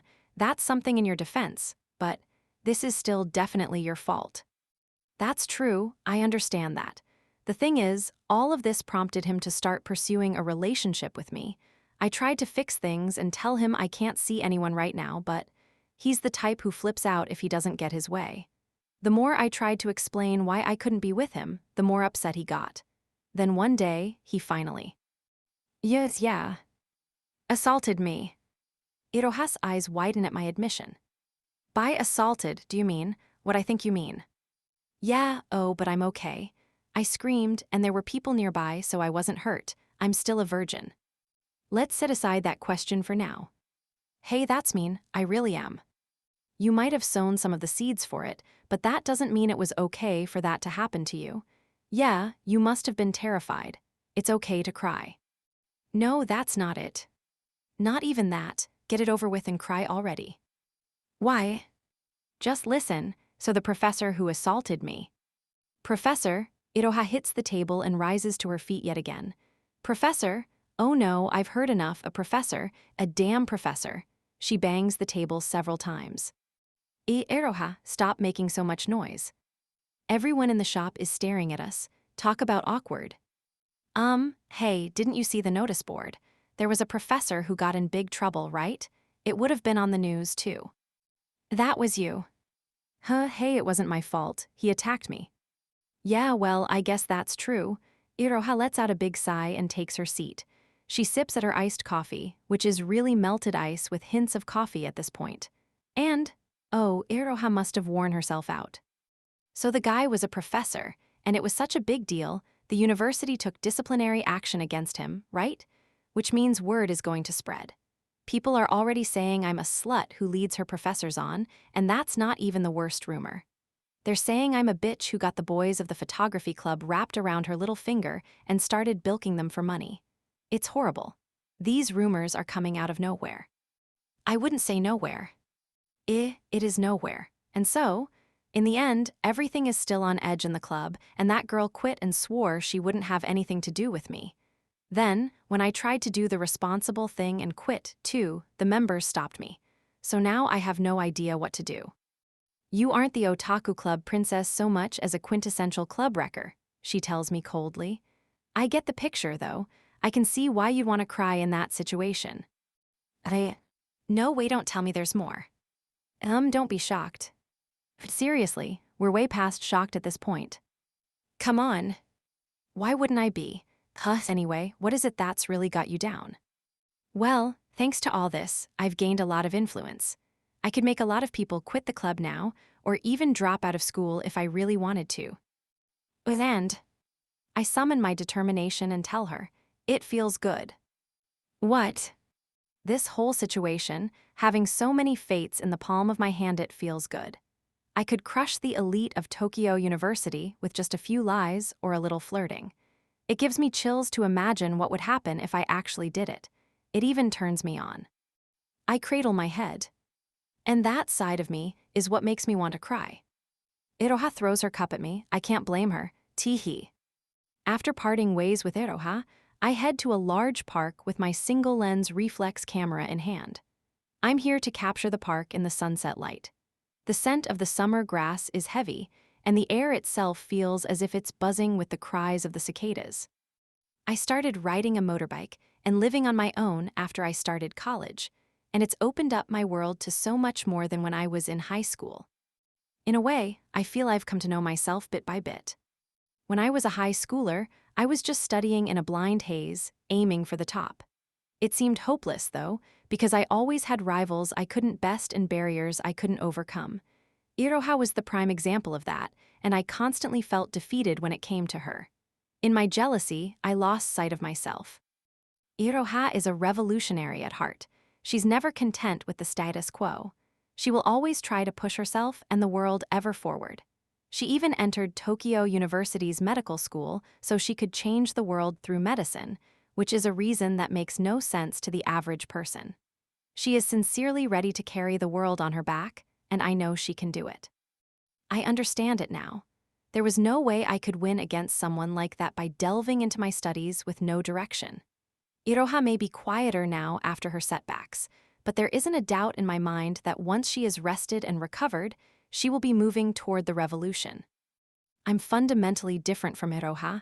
I can't be like her, nor would I want to be. I can't even think about the world in any serious capacity. At best, all I care about is if those nearest and dearest to me are happy. Given my personality, Iroha will always be out of my league. But I'm beginning to believe that maybe that's okay. I'm after something different from Iroha. I know exactly what it is, too, now that I've leveled up or down into a club wrecker. I want to make others act as I intend. I want to make others into my puppets. Oh, I am aware that desire is twisted. It isn't pretty, at least. All the same, I seem to have quite a knack for it, and it's an ability society needs. In the past, a certain advertising agency once advocated 10 maxims of strategy. 1. Make them use more. 2. Make them throw things away. 3. Make them consume wastefully. 4. Make them forget the season. 5. Make them give gifts. 6. Make them buy in sets. 7. Create opportunities. 8. Make them out of fashion. 9. Make them buy out of comfort and familiarity. 10. Create confusion. These maxims really hit home for me when I saw them. If I unleash my desire and demonstrate my talent, I'm sure I can drive the economy forward and contribute to society. There is a place where I'm needed. At heart, I am an instigator. I want to see the masses do my silly dance. Life has become much easier now that I've found my path. I can proceed on a straight course without any wasted stamina or energy. I've started my search for employment in an advertising agency or the media. If I excel as an instigator, I can probably even partner up with a revolutionary like Iroha, for instance. When that day comes, I will be able to stand on equal footing with her. Maybe I'll be one of the people affecting change on the world. Then my inferiority complex toward Iroha will be gone. And yet, I don't really need to become someone so important. If I can move just one person to keep loving me and build a happy family with me, that would be enough. Kazuki. But my genuine, once-in-a-lifetime love will never be returned. Ahi. Though I sigh, the corners of my mouth perk up. Kazuki belongs to Maria Othonashi through and through. But for whatever reason, I get the feeling that's how I want it. It's right that my love goes unrequited. That declaration of Othonashi's. I had a big laugh the first time I heard about her announcement after we'd graduated. Poor Kazuki, the girl who finally got him, is ridiculous. But Kazuki needs that sort of power now. Oh. The sunset has painted the sky in lovely colors, and the reflection on the pond is just what I had in mind. I center the couple paddling a boat in the reticle and take my pictures. After a few different angles and exposure lengths, I'm able to snap some that are to my liking. Okay. Even someone like me can take beautiful pictures. I have it in me to keep finding beauty too. There's a little over 2 years until the day Othonashi finishes what she started with that announcement. In the meantime, I'd like to close the distance between my dream and where I am now. I'd like to be able to believe, to really, truly believe, that I'm fine the way I am. And, if possible, I'd like to find an even more amazing partner than Kazuki. Yes, that is my wish. Haruaki Usui 19, August 14. Until that moment, my heart was full of darkness. I'd given up on my dream of becoming a professional baseball player when I chose to go to school with Kokone Kirino and Daya Oomine and make sure they were okay, and things couldn't have gone much worse. Dayan went off on some crazy plan and got himself stabbed. Kiri was hurt so badly that she'll probably never heal. Hoshi can't even talk with us anymore. I lost everyone who meant something to me. My normal life was destroyed beyond all recognition. I spent that time locked inside my own head. I saw the world through a fog and nothing felt real. I managed to make it to school, but I couldn't do anything that mattered. I was just moving around on autopilot to stay alive, like some bug. I realized that some days, I went home without speaking a single word. During that period, Iroha Shindo and Yuri Yanagi graduated, Dayan and then Kiri dropped out. Hoshi's parents officially notified the school that he was taking a leave of absence, and Kasumi transferred. I was the only one who made it to 3rd year. My few scattered memories of then are vague. But Maria Othonashi dispelled the darkness with words alone. It was about 9 months after everyone went away, the July 15 of my last year in high school. Maria Othonashi was elected student council president. All the students were gathered in the gymnasium for the ceremony as each council member passed the baton to their successor. Unlike our regular assemblies, everyone was focused on the podium. No one was yawning or fidgeting. The one they were looking at was obviously not our previous student council president, who wasn't especially remarkable. It was our next president, Maria Othonashi. She had occasionally come to my class to check up on me, but I'd always ignored her. I didn't believe she had done anything really wrong. I just couldn't bring myself to be on close terms with her again. Somewhere deep down, I probably felt she was the outsider who'd wrecked everything. The Maria Othonashi standing at the podium was not quite as mysterious as before, but she was still as charismatic as ever. That charisma won her the election by a landslide, and it was why she had everyone's full attention even then. I'm sure no one had forgotten that incident after she delivered her speech as the first-year representative, when she parted the students between her and Hoshi like Moses parting the Red Sea. The situation was similar to back then. We were all wondering, is she going to pull something again? Maria Othonashi began her inauguration speech as the new student council president. Her pronunciation was clear, her intonation was crisp, and the content of her speech was what our hearts needed to hear. Everyone, not only me, could palpably feel the strange atmosphere over our school. That was partially due to having so many incidents back-to-back, like the murders and the dog people panic, but there was also something else, a sense that something even bigger had taken place very close to us.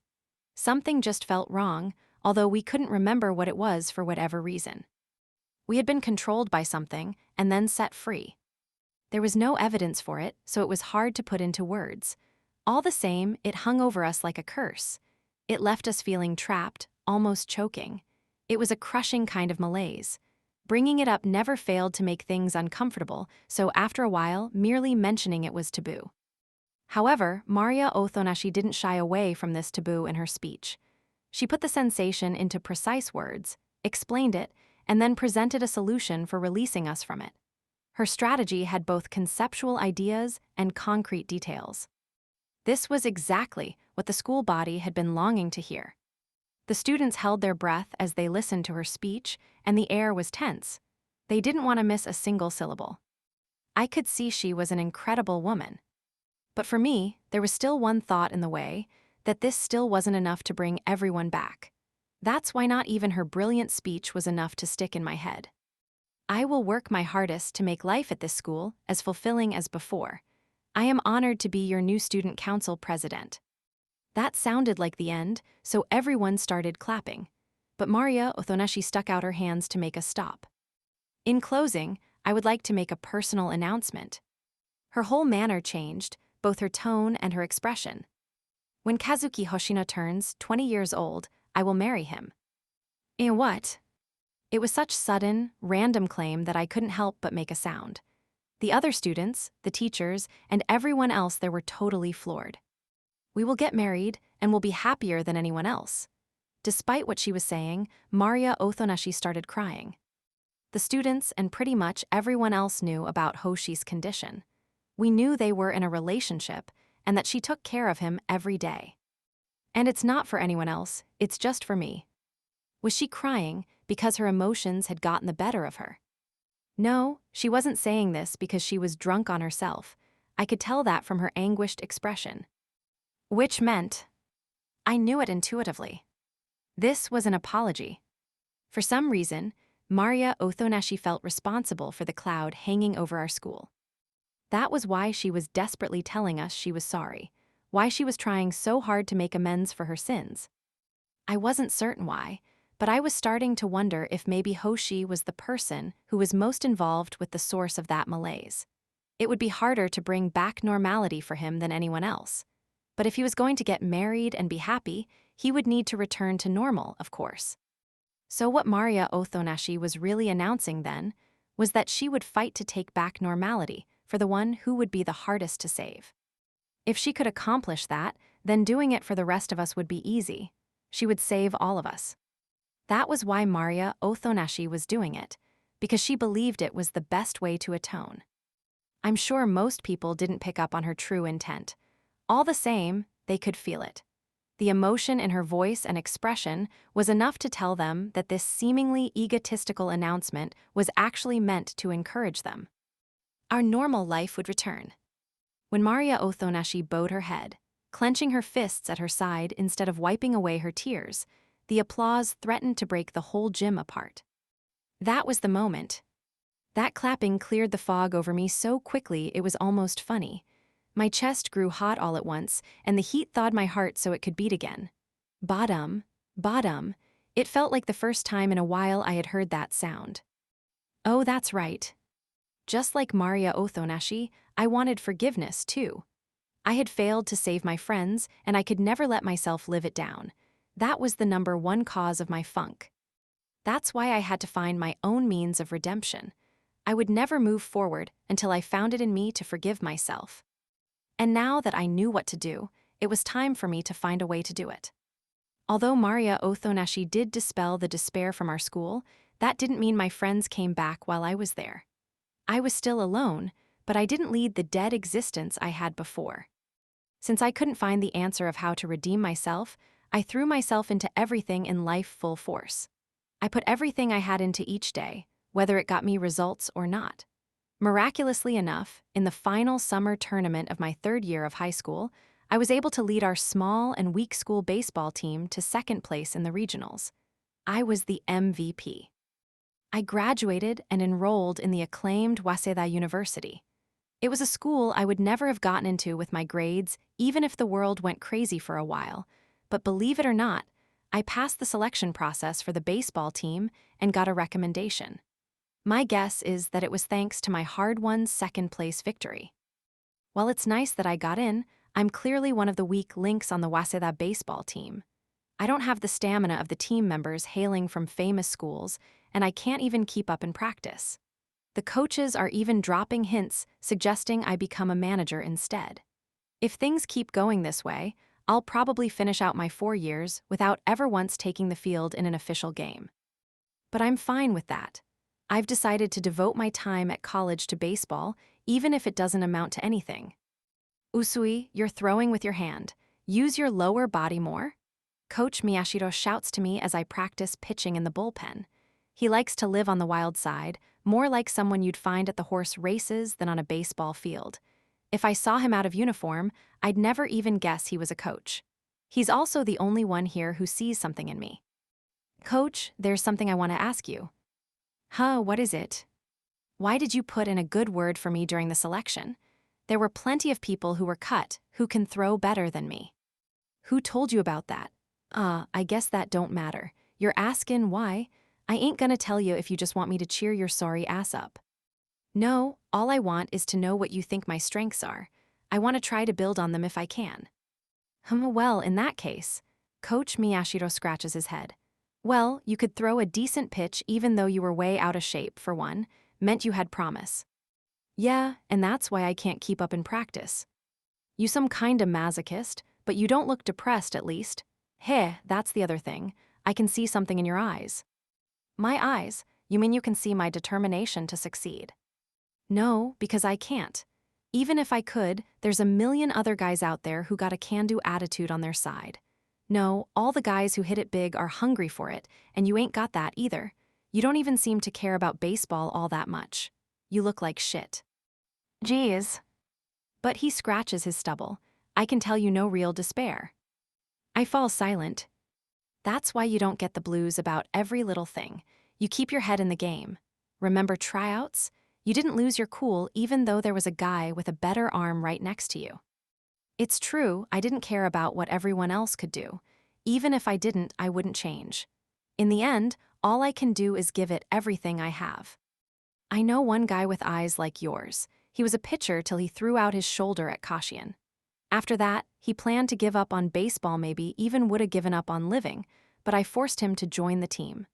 That guy practiced until he collapsed every day, and when it was game time, he hit like you wouldn't believe. He was such a slugger that I asked him how he was able to hit like that. What do you think he said? Coach Miyashiro smirks.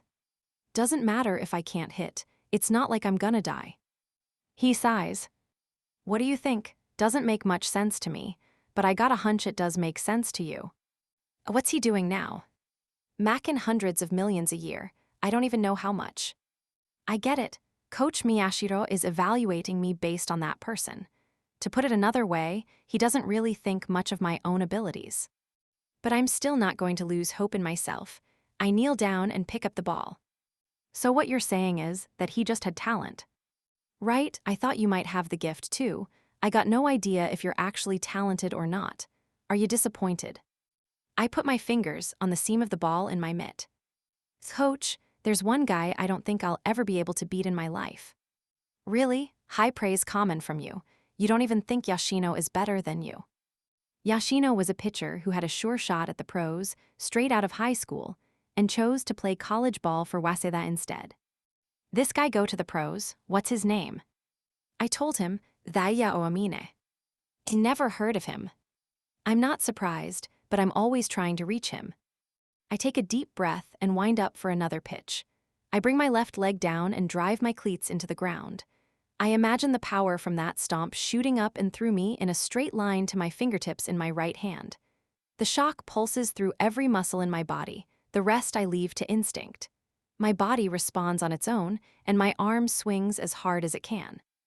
The bullpen rings with a satisfying wham. Hey, that was some nice spin on that ball. Now that's what I'm talking about. I've been living full blast since Maria Othonashi's announcement. I'm just running blindly forward, unsure of what will change about me by doing so. Lately, I've been noticing the results, and I finally feel as if I understand what I've been missing. Why couldn't I save anyone? It was because I didn't have the resolve. I never plunged straight into the heart of things. I always tried to stay on the sidelines. I didn't involve myself in Dayan and Kiri's business any more than I had to, either. I believed I was standing at the right distance to prevent me and anyone else from getting hurt. I was convinced that getting too close might wreck everything. And honestly, maybe it would have. But that's okay. If I did, I would have been fine. I would have been fine if I'd stolen Kokone Kirino from Daya o Omine. If I wasn't prepared to do that, then I could never hope to change anything fate throws at me. My biggest crime is taking so long to figure it out. Daya o Omine, the one I looked up to, he was always resolved. I can't say he was right to disregard his own happiness, but he was ready to face the hard stuff, and I could learn a thing or two from his way of life. I have never been able to surpass Daya, not since the first time we met. Doesn't matter if I can't hit, it's not like I'm gonna die. I know exactly what that slugger wanted to say. Putting it all on the line for a dream and then losing isn't enough to kill us or even makes us lose hope. We know an even greater despair. That's why we can be brave and take on anything without a hint of fear. Other guys might be too scared to bet a huge pile of coins, but for us, it's a cinch. Day and I've finally figured out a way to stand shoulder to shoulder with you. I won't sacrifice myself like you did, though. I'll discover my own resolve. When I find that answer, I will forgive myself for my powerlessness. There's a year and some change until Maria Othonashi does what she said she'll do. I promise I will find my way before then. And when I do, my wish will have been granted. Kokone Kirino 16, September 23. I was in the hospital after I stabbed myself, but Daya didn't come to see me until after he had officially dropped out of school. He had taken out his earrings and dyed his hair black. When he saw me on the bed, he smiled softly and stroked my cheek. It was just like before, when our love was innocent. No, I couldn't even bring myself to pretend that was true. Neither Daya nor I was as pure as we were then. I pressed both of my hands against his as he cradled my cheek. I never want to forget that wonderful feeling. When I let go of Daya's hand, he pulled it away. And then I realized something. You're going to disappear again. Daya's eyes widened, then he smiled ruefully. You really can see right through me. Where are you going this time? I couldn't read his smile. I don't know. You don't know. I do know what's important. All I can do is stay by your side. That's all. Kazu made that painfully clear to me. Then do it. Daya shook his head slightly. You of all people should understand. I've done too much wrong. I led so many people astray and destroyed their futures. I can't be with you until I pay for my sins. What I don't know is how, so I have no choice but to wander until I do. Daya lowered his eyes quietly. I'll keep thinking about how to take responsibility. Maybe I won't find the answer in a year, or 10 years, or even in a lifetime. And even if I do, the weight of what I've done will still be a heavy burden to bear. Daya. However, I can say one thing. Daya then kissed me. I will come back to you. Tears were flowing down my cheeks as our lips parted. You have to. I know. You have to come back. I know. Daya brushed away my tears with his fingers. I'd never get that wrong.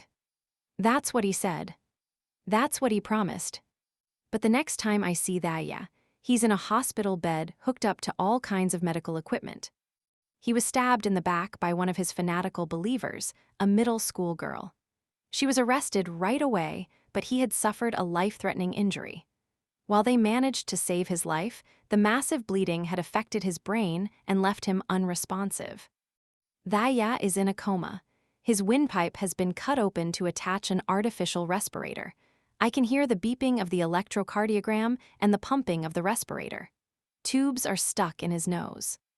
Seeing him like this makes me start to cry. His chest moves up and down, and his eyes even blink once in a while, but he doesn't even look human anymore. I can't think of this as the real Daya, just some other creature in the shape of him. He doesn't regain consciousness even after a month. Though Daya's parents had fought with him and practically disowned him, partly due to what happened with me and Miyuki Karino, they stop by almost every day. Lots of other people visit too. Haru and Kasumi and our other classmates, Maria Othonashi, Yuri Yanagi and Iroha Shindo, Miyuki Karino herself. Even Riko Asami, who apparently works on a farm in Hokkaido, is kind enough to drop by. Some of Daiya's former followers have returned to their senses, unlike the middle schooler who stabbed him, and they also come. No matter who visits, though, Daiya's condition never changes. He never responds, not even a little.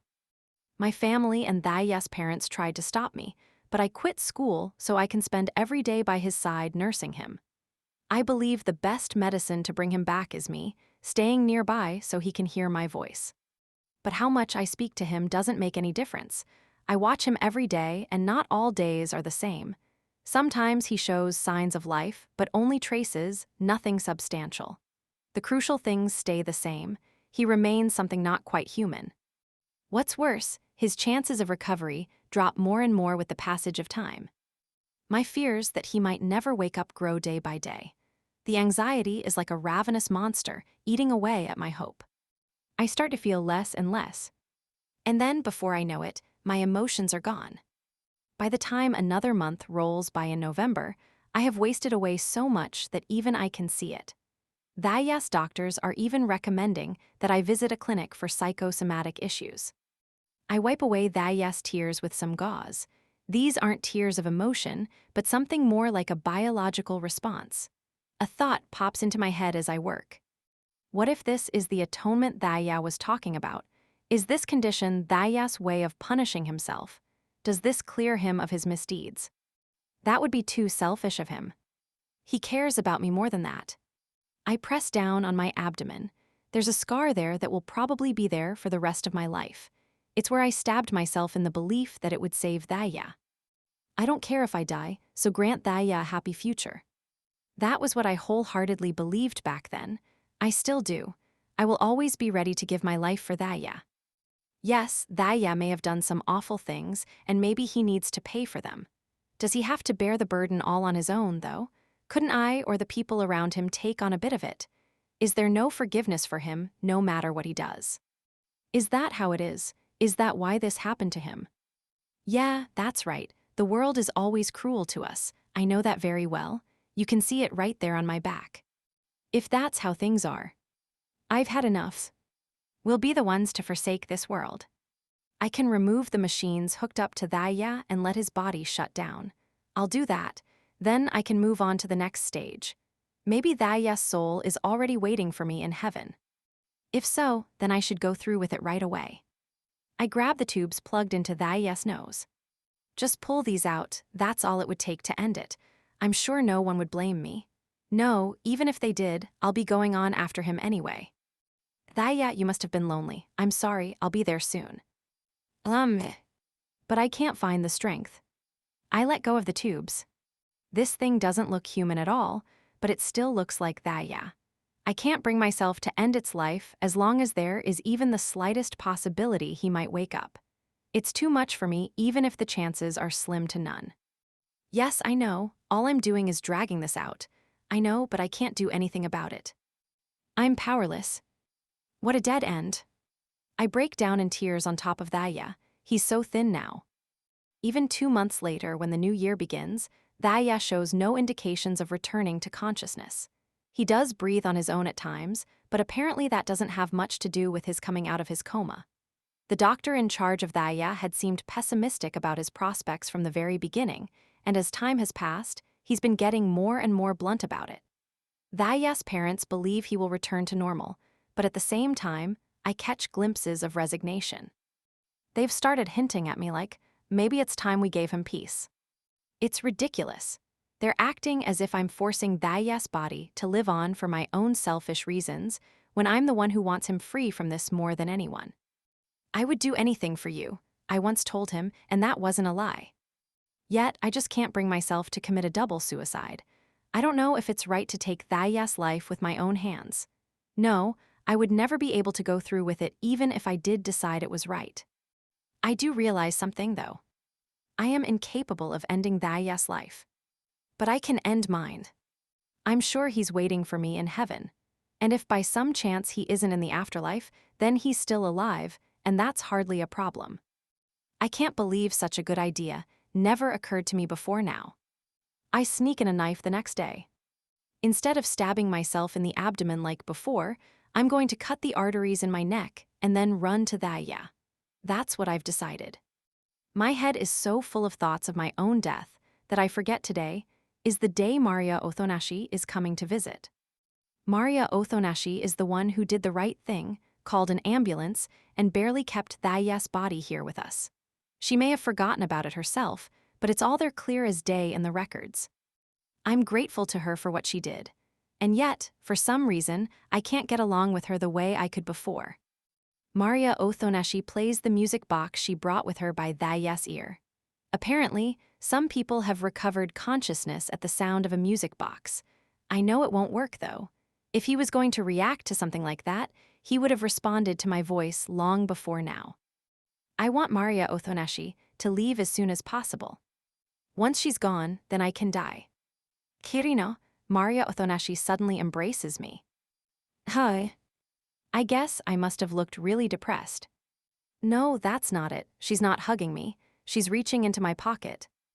Ah. She pulls out the knife in its leather cover and heaves a long sigh. I thought something must be up. You've been fidgety and glancing at your pocket since I arrived, but what were you planning to? No, don't bother, I can guess. Instantly, I'm boiling with rage at her all-knowing attitude. As if you have any idea what I'm going through. Give it back, I scream. Give it back, give it back, give it back.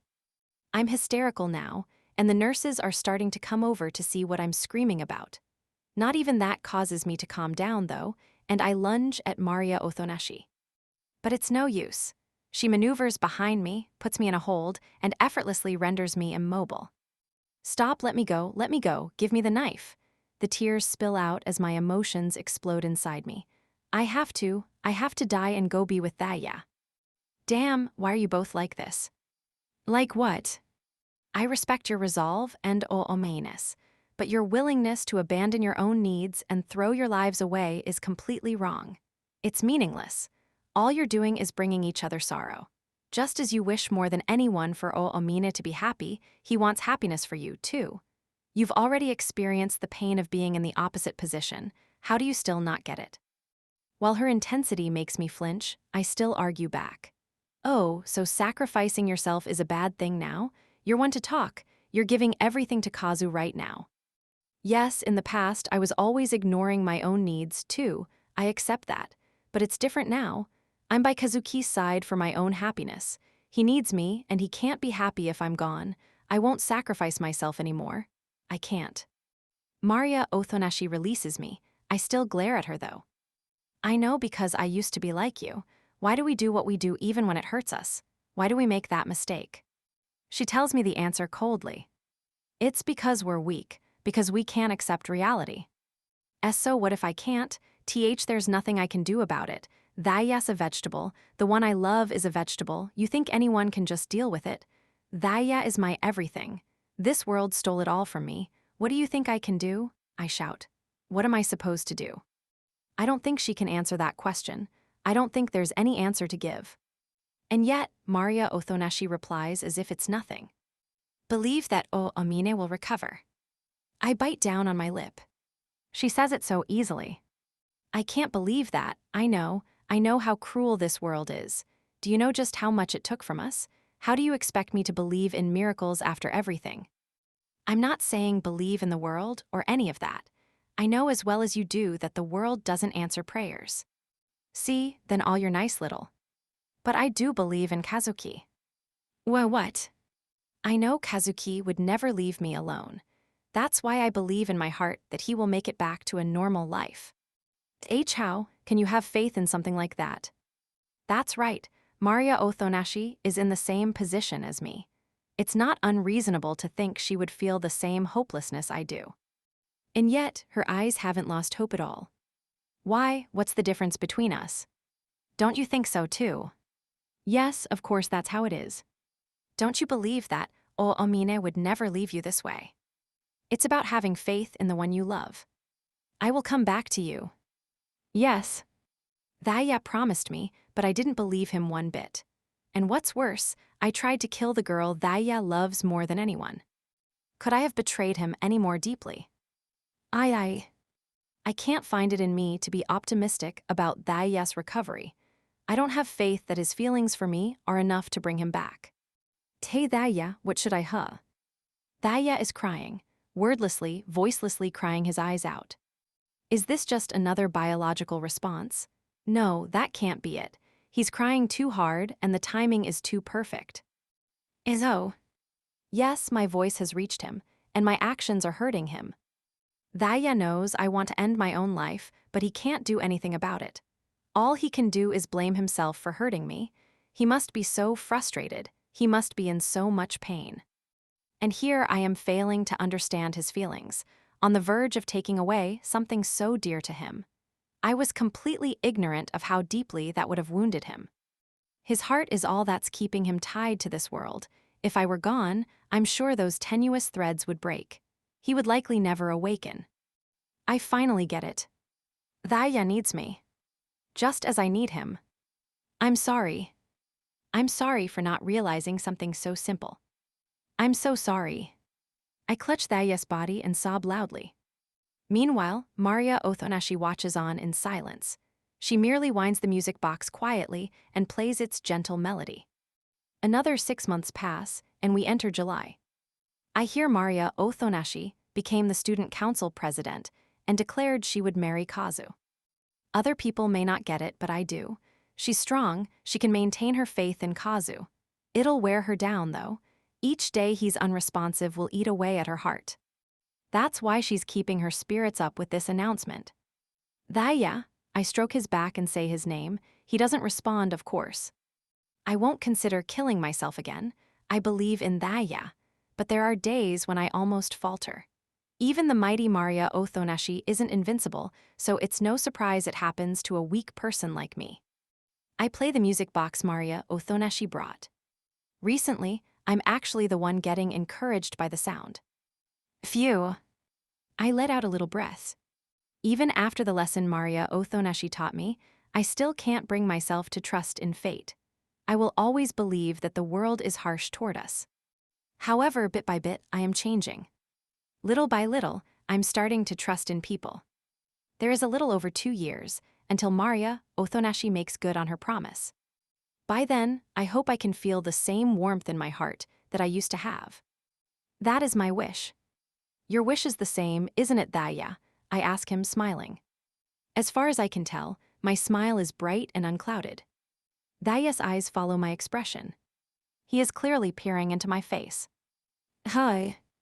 Kazuki Hoshino 19, October 3. Thinking again? Suddenly, before was only chaos, a jumble of stuff I couldn't process. Like I was here, but my mind was far away. Sometimes I wanted to move, but I didn't. Like me and my body were separate things, couldn't stop it, just acted on its own.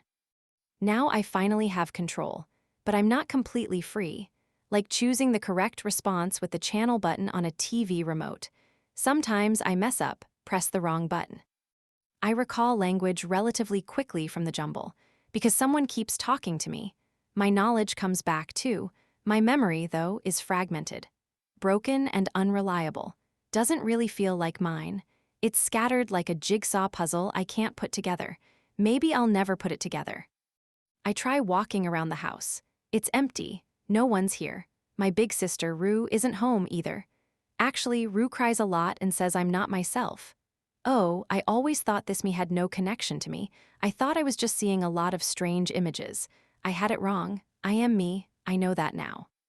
I go to the kitchen. I open the cupboard and eat a cookie from a box. I could eat even when I wasn't me. I vaguely remember eating before. My mom would always ask me if it was good, but I didn't really understand. I did know I would be like, whoa, when it was spicy. I had rice every day. It was kind of soggy and flavorless, so I hated it. I only ate candy because I only understood sweet things. One day, my mom put something on my rice. She called it furicake powder. Suddenly, rice tasted like something. I started to like rice. The furicake was like magic. When I stop at the entryway, the door opens. The girl's eyes widen, but she quickly smiles. Maybe because I rarely leave my room. This is the woman who lives with me. Her smell is refreshing, and I'm happy to see her. Kazuki, I'm home. I met with Usui today. I was surprised at how muscular he's got. I don't know who this Usui person is, but I nod my head. The woman's eyes turn as round as circles. It's almost like you understand me. Do you understand what I'm saying? I nod my head again. The woman's face turns bright red and she calls for my family. No one's here. Maybe I should tell her. I try to speak, but I can't. The words in my head and the words in my mouth aren't connected. I try to talk, but it comes out as gibberish.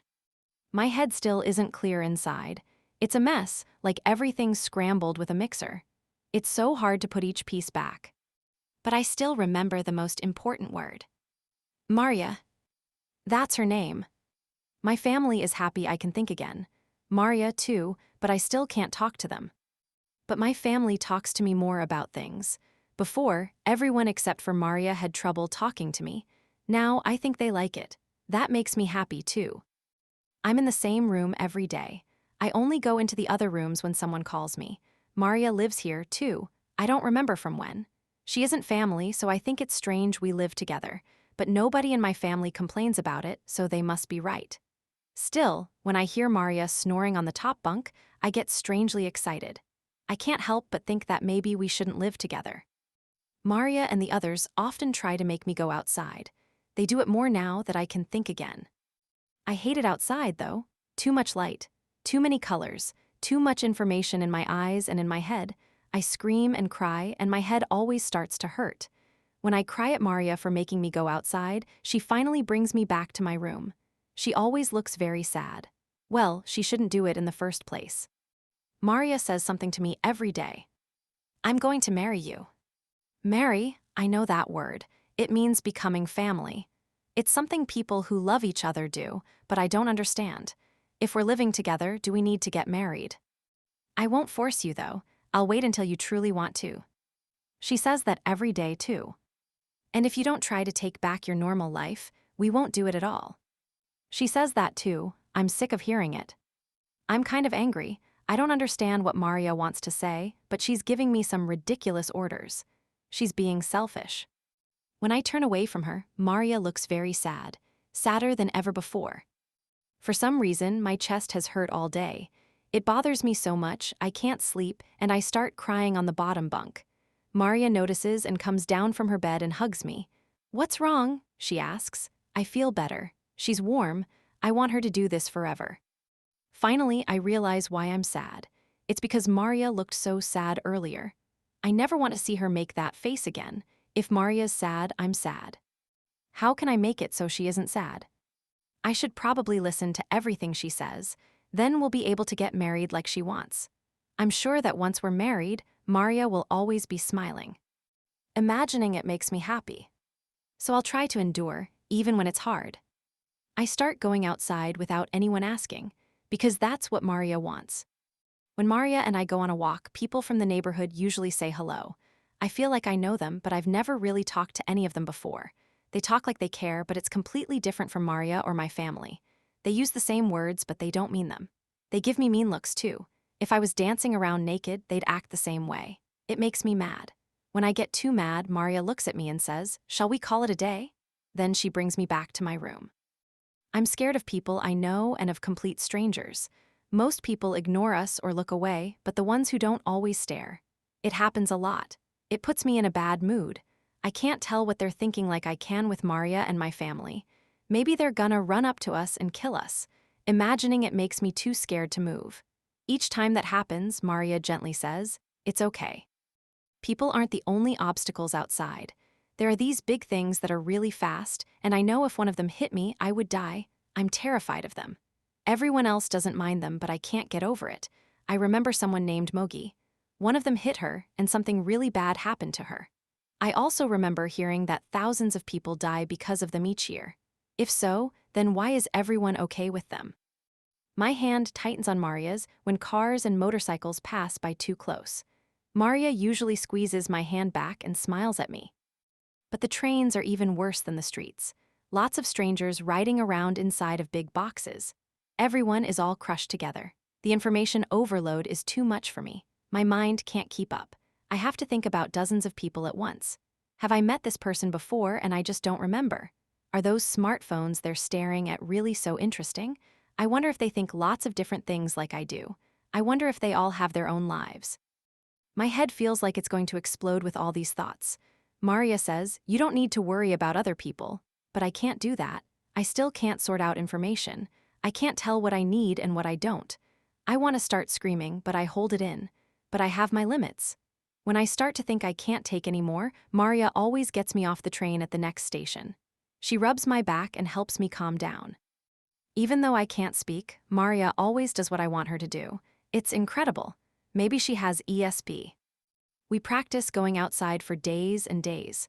Maria says going outdoors at all is a good stimulus for me. In fact, I'm getting better at controlling myself.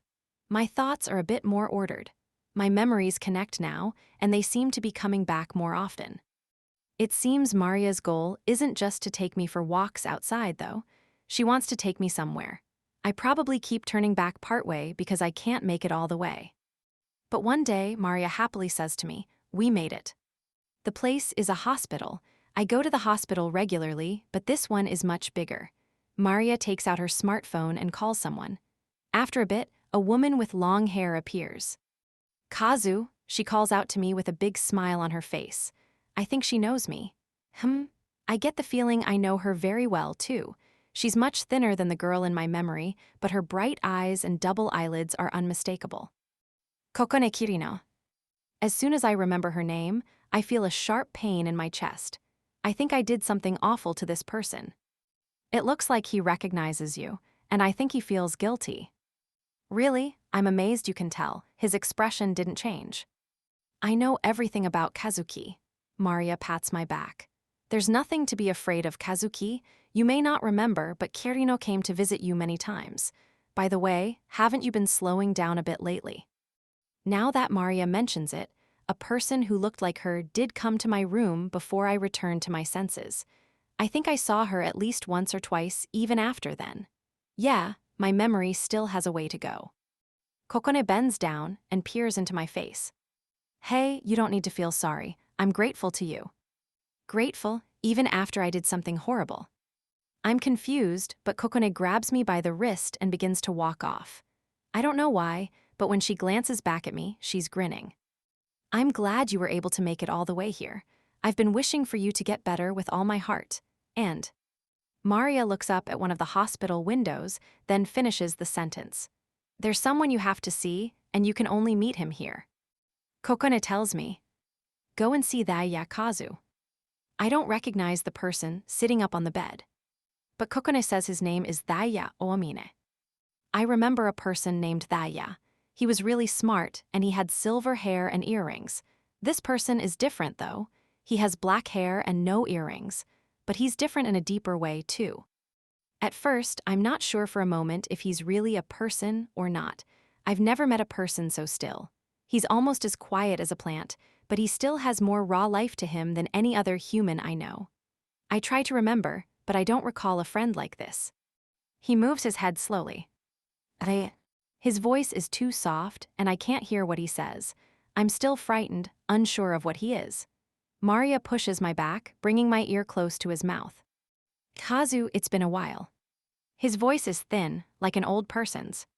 I can feel my heart stirring a little, but he still doesn't match my image of Thaya Oomine. "Sorry, but it seems like he still doesn't remember you." "I see, we've both got our problems.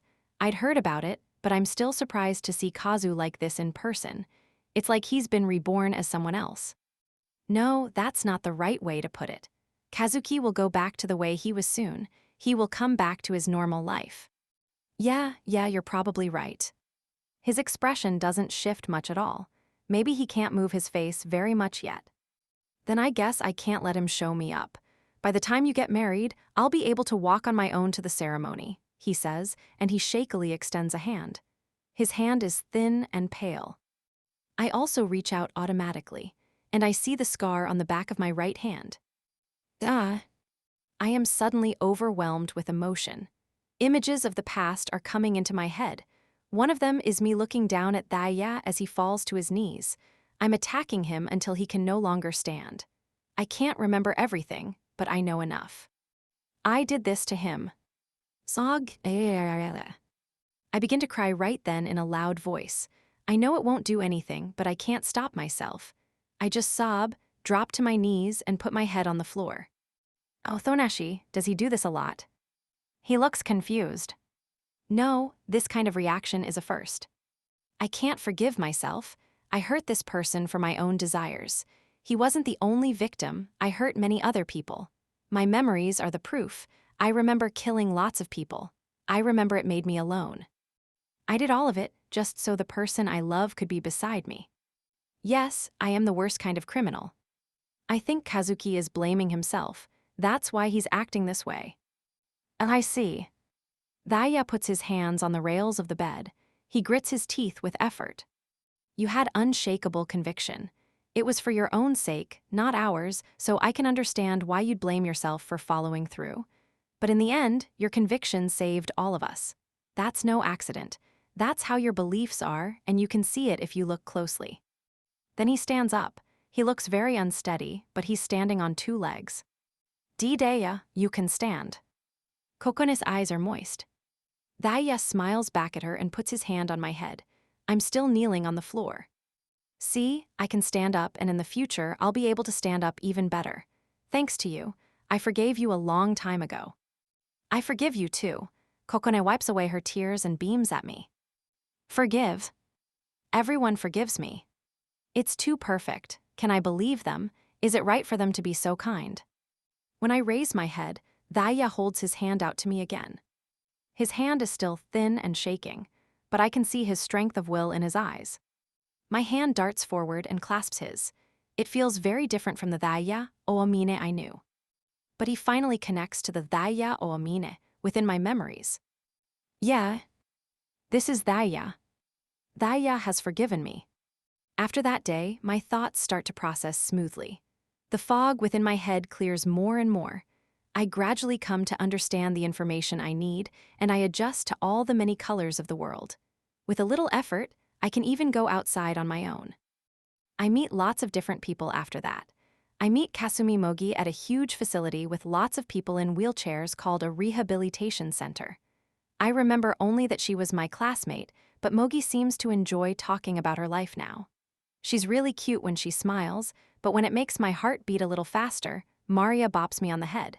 But she's usually so nice. I meet Haruaki Usui on the baseball field of a famous university. I'm confused because he's much more intense than the Haruaki I remember. He's going to be in his first regular game, so he's extra excited. I meet Yuri Yanagi at a cafe near Tokyo University. Yuri exudes more sex appeal than I recall, and she's accompanied by some men I don't know. She takes tons of photos of Maria, saying she looks like a painting. Maria isn't too happy about that. In a park near my house, I meet my middle school classmates Nana Yanagi and Thoji Kijima. Yanagi is happy that I'm better and kisses me on the cheek. Maria bops me again, even though it's not my fault. Without exception, everyone greets me with heartfelt smiles. Why is that? Didn't I do horrible things to all of them? Why is everyone being nice to me? I've changed so much, I can't even speak. There is one thing I'm certain of now, though. I need everyone's strength to return to normal. All of them have my scattered memories. If I talk to them, the pieces will gradually come together. I can remember what sort of normal life I led. Each time my memory is reinforced, I take back some of my former self. But even after all that, I still can't speak. The chaos in my mind is for the most part under control, so there might be another reason I can't talk. Maybe I'm afraid. I'm afraid of the interactions I'll have once I'm able to communicate. I once put myself in total solitude. I believed it was best for me not to be involved with anyone. I thought it was right for me to be alone in this world. I still can't rid myself of that idea. Daya said he forgives me, but my sins run deep. I believe I should stay locked in a cell. Yes, but I also don't think I could stand being without Maria. I'm sure Maria couldn't take my not being here, either. Today is Maria's graduation ceremony. I'm cooking for Maria, she should be home soon. Avocado salad and the Karaj fried chicken she likes. Rue even bought her favorite strawberry tarts. I was terrified of knives and fire when I first started coming back, but I'm fine with them now. I still have an affinity for sweet things, but it annoys everyone, so I've been working on my seasoning. Lately, they've complimented me on my cooking. Maria wanted to start working immediately after graduation, but my parents were vehemently against it. They persuaded her to go to college, arguing that it would be a better way of returning the favor in the long run. She normally never changes her mind once it's made up, but maybe she had similar thoughts herself, or maybe she couldn't ignore the opinion of my parents since she's living off them, or maybe it was both. Either way, she ended up taking the entrance exam and decided to enroll in college. Beginning this spring, Maria will be Eroha's underclassman. My days have gotten much more peaceful. Maybe they will be for a while.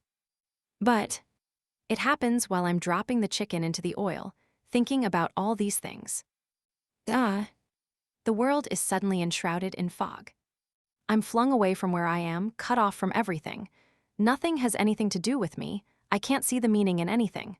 Nothing is solid. My memory scatters, my thoughts disperse. I fade, fade, fade, fade, fade. Oh, I've reverted to what I was before I took my mind back. My world is dimmer than a dream, with no color or language or setting. It feels like being dropped into a bottomless swamp with my hands and feet bound. It's hard to breathe. Yes, I once planned to sink like this, never to resurface. I struggle, but I can't move and I have no sense of direction. Into a void where the word despair doesn't even exist falling. I fall.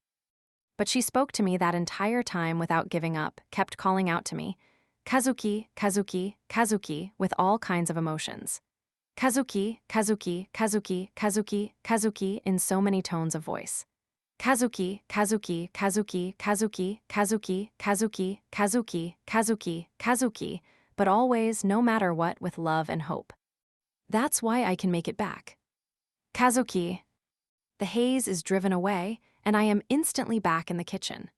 Maria's concerned face is right next to mine. She's holding an envelope that probably has her diploma in it, and the bouquet bound with pink string is dumped on the table. Having come back to my senses, I quickly turn off the burner for the pot with the oil in it. Hey, are you okay, Kazuki? I look into Maria's eyes and nod that I am. Yes, there is definitely still something empty within me. It's the focus of an infection that has taken root inside me. It could attack at any time. The almost infinite hours I lived through have a weight that can occasionally crush my mind. It's too heavy for me to bear. This emptiness, this affliction of the mind, can open its mouth wide at any time and lead me into its world of nothingness. But I'm okay. After all, I know. I know that if it does, Maria will call to me and bring me back. You know, I want to be with Maria forever. How can I make that happen? If I had a whole lifetime to describe how I'm feeling, I couldn't put it into words. How can I express it to her? Yes, but I also sense that one word might be enough. She always brings me back with a single word, so isn't it best if I call to her the same way? I open my mouth, and I say that most precious word. It's been so long that I don't know if my pronunciation is correct, but I think I said it right. After all, the crybaby Maria is crying tears of joy. Maria Hoshino 18, September 8. I cut my hair before, but I've been growing it out for this day. Right now, my updo is concealed under a veil. In the past, my long hair made me look like her. Now that I'm 18, though, the resemblance has faded. There are no longer any shadows of her in me. That definitely makes me a little uneasy. But whenever I feel anxious, he always says the word I need to hear. Let's go, Maria. The door opens. The sky chapel on the top floor of the hotel is filled with blue. The almost blinding light shines down on the people we love, who are smiling. I'm wearing a pure white dress. He takes my hand and turns forward. Our wish is eternal. For us, this other wish, this promise before heaven, is nothing. The end. Afterward. Good afternoon. Long time no see, my readers who have been following the Empty Box and Zeroth Maria. Eiji Mikage here. When I checked, the previous volume, Volume 6, was released in January 2013. That means 2 years and 5 months passed before this final volume came out. That alone would have been fine, but there was also about 2 years between Volumes 4 and 5, so all I can do is apologize to the fans who have been waiting so patiently. I truly am sorry. Or what I should say is that you really can't publish things if you leave a gap like that twice. The fact that this book came out without a hitch is undeniably thanks to the fans who supported me. However, I am a bit worried the people might not notice that the final book has come out after all this time. Tell everyone around you, I don't care if you loan it out. The Empty Box and Zeroth Maria has been a crucial work in supporting me as an author. If you asked me whether I wanted to stick with it, my answer is that I've written everything I wanted to write, so I have no regrets in the slightest. I think I've given it all I have now. Farewell, Kazuki Maria. I also believe that wrapping up this series is a good opportunity to step away from light novels for the time being. Apologies to fans of my other series. I haven't come to dislike writing light novels, not by any means. It's a decision made with thoughts toward living as an author from here on out. I'd like to return to Denjiki Bunko after leveling up, but at present, I'm not sure if my time away will be 2 years, 10, or even if I'll come back at all. Still, I am sure I will continue to be under the care of Katakawa ASCII Media Works. Some say that writing styles change greatly depending on where the writing is done, but I don't think that's the case. Though I follow the rules of the medium, I write only what I want to write, or perhaps what I think I should write. I have no intention of penning anything I don't agree with.